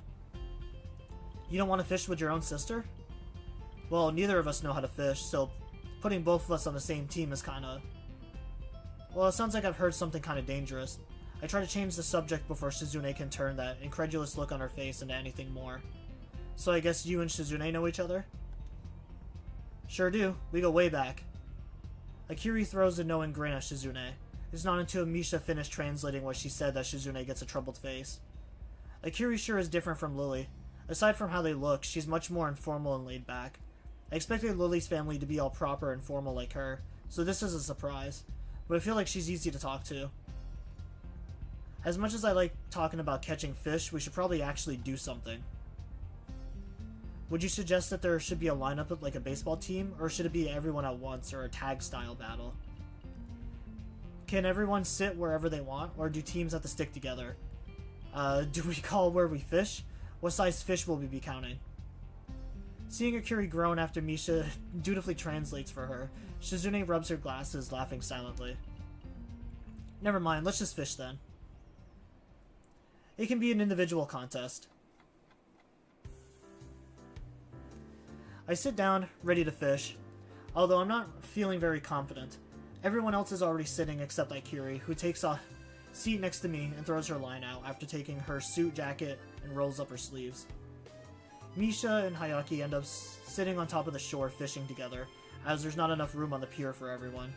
Truth be told, I'd rather be sitting next to Shizune, but Akiri seems more approachable. Careful there, you're a little too close. Don't tangle our lines, Kay? So you've never fished before? No, but I've seen a bit on TV. I've always wanted to catch one of those big fish with a sword like for a face. Merlin, I mean. If I recall correctly, those are from the ocean. They are saltwater fish. I know that. Why is everyone acting like I don't know the difference between fresh and saltwater? If you aren't careful, you're scared off to fish saltwater or not. Akiri's voice is somewhat loud between her attempts to both egg on Shizune and keep Lily entertained. She may have a point. My line doesn't seem to be picking anything, but I don't know how much of that is down to Akiri. Shizune does her best to relax in the sun, and pulls the look off very well, but I can tell that she'd be slightly put off by not knowing what's being talked about. Not having Misha around can be a real problem. Hisao, what's the score so far? Are we winning? I hope we are, given that I've entrusted you with our team's success. I managed to do some awkward signing with creative placement of my rod. It's probably close to being gibberish in spoken terms. You're like, right there, can't you tell? Disappointing. You let yourself get distracted. You have to stay focused. Should have known. Well, it's 0-0 in any case. Akiri chuckles, although it's clear that they really took the wind out of her sails. Is it just numbers now, or are we keeping track of size, too? Both. Grading matters. Who's going to be grading them? Are you a certified fish judge? Shizune shakes her head to signify that she isn't. But it doesn't seem like it would be very hard. Tell Misha to stop flailing her hands around like that. It's scaring all the fish away. And ask Hayaki why he isn't even bothered to cast yet. I look over to the two and yell what Shizune said to them. Shuk-chan, I think he's upset that he's stuck in the back with the backup rod. Since Misha is largely unable to sign anything coherently right now, she only gets a puzzled look from Shizune for a reply. Shizune just sighs after I translate it for her. Hey, even if you're depressed about it, you gotta try. You catch the big one, for all I know, but you won't catch anything unless you do. I feel that at least half of her encouragement is because if Hayaki does catch the big one, she wants to be there to eat it, and having 6 people fishing just leads to better chances of catching something than having fun. The constant awkward shuffling I have to do to communicate with Shizune, not to mention her increasing fidgeting, makes me think it might be good to give her a go at fishing. Hey guys, can we switch over now? Sure. Lily? No, please. I have no idea how to fish. I sign what they say, given that I seem to have taken Misha's place as Shizune's interpreter right now. How magnanimous of you, Lily. Oh boy, here we go. I don't bother translating what she says for fear of speaking or sparking another fight. Shizune says you should at least try it. It might even turn out to be fun. Very well. Akiri, how do you use this? It's pretty simple. I wonder how ethical it is to purposely completely change what Shizune said like that. At least it paid off. I think I understand what bait, I think I understand. What bait do you think would be best to use? I prefer something that wouldn't hurt the fish too much. If you're putting a hook through their mouth, I don't think the bait's gonna hurt them that much. And letting it go? No, don't do that. But if it isn't big, there's little point in killing it. With my hands freed, it's much easier to interpret what everyone is saying. Now Shizune is the one that has to deal with her hands being full, but she seems to take it in stride. That's so arrogant. Okay, I'll only reel in the big ones, too, from now on. What's she saying? Akiri just sighs after I interpret for her. No, I don't like that only. You know, a fish is a fish, and you take what you can get. Unfortunately, Shizune can't hear her, and Lily doesn't seem to be paying much attention now. Lily's taken the fishing easily. It is a very relaxing activity, after all. It isn't long before they both catch a fish, and surprisingly, Lily is just as interested in which is the bigger out of the two. As the hours pass, it seems like they are even starting to have fun. At the end of the day, we have several good-sized fish between us. Even Hayaki and Misha managed to catch one. No one brings up that we were competing to see who could catch more. I don't think it matters to anyone anymore. Shizune and Misha are talking between themselves, some distance away, and Lily and Hayaki are doing the same. I decided to take the advantage of the quiet moment to talk to Akiri. Lily and Shizune got on well today. I didn't really expect it, after seeing how they act towards each other in school. She gives an amused snort. It looks like she doesn't take their feuding as seriously as I do. They've got their reasons. Lily and I are going away for a while tomorrow, so we thought we'd just pop by. In the end, I'm glad we did. After a brief silence, she stretches loudly and then claps her hands to get everyone's attention. Well, that looks like enough to feed everyone. We should be getting back now. Lily nods but then hesitates. Even with her face clouding a bit, she looks to be in a better mood than this morning. Akiri really seems to know how to handle her and diffuse any empathy towards Shizune pretty well. Today's catch looks delicious. I kinda wish I had some soy sauce so I can eat it now. I thought you wanted me to cook it. You don't think eating it raw would be okay? Despite Akiri's protest or joking, as I can't tell which, we decide to wait to at least cook the fish before eating. It's already become pretty late while we're out, and by the time we arrive back at Shizune's house, it's a good time for dinner.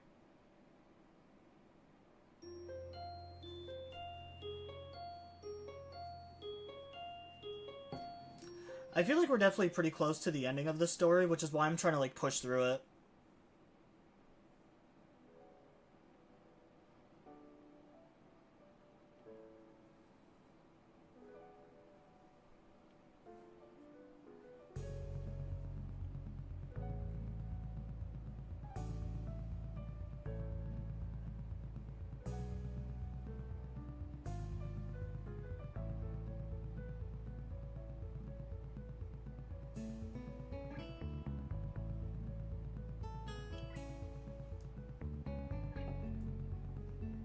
Sorry, responding to messages again.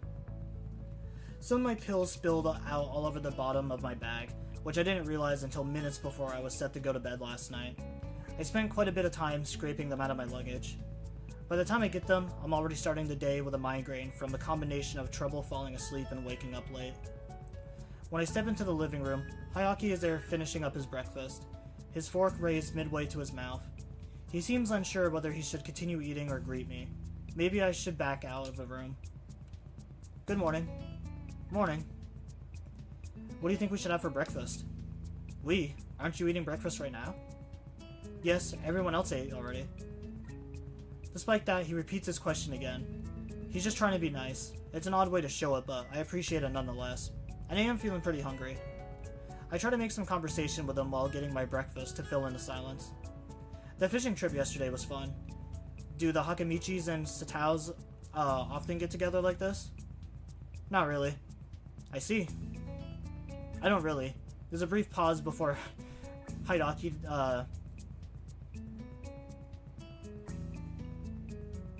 designs to fill me in a little more. Dejins. Family issues. Our fathers are brother-in-laws and do not like each other. Hearing that gives me plenty to think about. It puts the way Shizune and Lily deal with each other into context and makes me even more wary of getting involved. Family issues can be troublesome. Hidaki simply nods and sits at the table with my breakfast. I wish he were a little easier to converse with. While I'm eating, I notice that the house seems oddly quiet for a place with Misha in it. If Shizune and Misha eat breakfast already, it can't be because they're asleep.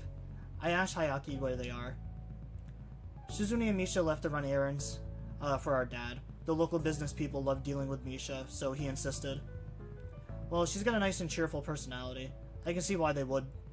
Maybe you should start taking lessons from her. You can increase your business connections. Are you serious? He sounds serious. I don't know what kind of business connections a little kid would need. Maybe he wants to have the best bake sale fundraiser. I need to take a drink.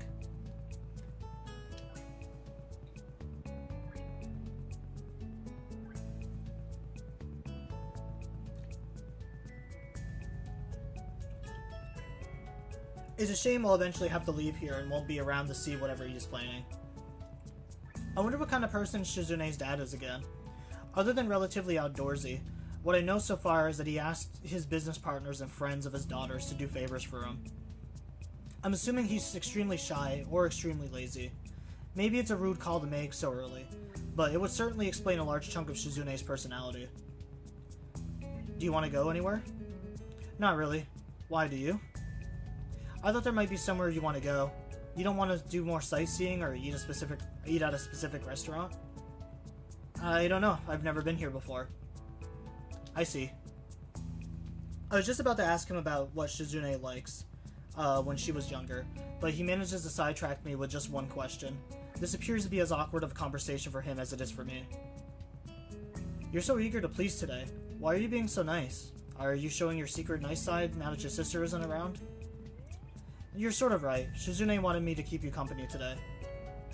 I don't want to trouble him and try to make him see that, but Hidaki is as stubborn as his sister and feels as if it's his duty. He also seems to be earnestly trying to be nice. Quickly, I start to realize that Hayaki's idea of fun is fishing, collecting cameras, and making astratic puns. Fishing is fun, but it's something I would rather do than discuss. The same goes for cameras. I'd rather handle them than collect them. This is something Hayaki picks up on myself. Are you bored? I'm not bored at all. I almost yawn the words as Hayaki ignores them entirely. You are bored. Shizune said to be entertaining, and I think I don't know how to do that. I am entertained. You don't sound entertained. I am. Why do you yell? I hope you do not yell around Shizune. It's hard to tell if he's joking. Either way, I'm a bit surprised. I try to play it off and change the subject. Do you just collect cameras, or are you into photography too? Not really. If I did, there would be more photos in the house than there currently are. What is there to take pictures of? I don't know. Birds? Architectures? One of those restaurants you were talking about? I thought the city had tons of cool stuff. How can you live in a place with so much and do nothing? Boy or girl? Apparently this is a boy.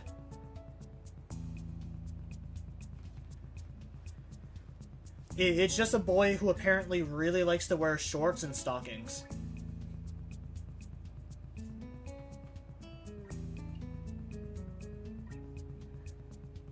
I thought you didn't know what there was to do here. Suddenly you have many ideas and are unauthoritated on how interesting it is. You're like our board of tourism. Do you want to go watch birds or buildings? Okay, no need to get so mad. I'm not mad. I just think that if you feel that strongly about it, then we should go to an amusement park. Why? So that you can be amused. It'll be fun. Well, he has the same flat, unfun expression on his face while riding roller coasters. Or will he... Oh, God damn, I can't fucking read today. Actually on the stupid juice. Will he have the same flat, unfun expression on his face while riding roller coasters and drop towers? It would sure bring the fun levels down. The thought does not convince me that it's worth the trip. I don't know. It always sounded to me like going to an amusement park meant you spend time waiting in lines and actually doing stuff. You'd have to go earlier than just to skip the lines. Have you ever been to one? No, but it just seems like that's what it is. Fine. What about a regular park? There is one nearby that Shizune likes to go to. Maybe she will be there, and I can unload you onto her. What do you mean unload? I'm not luggage. You don't want to go to an amusement park. I don't know what to do. He looks as though I hurt his feelings by refusing to go with him. I am already rationalizing my decision.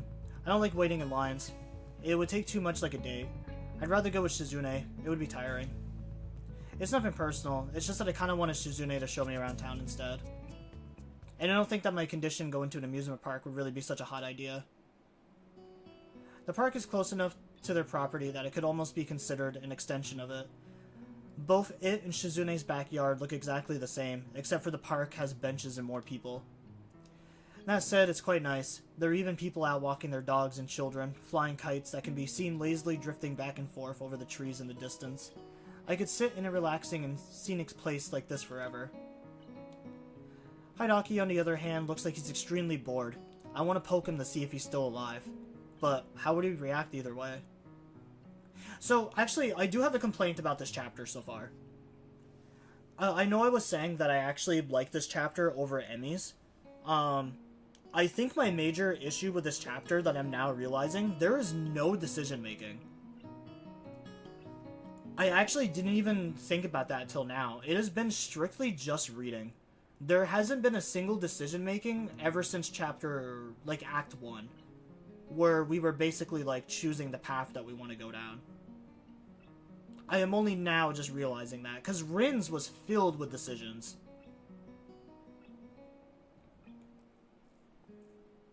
I mean, like I said before, each story is written by a different person, so I imagine that each is going to feel vastly different from the other. But even then, like, yeah, I just feel like I'm not having any choice in this. I mean, this is probably one of the stories where Hisao isn't a complete fucking idiot. So, I guess it does make a little bit of sense. I don't think the writing for this one is terrible. I do like this story probably better than Emmy's. Are you bored? Excuse me. No. You trying to get that pussy? Yeah, I don't know why it's making me hang out with her brother so much.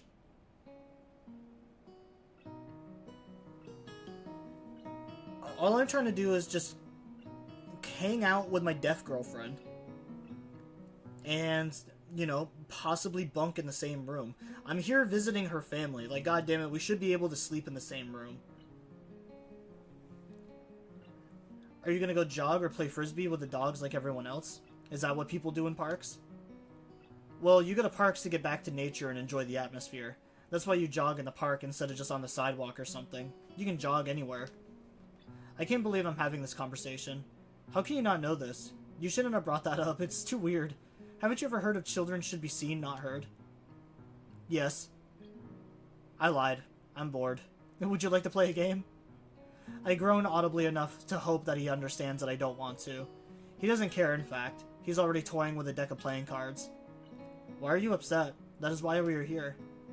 I thought we were here to look for Shizune. Exactly. This is why we should play a game.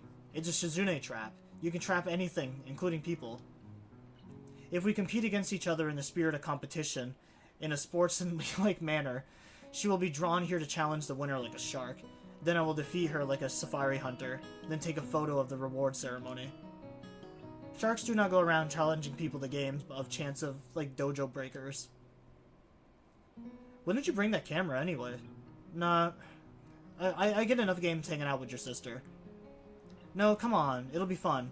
We can play chess. Please no. Besides, playing chess in a park is something old people do, like fishing. You're gonna get old too fast if you keep doing all this old man stuff. Hidaki freezes like he suddenly started speaking a foreign language. Maybe I offended him again.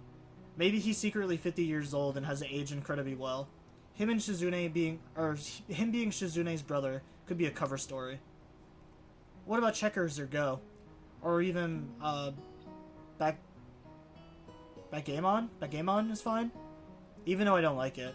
If board games aren't your thing, we could play cards. Anything other than 7 cards, because it's for wimps. Are you afraid that you will lose? If you can beat me, I'll give you candy. Haruki, you are just like Shizune. I'm starting to think this is all a pretense to play games. No, that is not true.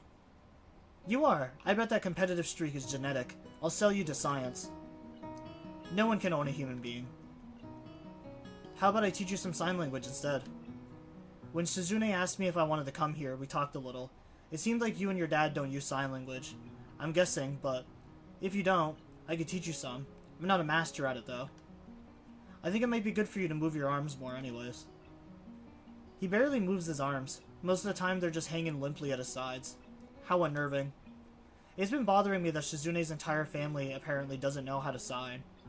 I wonder what she did before she met Misha. Did they just hire translators for her? Did she write out everything on that pad she carries around? The second is the most likely, or she could type it out on a phone. That would explain why she dislikes using the pad so much. Sad as it is, I can sort of see why Hayaki or her father might not have bothered to learn sign language. It probably was too much of a hassle at the time. It's very easy to think that. From what I've seen so far, though, neither of them hold it against each other or are too badly affected by it. It could be that I'm overthinking the situation. Come on. Well, to be honest, I'm starting to learn sign language myself. I brought all my books along with me so I can keep up, you know? Still, I can at least teach you the alphabet. It's pretty simple. This is kite. I feel really corny right now. Even more so when Hayaki stares at me blankly, as if the entire concept of learning is alien to him. Shizune liked flying kites here as well. This is his attempt to salvage the conversation, and I'm happy to oblige. Fishing and now kites too? Shizune really likes all these relaxing hobbies. Fighter kites, actually. Hayaki freezes as Misha appears behind him and puts her hands over his eyes. Guess who? He seems to finally loosen up too. Hi Misha, is Shizune with you? Hick-chan, no spoilers. Don't spoil it. Don't ruin the surprise, okay? Misha? Bingo, that's right. But it was too easy somehow. I don't know what she means by somehow. Too many people can tell it's me. I want to surprise someone. I thought for sure that Hayaki would be fooled. Why weren't you? You're the only person who does that. You and kidnappers. Really? Wahahaha. Why did you laugh? Are you giving Hisao trouble? I thought you would take him somewhere more exciting than the park. It isn't even that far from home. You're so lazy. Hayaki, are you giving Hick-chan trouble? You should have taken him somewhere more exciting. The park is too close to home. Shik-chan says you're lazy. He wanted to come here. Why are you so argumentative? I have to keep my little brother in line. What is she saying? You must be kept in line. Really? They're ready to go at each other's throats this quickly. On one hand, I've heard that siblings fighting is so much isn't uncommon, and the fact that they fight at all proves that there is some level of communication going on. So it's nice that they get along. They argue all the way back home. Misha translates for Shizune, and I for Hayaki, so it looks more like we're the ones arguing instead. Except not really. Nobody could listen to Misha and believe that. The day got entertaining in the end, at least. Yeah, we're going through these chapters fast, so I think this might be the last act. And we haven't clapped cheeks yet. If this was Emi's story, we clapped cheeks like 3 or 4 times. Despite having only been here for 2 days, it feels like it's been much longer. I wake up feeling more tired than refreshed. Maybe it's because I've been moving around almost constantly since I got here. Whatever the reason, it's making me get up unusually late each day. I feel like sleeping in. But it could be inconvenient if it ends up becoming a habit. I can hear a deep male voice shouting loudly in the background. It must be Shizune's dad. Or maybe, with the size of this place, it's creditors. More likely the former, since the yelling doesn't seem angry, just loud. That's supposed to be your dad? Translate this cheek clapping, yeah. I was throwing up gang signs while I'm hitting it from the back. Shizune, Misha, and Hayaki are sitting in the living room, having a one-sided conversation with a giant bear man who alternates between shoveling away food from a plate balanced on his leg and twirling a sword. From what Shizune and Hayaki are like, I'd expect her dad to be very reserved, clean-cut, possibly androgynous person. So I'm pretty surprised. Surprised for a while, until he starts talking to me. Hello, you must be Shizune's other friend. Did you have a good night's rest? The guest rooms are a bit sparse. If there is anything you need, feel free to tell me. Thanks, you must be Shizune's father. It's nice to meet you. I'm Shizune's classmate, Hasao Naki. The pleasure is mine. I wanted to meet you after hearing that I would have a second guest in my house. Unexpected. You hear something like that, and obviously you want to see that person. Would you like my business card? He holds up a case full of them for a second, and then I can see his name as Jigoro, and that his office hours are from 8 to 6. They also say that he's a consultant. What a prepared guy carrying his card case around in his own home. He's like Seta Kaiba, but instead of Yu-Gi-Oh cards, it's just his fucking business cards. We're just sitting down to a slightly late lunch. You're just in time to join us. Good. Pick a place to sit down and I'll bring you a plate. Hope you don't mind eating bear liver. I thought that bear liver was toxic. Either way, the thought of eating a bear liver doesn't appeal to me other than just for the ability to tell people that I've eaten bear liver. I mean, I've eaten bear heart before. You gotta be really careful with eating meat from carnivores, though. You have to cook it like very, very. You have to do it very well, because carnivores can carry like parasites and shit if you don't cook the meat properly.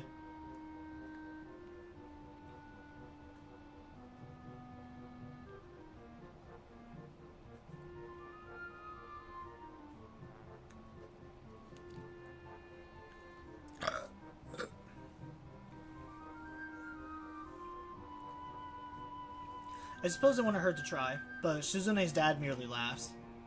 I'm just making a joke. Although maybe it wouldn't be such a bad idea to cook up some bear livers for you kids. They will make you strong. And put hair in your nuts. Or actually have an omelet. I'll make you one right now. Is that unusual for you, having an omelet for lunch? Very unusual. No, not at all. Jigoro vanishes to where the kitchen must be. I'm surprised that despite living in this place, he has a cook at my lunch. Maybe he only cooks because he likes to. My steaming plate of food is done in a very short time. It smells really good. Are you in the student council like Shizune?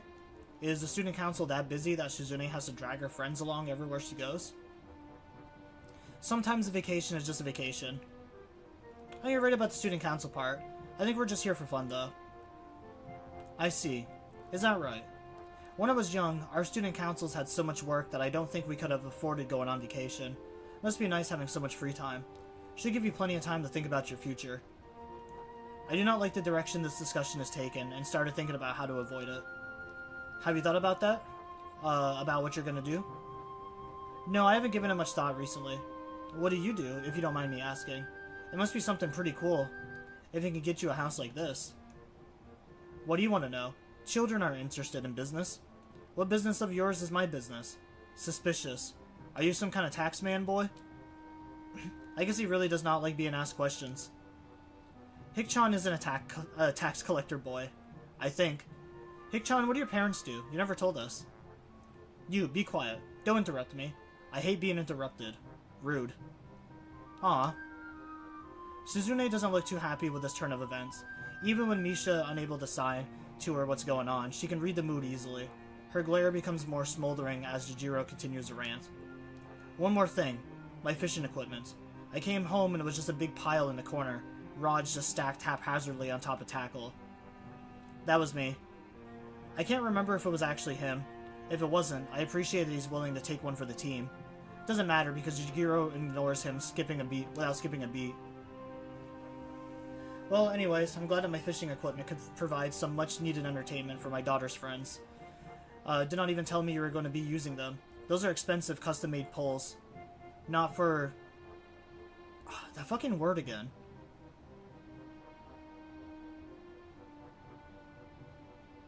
Diltenants. Diltenants? Diltenants. I suddenly become aware of the eggshell fragments in his omelets. Is he just a bad cook? Does he eat them for calcium? Were they personally added there to just give me even more discomfort? Though confused, I'm not as unnerved as I think I would normally be. Then again, my life has been pretty strange lately, and I keep running into all sorts of different people. Nothing surprises me anymore. Didn't even properly clean them after use. Terrible. Do you even know how to fish? Unlikely. There are not enough poles here for all of you. How does that work? Did you all share? One person baits the hook and another casts. 2 people reel? Incompetent. Well, 6 of us went, so we couldn't do it all at the same time. First it was just me, Akiri, Hidaki, and Misha. Stop talking. That sounds unspeakably dirty. I have had enough of your filth. How vulgar.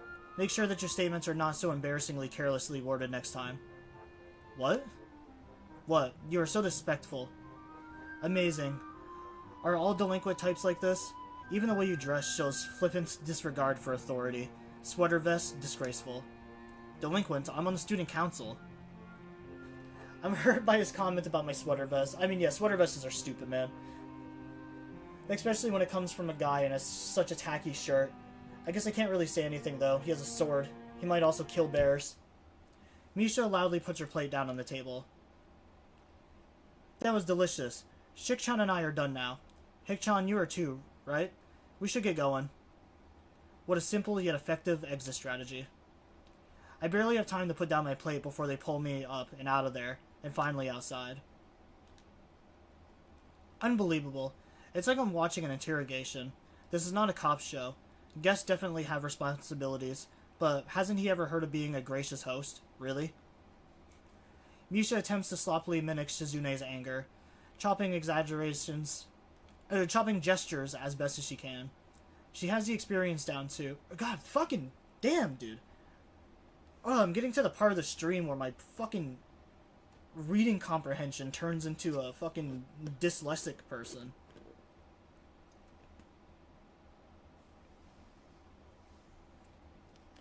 But I guess that's what almost 5 hours of reading does to a brother. Alright, I need another drink.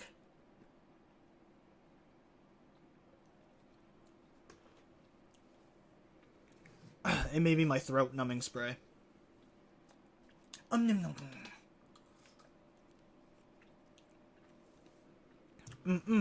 wasn't joking about the throat numbing spray. It actually does help when I'm doing these reading streams.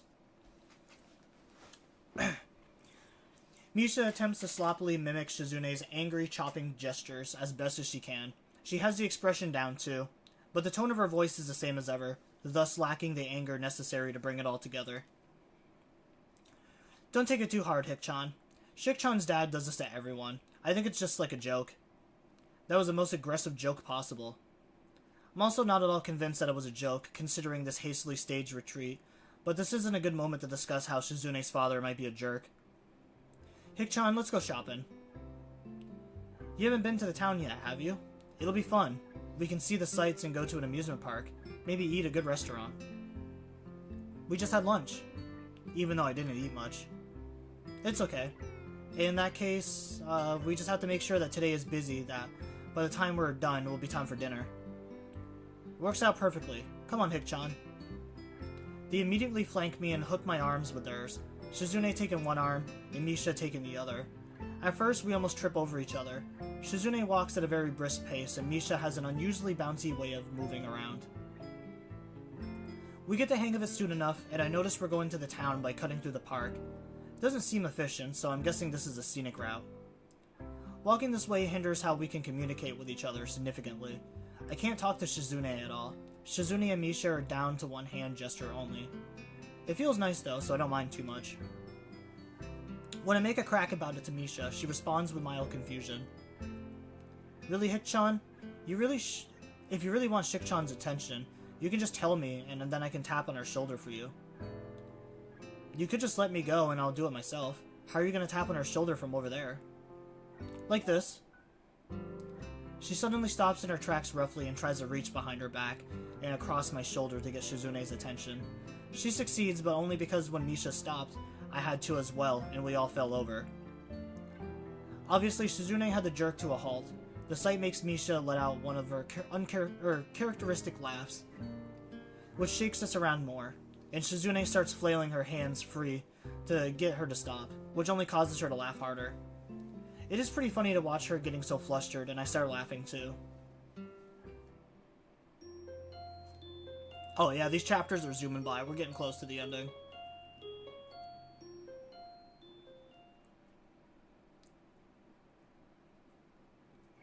been neglecting my sign language studies, so I should probably spend some time studying up on it. Although I think I've learned a lot by osmosis, I'm very proud of that. I will have to be careful not to brag about it. Most of the books I brought with me aren't manuals on learning sign language, but studies about different signing dialects. I know Shizune has some secret signals with Misha that only the two of them know the meaning of.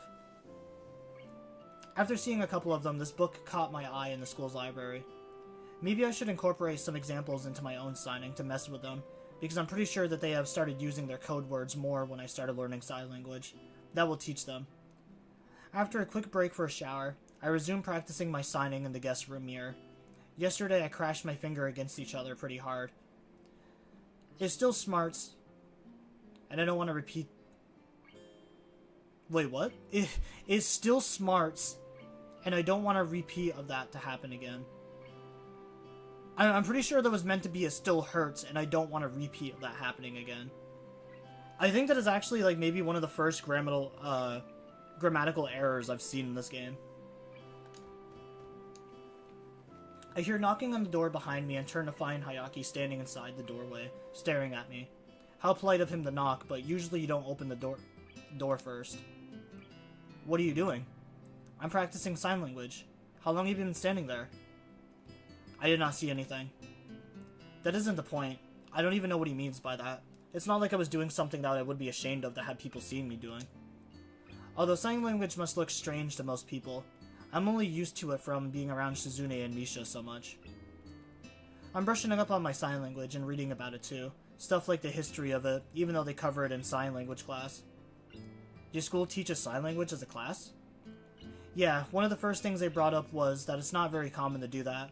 I guess we're very international or something. It looks fun. Well, I wouldn't call it fun.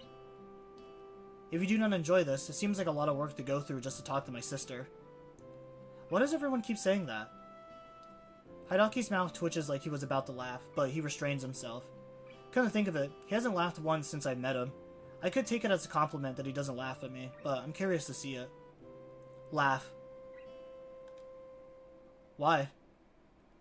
It was the fastest and most direct way I could think of towards accomplishing my goal.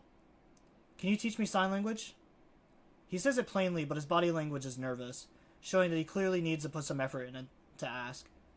I guess Hidaki likes his sister after all. I think that Misha is a lot more approachable though, so I wonder why he didn't ask her. Secretly I'm shouting yes inside. I thought he just wanted to learn sign language. I thought he wanted to learn sign language and even brought it up, but he had evaded the subject skillfully. It turns out I was right after all. I don't really know why this makes me so pleased. Sure. But now that I think about it, I'm not a sign language teacher. I don't even know where to start. In class, I'd be learning stuff gradually over a week. Does Hayaki expect me to teach him anything usable in one day crash course? My teacher spent a couple of days just giving a history of sign language. I decided to start off with that to buy some time while I figure out how I could segue into the hard stuff.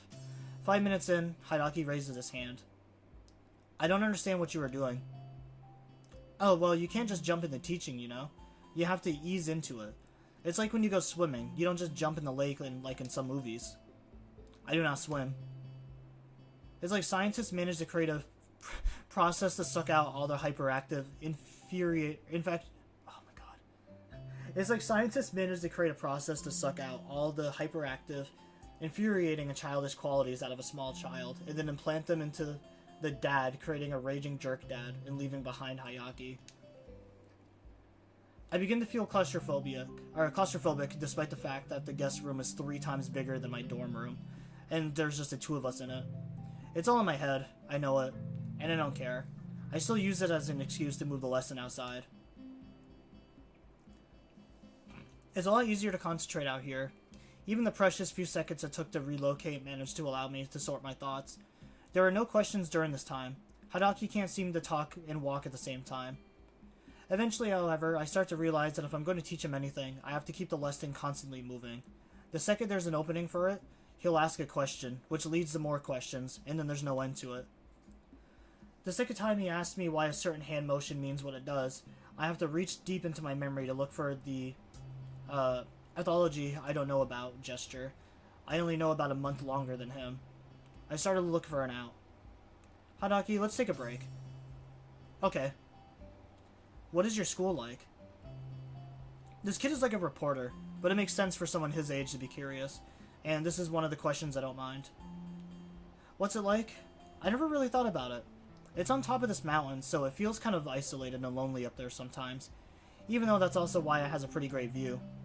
The students there are interesting, actually. I felt bad at first. You know what kind of school it is, right? Yes. I felt bad because I didn't want to go there. I don't even remember exactly what I was thinking at the time. Probably it was something like a school for crippled people would be a depressing place. They were telling me to go be forgotten there. Then everyone there was just living their lives for the most part, so I felt even worse. It wasn't different at all, so I kind of felt like a jerk. Shizune was the first person I met. She's the most of my classes. Misha too. They're always together. I guess the school is accommodating enough to pair them up as much as possible. There's this girl in my class, Hanako, who I feel bad for. She has these burns and she seems to have a complex about them, but I think she looks fine. She's a cute girl, and friends with Lily too. You know Lily, right? Does she bring up Hanako? Yeah, sometimes. I'm trying to remember who else is interesting. We have a little track star Ace who runs on the prosthetic legs. There's one girl, Rin, who doesn't have arms, and she's a great painter. All her art has this harsh, alive quality. Have you ever been to Yamaku? You've probably seen some of it hanging around. A little weird sometimes, but I've always heard that artistic and creative types are like that. That reminds me, the guy who lives across from the hall from me is pretty weird too, but he can at least be interesting. You are also interesting. Is that bad? And what's with that tone? What does that even mean? Are you saying I'm weird, Hayaki? Bethesda will pay for their stupid update on a years-old game. My game is crashing so much compared to before. The stupid Fallout update to sell more mods. Oh, yeah, the anniversary? Yeah. I heard a lot of bad things about the Fallout 4 anniversary thing.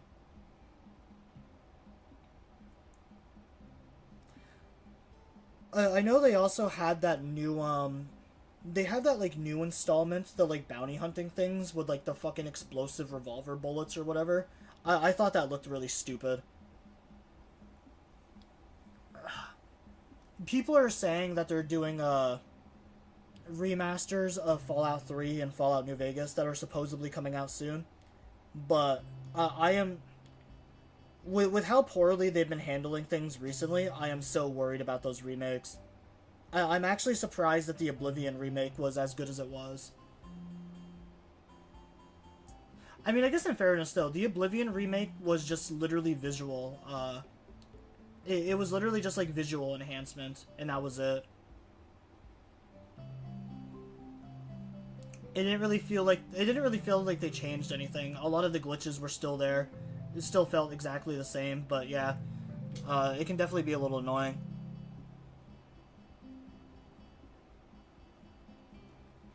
Alright, looks like I don't have anyone on YouTube end.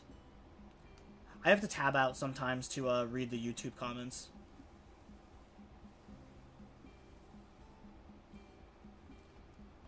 I need to check my phone real quick. This seems like a good time to pause.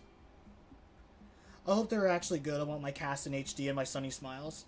I thought it was always criminal that you couldn't have Sunny Smiles as a companion. I think that was one of the very first mods I installed for that game, was to have Sunny Smiles as a companion.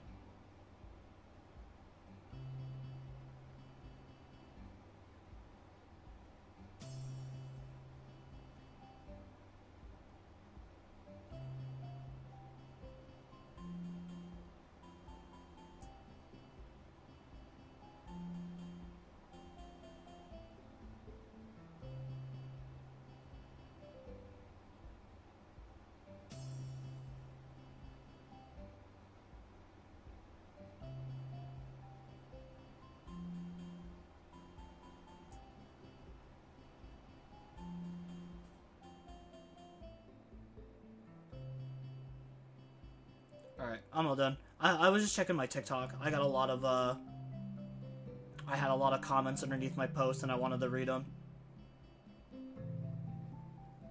And it gave me a minute to catch my breath. I feel like a fat kid in gym class with how much I've been reading.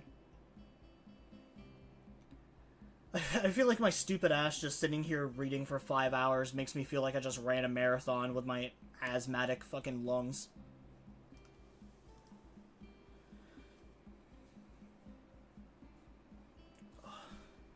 That does remind me, I do need to get a refill on my inhaler.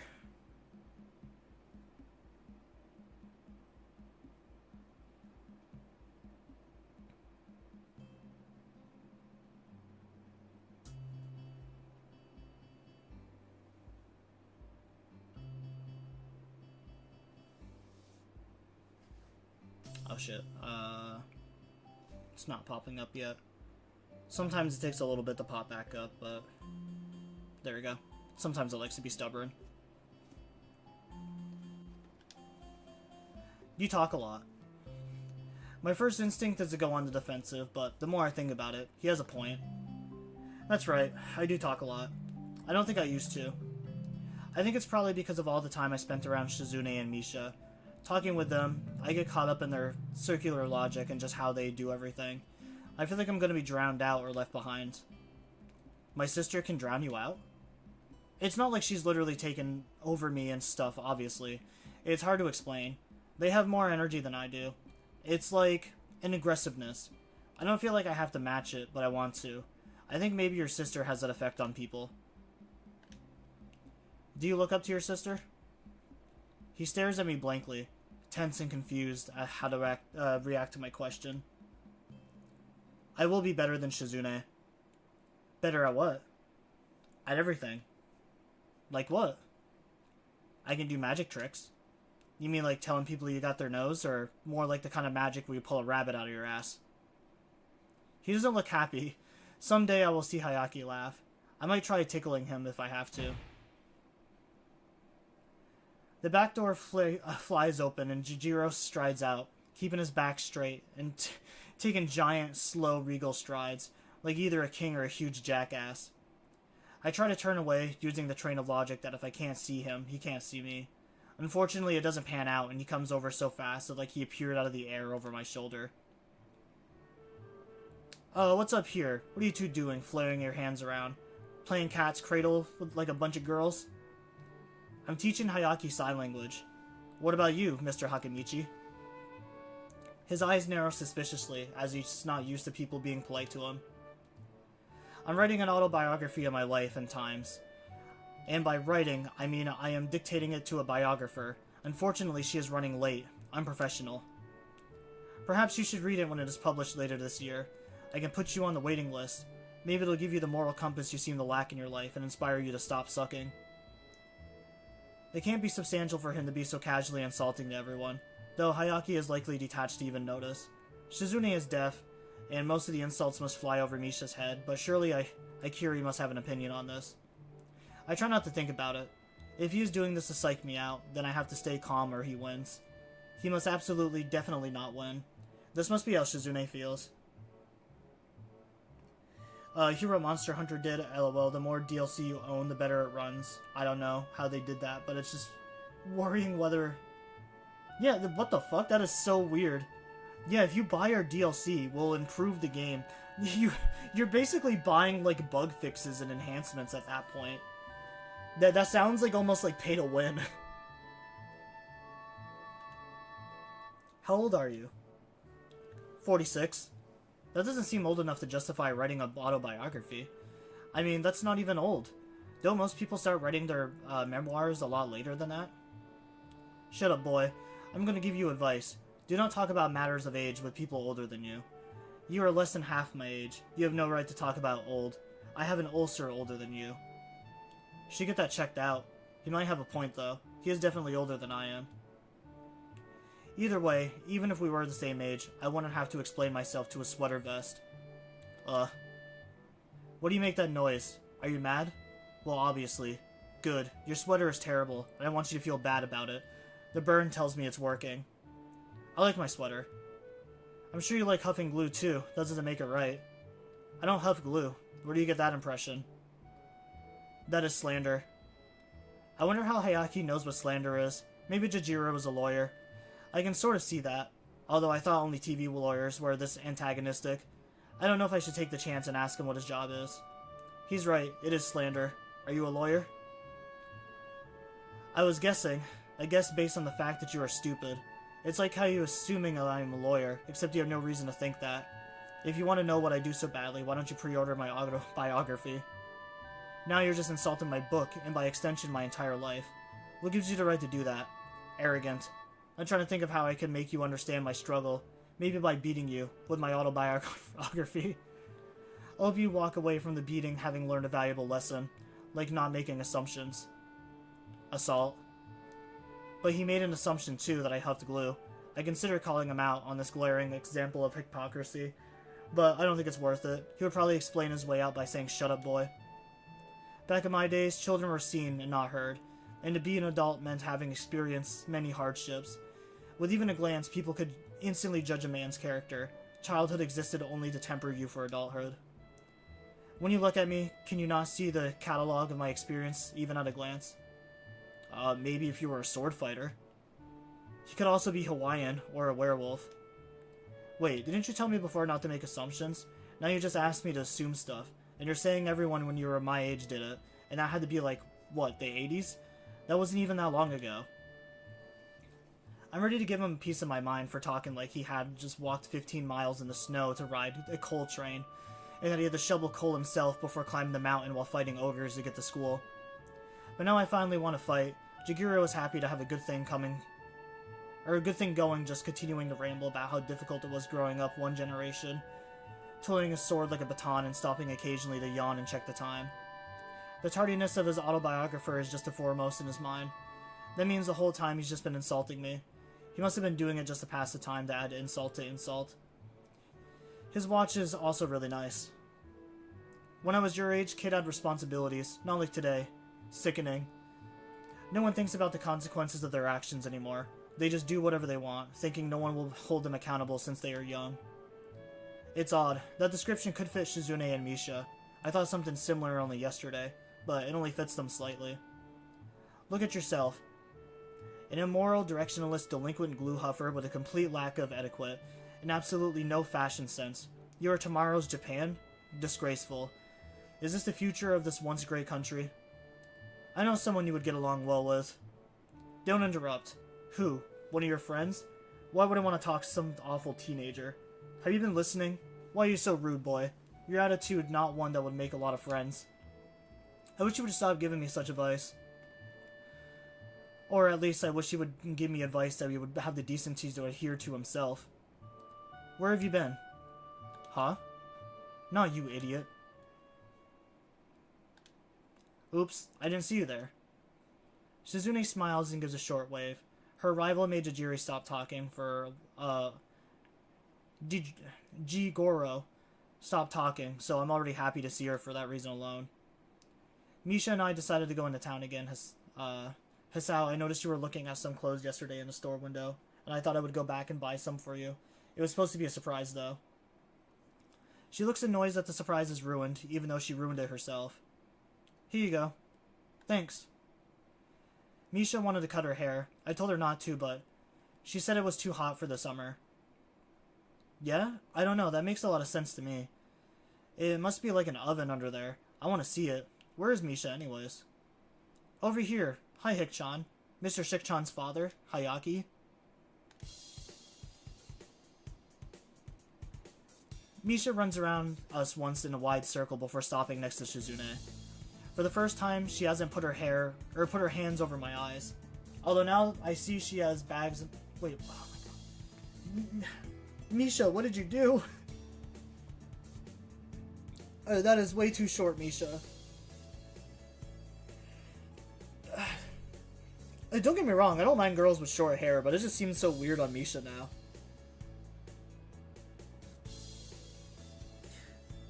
I think only, I mean, like most things in this world, like, people can only pull off, like, certain looks. Like, I don't think I really have the looks or, like, fashion sense to really pull off, like, most styles, other than just wearing fucking, like, black jeans and my black hoodie. But there's just some people that just, like, girls especially, that just don't look good with short hair.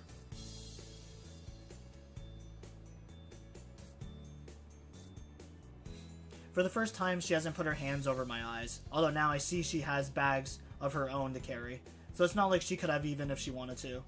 Although I am positive she's tried before. Her meticulously styled curls are now gone, in favor of a much shorter, sportier look. Misha looks even happier than usual, probably because she knows she won't have to wake up at the crack of dawn every morning just to do her hair. What is that haircut? You look like an intern. Your old haircut merely made you look like you were wearing a pink judge wig. Judge to intern is a huge demotion. Hisao, is he saying something insulting? Tell him to not insult my friends. Don't insult my friends. Which one of you is talking? Both of us. I agree with her. What do you think, Hikchan? You should have kept it like it was. Hikchan, you look disappointed. You don't like it either? Well, yeah, I'll admit I kind of like your old haircut more, but I think this one is nice too. It suits you. Aw, thanks, Hikchan. Touching. If you like it so much, maybe you two should trade. You can't trade a haircut. What a shame. Even her old haircut would suit you so much more than your current, slacker haircut. Awful. As for you... Actually, this is much less garish than the other haircut. I like it. Really? Thanks, Mr. Shune's dad. It's Mr. Hakamichi. Talk like a normal person. I don't understand. I'll call you Mr. Hakamichi. It's speaking to a slide whistle. You bald! Where's my biographer? He starts quietly muttering to himself and walks off. I guess a wannabe cranky old man like Jigoro would have, at the very least, be hesitant to yell at girls. Suddenly he doubles back, unable to resist the urge to have the last word. And another thing, you do not have to be so loud. I do not like being shouted at. What, shouting? I'm not shouting. I can't think of anyone more unqualified to talk about what's garish or to chastise someone else on shouting at people. It's like a parade of hypocrisies, and the just hits keep coming. An unusual reaction seems to be taking place. Misha apparently finds Jigoro funny and laughs pretty much every time he says something, which only makes him berate her harder. I guess this is what they call a vicious cycle. Misha's voice is punctuated with explosions of laughter and seems to come from everywhere. On the other hand, Jigoro's is booming and directed like a cannon. In any case, they are both unbelievably loud. The more they talk to each other, the more they seem to play off each other's volume and get louder. Ow, my ears. Why are you shouting? Shizune's hands wrap around my eyes from behind. Something I'm so used to Misha doing for the first time. I find myself confused by it, since Misha is right in front of me. She lets go and holds a finger to her lips. What a perfect distraction. Now's our opportunity. Let's sneak off. Why do we have to sneak off? Why not just walk off? It wouldn't be as fun. It's decided. It's a secret mission. Escape without being detected. Extract Hayaki for bonus points. Already, she has simplified the situation into a game. Shizune quietly slides away from the scene and begins edging towards the house. I walk towards it normally. I can't find Shizune at first, but eventually she walks into the main part of the house, sipping a glass of ice water and dangling her glasses back and forth from her free hand. She whips them on as soon as she sees me. You didn't rescue Hayaki. That means you don't get bonus points. If you are also being graded on style, I'd have to deduct points for a boring escape. It looked like you wanted to talk to me. I didn't know I had to be stylish about it. You know, some say the most stylish people are the ones that don't try too hard to be cool. You're really cool. I wonder how it is that I can pick up on her sarcasm so easily. And how hard it might have been for her to learn the concept of sarcasm without being able to hear it. You seem like you're in a good mood. Although I guess it isn't really a good mood. It's more that she seems very excited. I'm in a bad mood. Sitting down her drink, Shizune sits on the couch. I liked her regular hairstyle so much more. It looked so pretty. It was refined and meticulous. Now she looks too sporty and tomboyish. I wouldn't call Misha refined and meticulous. That sounds more like you. You should give it a chance. Grow your hair out and make it look like drills. Actually, maybe this suits you just fine. Shizune rubs the frame of her glasses roughly, looking annoyed at the implications behind what I just said. Or signed to her. That's fine, because I am totally implying that. She moves a little closer to me when I take a seat. I'm a tomboy? Well, no one calls you a tomboy, based on appearances. Shizune glares at me, unamused. I have to fight to keep a straight face. Maybe you two should trade haircuts anyways. You sound like my father. It's true. Shizune giggles noiselessly when she sees my displeasure at her realization. Jumping to her feet, she twirls an invisible sword in her left hand while standing up, militarily straight and grimacing, a terrifyingly accurate impression. Anyways, I don't take advice from anyone who wears a blue sweater with brown pants. Wears a sense of color coordination. Dreadful. But changing my haircut, that might be fun, wouldn't it be? I want to see how everyone will react. You must really like playing with people. Sometimes I think a little too much.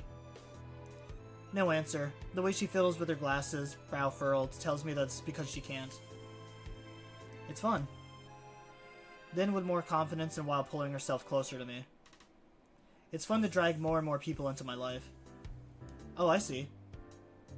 I wonder if I'm included in that number. I want to ask, but I'm not even sure how I would. Shizune wags a finger preemptively, indicating that she won't be answering such a question anyways. She reaches for the glass, but doesn't seem to realize how far she managed to inch away from it all this time, to prevent herself from tipping over clumsily. Shizune tries to grab onto me, and ends up pulling me on top of her. As I lean over her, I can feel the heat coming off of her body, and realize how close we are. I can hear her soft breathing and the slight rustling of her clothes as she momentarily fidgets about. A blush starts to creep on her cheeks, but her eyes stare straight into mine, dark and unblinking. It's the same look from the first time I saw her, piercing and devoid of any clear emotions, just waiting to see what will happen next, like the eyes of a cat. It makes me feel uncomfortable being looked at in such a way. This is the first time I've been so close to her for an extended period of time, and the mood is different now. The situation now isn't the same as a passing touch of the hands or her and Misha's usual games. Shizune's fingers weave together tentatively, but she makes no move to sign. The look in her eyes isn't just nothing, like I thought. It's more like expectant. I wonder if maybe I've been following the string of her expectations this entire time. I feel her grabbing me by the shoulder and gently but firmly pushing me off of her. I roll sideways onto the soft couch and pull myself into a sitting position less than a foot away from her. The way I feel, she might as well have just thrown me 10 yards. When I think about it, this is perhaps one of the biggest drawbacks to sign language. Shizune said that the fact that you have to sigh your words out with your hands means you have time to reflect on what you say before you say it. But on the other hand, it also means that it would normally just be an awkward silence between an insurmountable wall. I just blurt out something, anything, to try and dispel the tension I'm feeling right now if I could, but I can't. I mean, I don't think it's entirely that weird. We're technically dating, but we haven't really done anything like, like coupley. That was even like one of the things that she said, like when we were finishing up in the like student council thing, was like, yeah, we should definitely go on a date when we get there.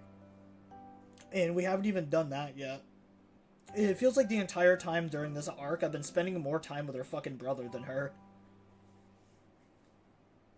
Ordinarily, I think that what would be normal would be to apologize, and maybe leave. But right now, I wonder if it's even applicable. I can't get past how guilty such an action would seem. Like I were just slinking away. Of course, it's not like I can just play it off like nothing happened either. That would just be insulting to both of us. So as much as I don't want to, I apologize quickly. So quickly I forgot to sign it, then go back to my room. Sighing, I let myself fall backwards onto the bed. I wish I could just go to sleep right now, but I feel wide awake.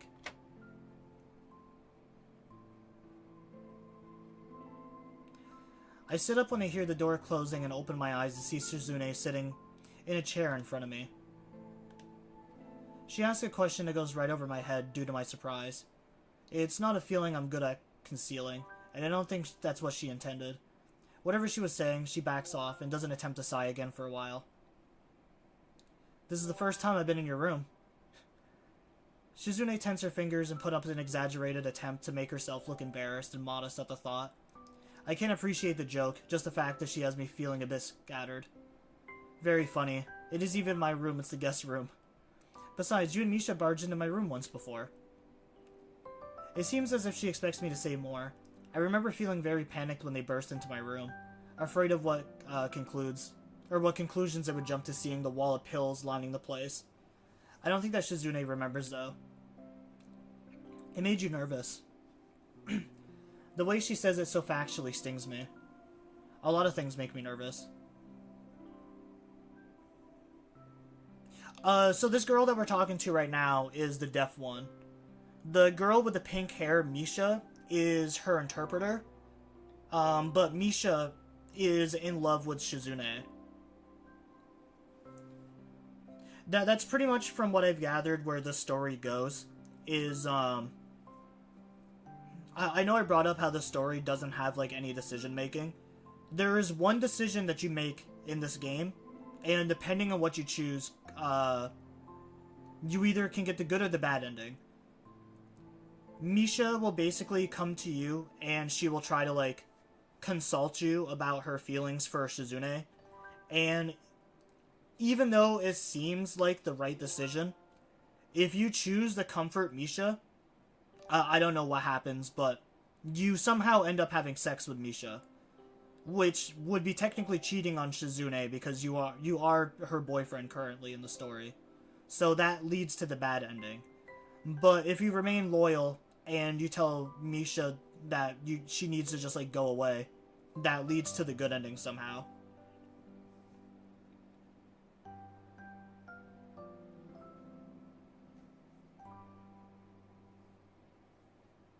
Like, in a way, I brought it up a couple times, but, like, I do feel bad for Misha. Because, like, obviously she really does love Shizune. I mean, I feel like that's kind of obvious when she literally is Shizune's voice. But, like, the reason that Misha also has to understand, too, though, that Shizune might not, you know, swing that way. She might not have the same feelings that Misha does.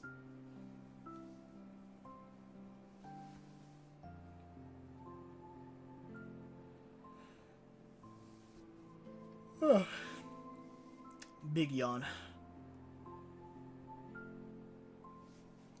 A lot of things make me nervous. You're one of them.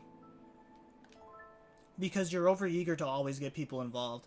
Whatever you're doing, whether it's joining the student council or even taking a break, whether they want to or not. She signs almost at a crawl, her hands pausing mid-sentence. Far too much, causing the words to dissipate formlessly before I can even begin to try to understand them. I try not to let on that is the case.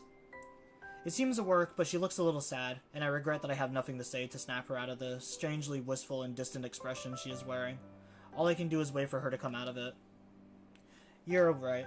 I want to drag everyone into my life, but lately I'm no longer sure if it's the right thing to do. I enjoyed you taking me to your favorite restaurant the other night. It's not like that was my favorite restaurant. I have others I like. I might even be able to rank them by number. Really? This chair is so hard. I want to sit on the bed. Motioning to her to go ahead, I wait for her to get off the chair and take her place when she does. Though I didn't intend for it to be, she finds it amusing. Close your eyes. Why? It's a surprise. I decide to humor her and close them. I can feel her leaning over me, and suddenly something soft and moist touches my lips. My body tenses up in surprise. Fortunately not as awkward as a reaction as I could have made it. It was just a quick peck, and I almost think that it's the end of it, but then she kisses me again. More deeply this time. Her hand slides up to my shoulders, up to my neck, then back down again, then across my shoulders and down my arms. I can feel the weight of her body on my legs, and the eroticism of the situation isn't lost on me. At this point, I'm ready to try and open my eyes just a crack, but as if expecting it, she puts a finger over my eyelids. Seconds later, something ties my hands together at the wrist, and I panic, not knowing what to make of this. My first thought is that my first thought is to ask what Shizune was thinking, even though she can't hear me. I'm sure she gets the gist of it. She won't let go of my hands, tracing her fingers over them, from the lines of my palms over my knuckles into my wrist.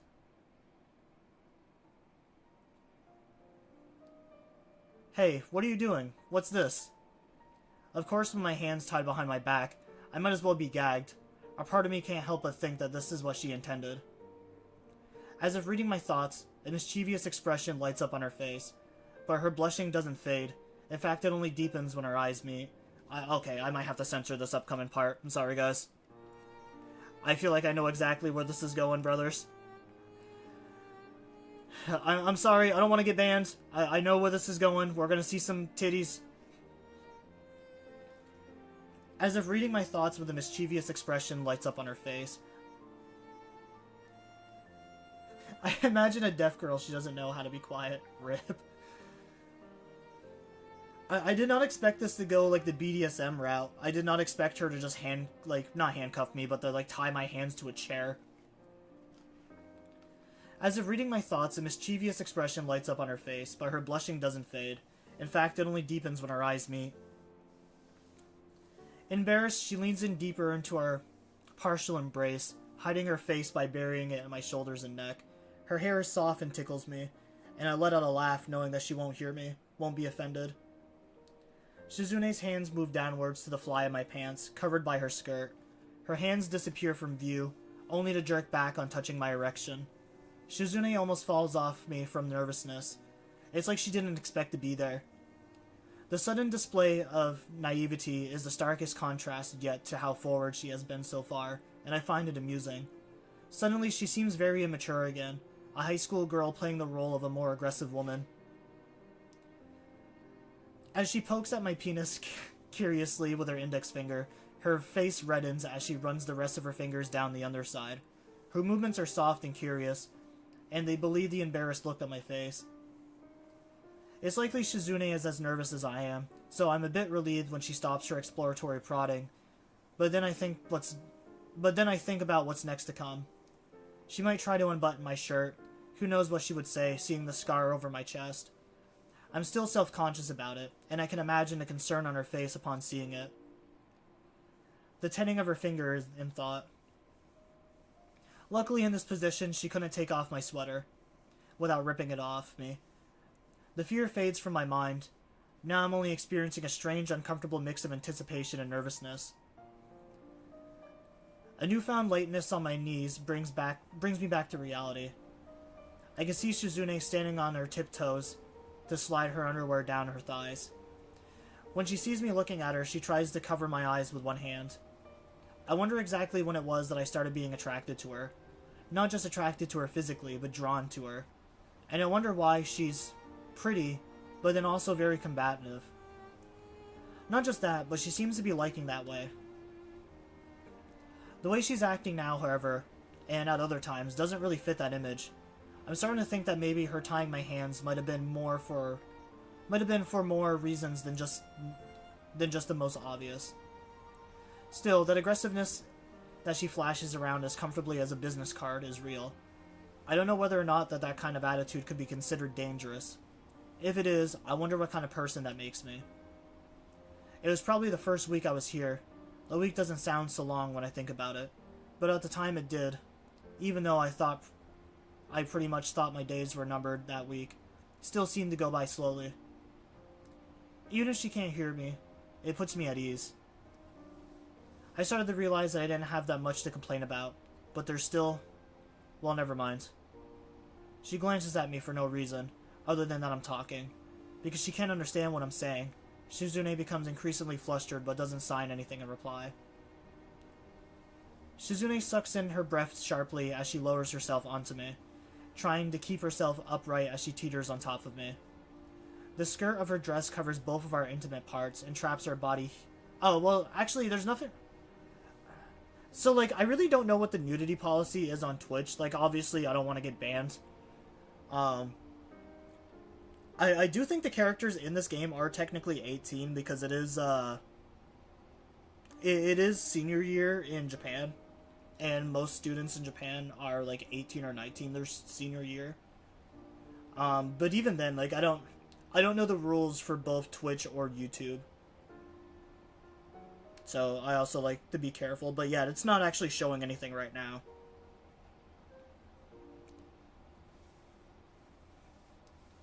Under it, I feel unbearably hot. and Shizune's hand guiding me into her only adds to it. The second that I penetrate her, Shizune winces, then nearly falls on top of me.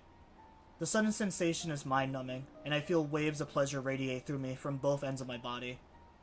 It feels as if my entire lower body is engulfed in the warmth and wetness of Shizune's body, only able to feel her every twitch and shudder as she starts moving. I don't know, I heard to do that stream Skyrim. I heard YouTube is more strict, so I wouldn't show it on YouTube. Yeah, because that's the thing now, is with multi-streaming, I have to, like, keep track of both Twitch and YouTube rules. Shizune begins rocking her hips back and forth. At first slowly, but with her tempo increasing each time she pulls herself almost completely off of me, only to plunge back down at the last second. Being so close to her, I can see the sweat beading on her skin and the fog that forms in her glasses when they slide back down her nose to close her mouth, before she pushes them back up. Her fingertips press into my shoulders, holding onto them steadily, pushing against them to pull herself off me, then running down my arms and grasping my wrist and hands as she pushes herself back down. Maneuvering around this is difficult at best. Shizune tries to brace herself against me while pushing herself up and down with her feet. I attempt to kiss her, but only manage to succeed in touching her forehead. At least not painfully. My thoughts wander briefly to whether or not the door is locked. If it were to open now, I'd probably have a heart attack, literally. And then there's the question of who would be opening the door. The sense of danger only serves to make Shizune's movements more torturous, and I wish she would speed up, but from this position it may not be possible. I start moving my hips upward rhythmically with her, trying to drive myself deeper into her. It doesn't matter to me that my movements are shaking the chair we're on, creating a loud knock of wood creating a loud knock as the wooden chair raps against the wooden floor.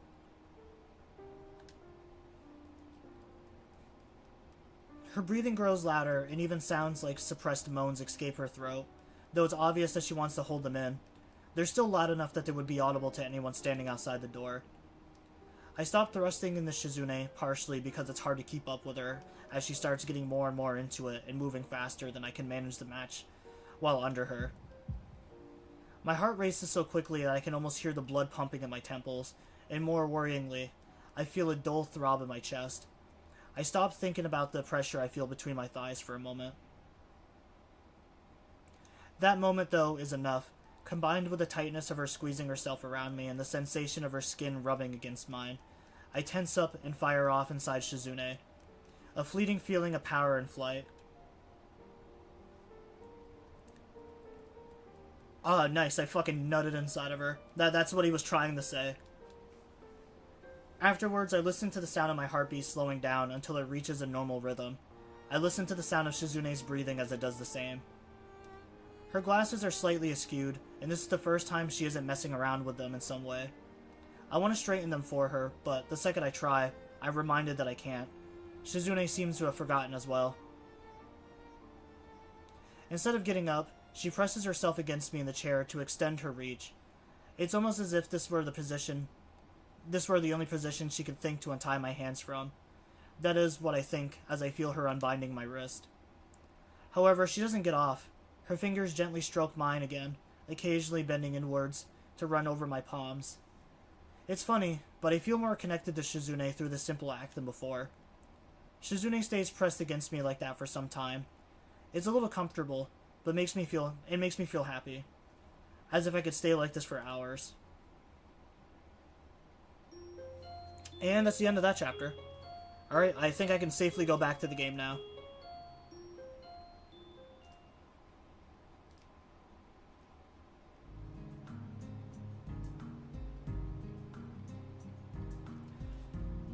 The days since then have passed so quickly that time seemed to slip through my fingers like water. Every time I try to talk with Shizune, she has been out running errands with Misha. I feel like as if she's avoiding me. I'm not surprised. Of course it bothers me. But I think the way she's acting seems pretty natural.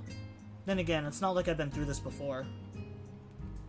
Whenever I can't find Shizune, I end up running into Misha, and when I do, I ask her to help me with my signing. However, she always ends up squirming out of it. We're leaving after today, so I'm determined not to let it escape this time. Once we head back to school, we're probably going to have to start grinding through more student council affairs in preparation for the school's restarting. I want to brush up on my signing as much as possible by then, even if it's a day's worth. Come on, it's pretty much just having a couple of sign language conversations. You do that all the time. Actually, you're doing it right now. Wahaha, really, Hik-chan? That's funny. Misha temporarily stops her unconscious signing in order to wave her hands in front of her face in denial, but then quickly resumes gesturing everything the both of us are saying to no one in particular. Hik-chan, you're so persistent. Suddenly being interested in sign language again? Could it be that Hik-chan wants to make a career out of it? That's not fair. That was my idea first. You should be careful, Hik-chan. Times change too quickly. By the time I decided I wanted to be a sign language interpreter, they had cell phones that people could type out a whole paragraph on. Amazing. Not very good for me, though. As if she knows that another deferral isn't going to cut in this time, Misha changes her tune pretty quickly to a more apologetic one. I'm sorry, Hik-chan. I'm just so tired. Especially lately. Even though being with Shik-chan is fun, she has way more energy than me. Teaching on top of that would be too tiring. I don't have that much stamina, sorry. She doesn't seem very tired, shouting the statement with her usual cheerful and vigor. I know it's wrong of me to keep pestering her like this, though. Actually, Shik-chan and I were planning on going shopping today. It's our last chance to pick up some souvenirs. Souvenirs, huh? I almost forgot that I was on vacation. I understand what you're saying. Teaching doesn't seem so easy. Hayaki had asked me to teach him how to sign, and I was unbelievably lost the whole time. Well, I wonder how it'll work out for you when you become a sign language teacher. You can't get tired too easily doing that. Yeah, right. I hope not. Hik-chan, now I'm kind of worried, but souvenirs? So, some other time, Hik-chan. Do you want us to get you something? Just because I understand doesn't mean I want her to teach me. I suppose I can't press her any further now. Though, even if I'm bothered by how selfish it would seem to do so, I give up. Nah, don't give me anything. I'm serious, don't surprise me with a funny shirt or something, okay? Hee hee. I don't like the sound of that. Slipping on her shoes, she yells goodbye to the otherwise empty house and opens the door, letting a cool breeze of fresh air into the hallway. A tuft of dark hair peeking from the doorframe tells me Shizune is waiting outside. Good morning. Misha translates for me from beyond the door, and Shizune turns around and gives me a small wave. Even though it's different from her usual offhand greetings in the smallest way, there is an unmistakable hesitation there. It leaves me with a vaguely empty and distinct feeling. Hik-chan, you're up early. Am I interpreting a conversation? I was trying to get Misha to teach me how to talk to you, but I guess I was being impatient and it can wait. You two are planning on going shopping today anyways. Having Misha there, I forgot to sign my words as I say them. Unfortunately, since Shizune moved to fill the doorway, Misha is behind her. This brief misalignment in our position means that what I'm saying is totally lost on her. I don't understand you at all. There are things I want to say that I can't put in a way she would understand, and there are entire conversations that would have go right over her head. I want to tell her now that it won't be that way for much longer.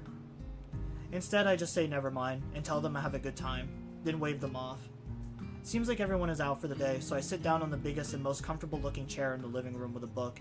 Not a sign language book, but one of the novels I checked out of the library my first week. That was so long ago. I should really start chipping at that pile of books I borrowed, or at least return them. 16 pages in, Jigoro walks into the room, stack of papers in one hand and his sword twirling idly like a baton in the other, casually shaking water off from a recent shower. Upon being seen doing something so ungentlemanly, he freezes like a deer in the headlights and slowly moves on to smoldering with powerful but baseless fury as he sits down on the couch a few feet away. This is only the third time I've met him, and I've already started to feel nauseous on reaction.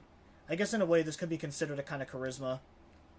I haven't even said anything, and he already seems like less than pleased. It's likely a bad idea to provoke him, and just talking to him may count as provoking him. However, I can't help but thinking of an alternative situations that could play out. Let's say I don't mind opening my mouth at all and walking away. Maybe to go to read in my room or outside. That would definitely go down as an unforgivable insult. He would probably tell me to hold it and destroy me. Either way, not too polite on my part. What are you reading? The draft for my autobiography. It is a story of a man who wakes up to find an uninvited guest in his living room, sitting in his chair and reading shallow literature dreck. I barely started reading the book. I don't even have an opinion on it yet. I can already see this conversation is going to play out, so I might as well just try to steer it in any direction. Where's Hayaki? You even ask questions rudely. Disgraceful. That aside, why would you even ask such a stupid question? How would I know? Am I my son's keeper? Well, you are his dad, and it seems like he does live here, so... But I guess I can't say that, tempting as it is. I give up. Already tired to make small talk with him and failed. Or already tried to make small talk with him and failed. It's like trying to talk to a brick wall that also hates you. That is my cue to leave and sift through my wallet to see if I have enough money to go to a movie. As I'm about to stand, I have second thoughts. I'm too tired to go through trying to smooth over my problematic situations by trying to continuously walk away from them. It's hypocritical of me to get upset at Misha for trying to defer things when I even run away from my own girlfriend. When Jigoro attempts to stop me, I'm almost glad, even though I no longer have any intention to leave. Wait. He says with plenty of authority but nothing else, as if it's just practically a commanding afterthought. Only a very powerful or very arrogant person can tell someone to hold on with such a manner. I'm sort of impressed. You are in the student council with Shizune, aren't you? What is your job there? I don't think there are specific roles other than the president. Shizune is always trying to round people to help out there. Usually we might get like one person to pitch in, but otherwise the three of us do whatever needs to be done. It crossed my mind a couple of times, around when I first met her, that Shizune's disquietly analytical stare might be because of her deafness, but it turns out it's a trait shared by everyone in her family. And that is okay with you? Why wouldn't it be? You, Shizune, and that pink-haired girl? Is that really your entire student council? With a student council that small, they wouldn't even bother to hold elections. I'm gonna take a guess and say that you didn't join the student council. Shizune drafted you into it. You said you do not know exactly what your title is? That makes sense. I suppose if you weren't even elected, you couldn't be expected to know. After all, if you are not elected, you aren't really in anything. No one is going to respect the student council like that. An unelected body of 3 people trying to scrounge up the equivalent of temp workers? Must be a sorry school if 3 kids have a tea party. If 3 kids having a tea party can't handle every situation. What's how small it has to do with anything? Oh my god. Alright. This feels like it's been going on a lot longer for some reason.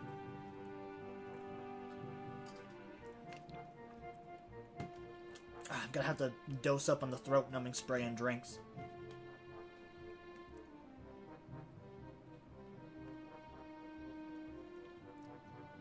Man, my voice is gonna be so fucking raw tomorrow. What's how small it is have to do with anything? If the student council gets things done, is that not enough? It's not just a game either. Maybe you should actually come to the school one day. If you get there on the right days, you might even be able to see what Shizune is able to accomplish. Do you think I have that much free time? That I can afford to waltz over to your boondocks and watch my daughter feats of self-aggrandizement? I have never been more disgusted in my life. What you're saying is that they might as well not have a student council, but the fact remains there is one, and Shizune got elected to it. And for her, it isn't a meaningless position. In fact, she works very hard for it. You sound like someone who voted for her. No, I wasn't there for that. Huh, you didn't even vote for her? Well, besides that, why don't you ask Hayaki about this? Shizune has wanted to be in high school student council since middle school. She would have him read all of her practice speeches, wasting his time. For what reason? This whole time he hasn't even looked up from thumbing through his manuscript. It's getting increasingly frustrating. Because it isn't a game. We don't run the school, but it's not like we're just playing at it and taking it seriously. Or not taking it seriously. I wonder if it is so wrong to be this purist. I've been to your school. Really? The students there? I can already think of a million things he might say, and I'm preparing for my heart to sink on hearing any of them. It's funny, they are probably things I've thought of before. They don't even have cleaning duty. That was not what I expected at all. He's also wrong. They do. I should know, I get to skip out of it since I'm student council. The concept of being wrong confuses Jigoro. I should take this opportunity to go on the attack. It's really odd that I am thinking this way about a simple conversation. Sounds like the last time you were there was really some time ago. If you can leisurely write some memoirs, you can talk to Shizune now and then. Don't you think that she has stuff that she is proud of? That's how young people are. We have things to be proud of. If you're writing an autobiography, you should get that. Such an opportunity and I blew it. I don't know how I was expecting him to react. Maybe introspectively. But Jigoro only grows angrier by the second. Yet as he does, he also seems calmer in a way. More sure of himself and in control. Who do you think you are to assume that my life is so easy? You haven't even read my autobiography yet. You haven't even read my autobiography, yet you are able to tell me how I should handle all my affairs, including dealing with my own daughter? You can never understand. Even if I were to get up from this couch, walk over to you right now, and punch you in the forehead with brass knuckles with a condensed edition of my life story on them, leaving my biography imprinted in your face, you would not understand. For 12 years, Shizune did not even talk to me, even though I hired multiple tutors and interpreters of all sorts for her and to try to get her to become a normal person. It isn't as simple as you think it is. If she does not want to bother with me, then fine. I assume that is normal. When was the last time you talked to your parents? It has been a while, and I feel ashamed. More so that he caught me than how easily I could drop my parents a phone call or send them a text or email. Even a letter, and haven't. This knowledge only makes me feel more ashamed. I thought so. If I wanted to see my parents, I couldn't. This is different. You aren't that far from her. It's a one train ride away. That is enough. No means no. You're very persistent.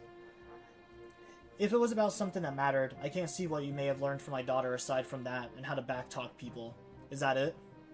The answer is yes. I wasn't this persistent or argumentative before meeting Shizune and Misha. After all, prior to meeting them, I just experienced a small death. It's mysteries as to why I refused to join the student council in the first place. Possibly it was just trying to get away from the nagging so much that I wasn't able to get my energy back. It's a cute idea. I think again about why I'm still here. Arguing with Jigoro is pointless, yet I think I almost looked forward to it. And he is right, I cannot understand him. Even if I did, he wouldn't care. I'm a louse that crawls on a whale, wholly insignificant. He has a confidence that I don't have. Shizune does, and it could be the reason why I am here now. In an almost shouting match with her father, is because some sort of bravery has rubbed off onto me. However, I don't have anything to keep going. Still, I hate him. I don't know what I can do. A few months ago, I think I would have punched him and let the consequences play out as they may. But now I can't risk it.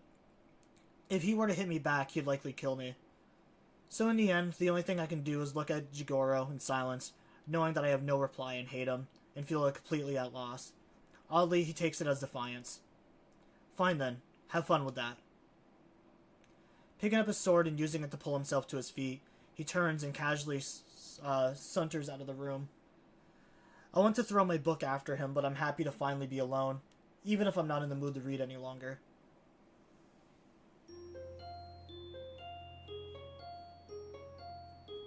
Man, it just keeps going and going. How much do I fucking have left?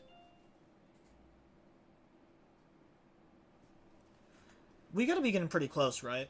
I'm just gonna save here and then see how much of this we have left.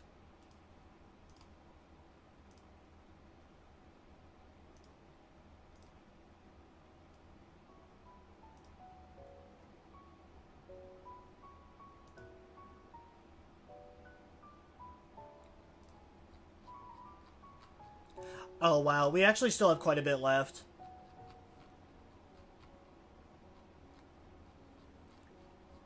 Okay, yeah, that might be a good stopping point then.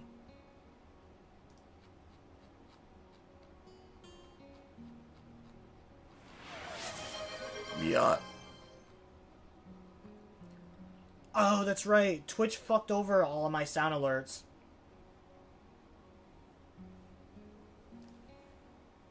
Yeah.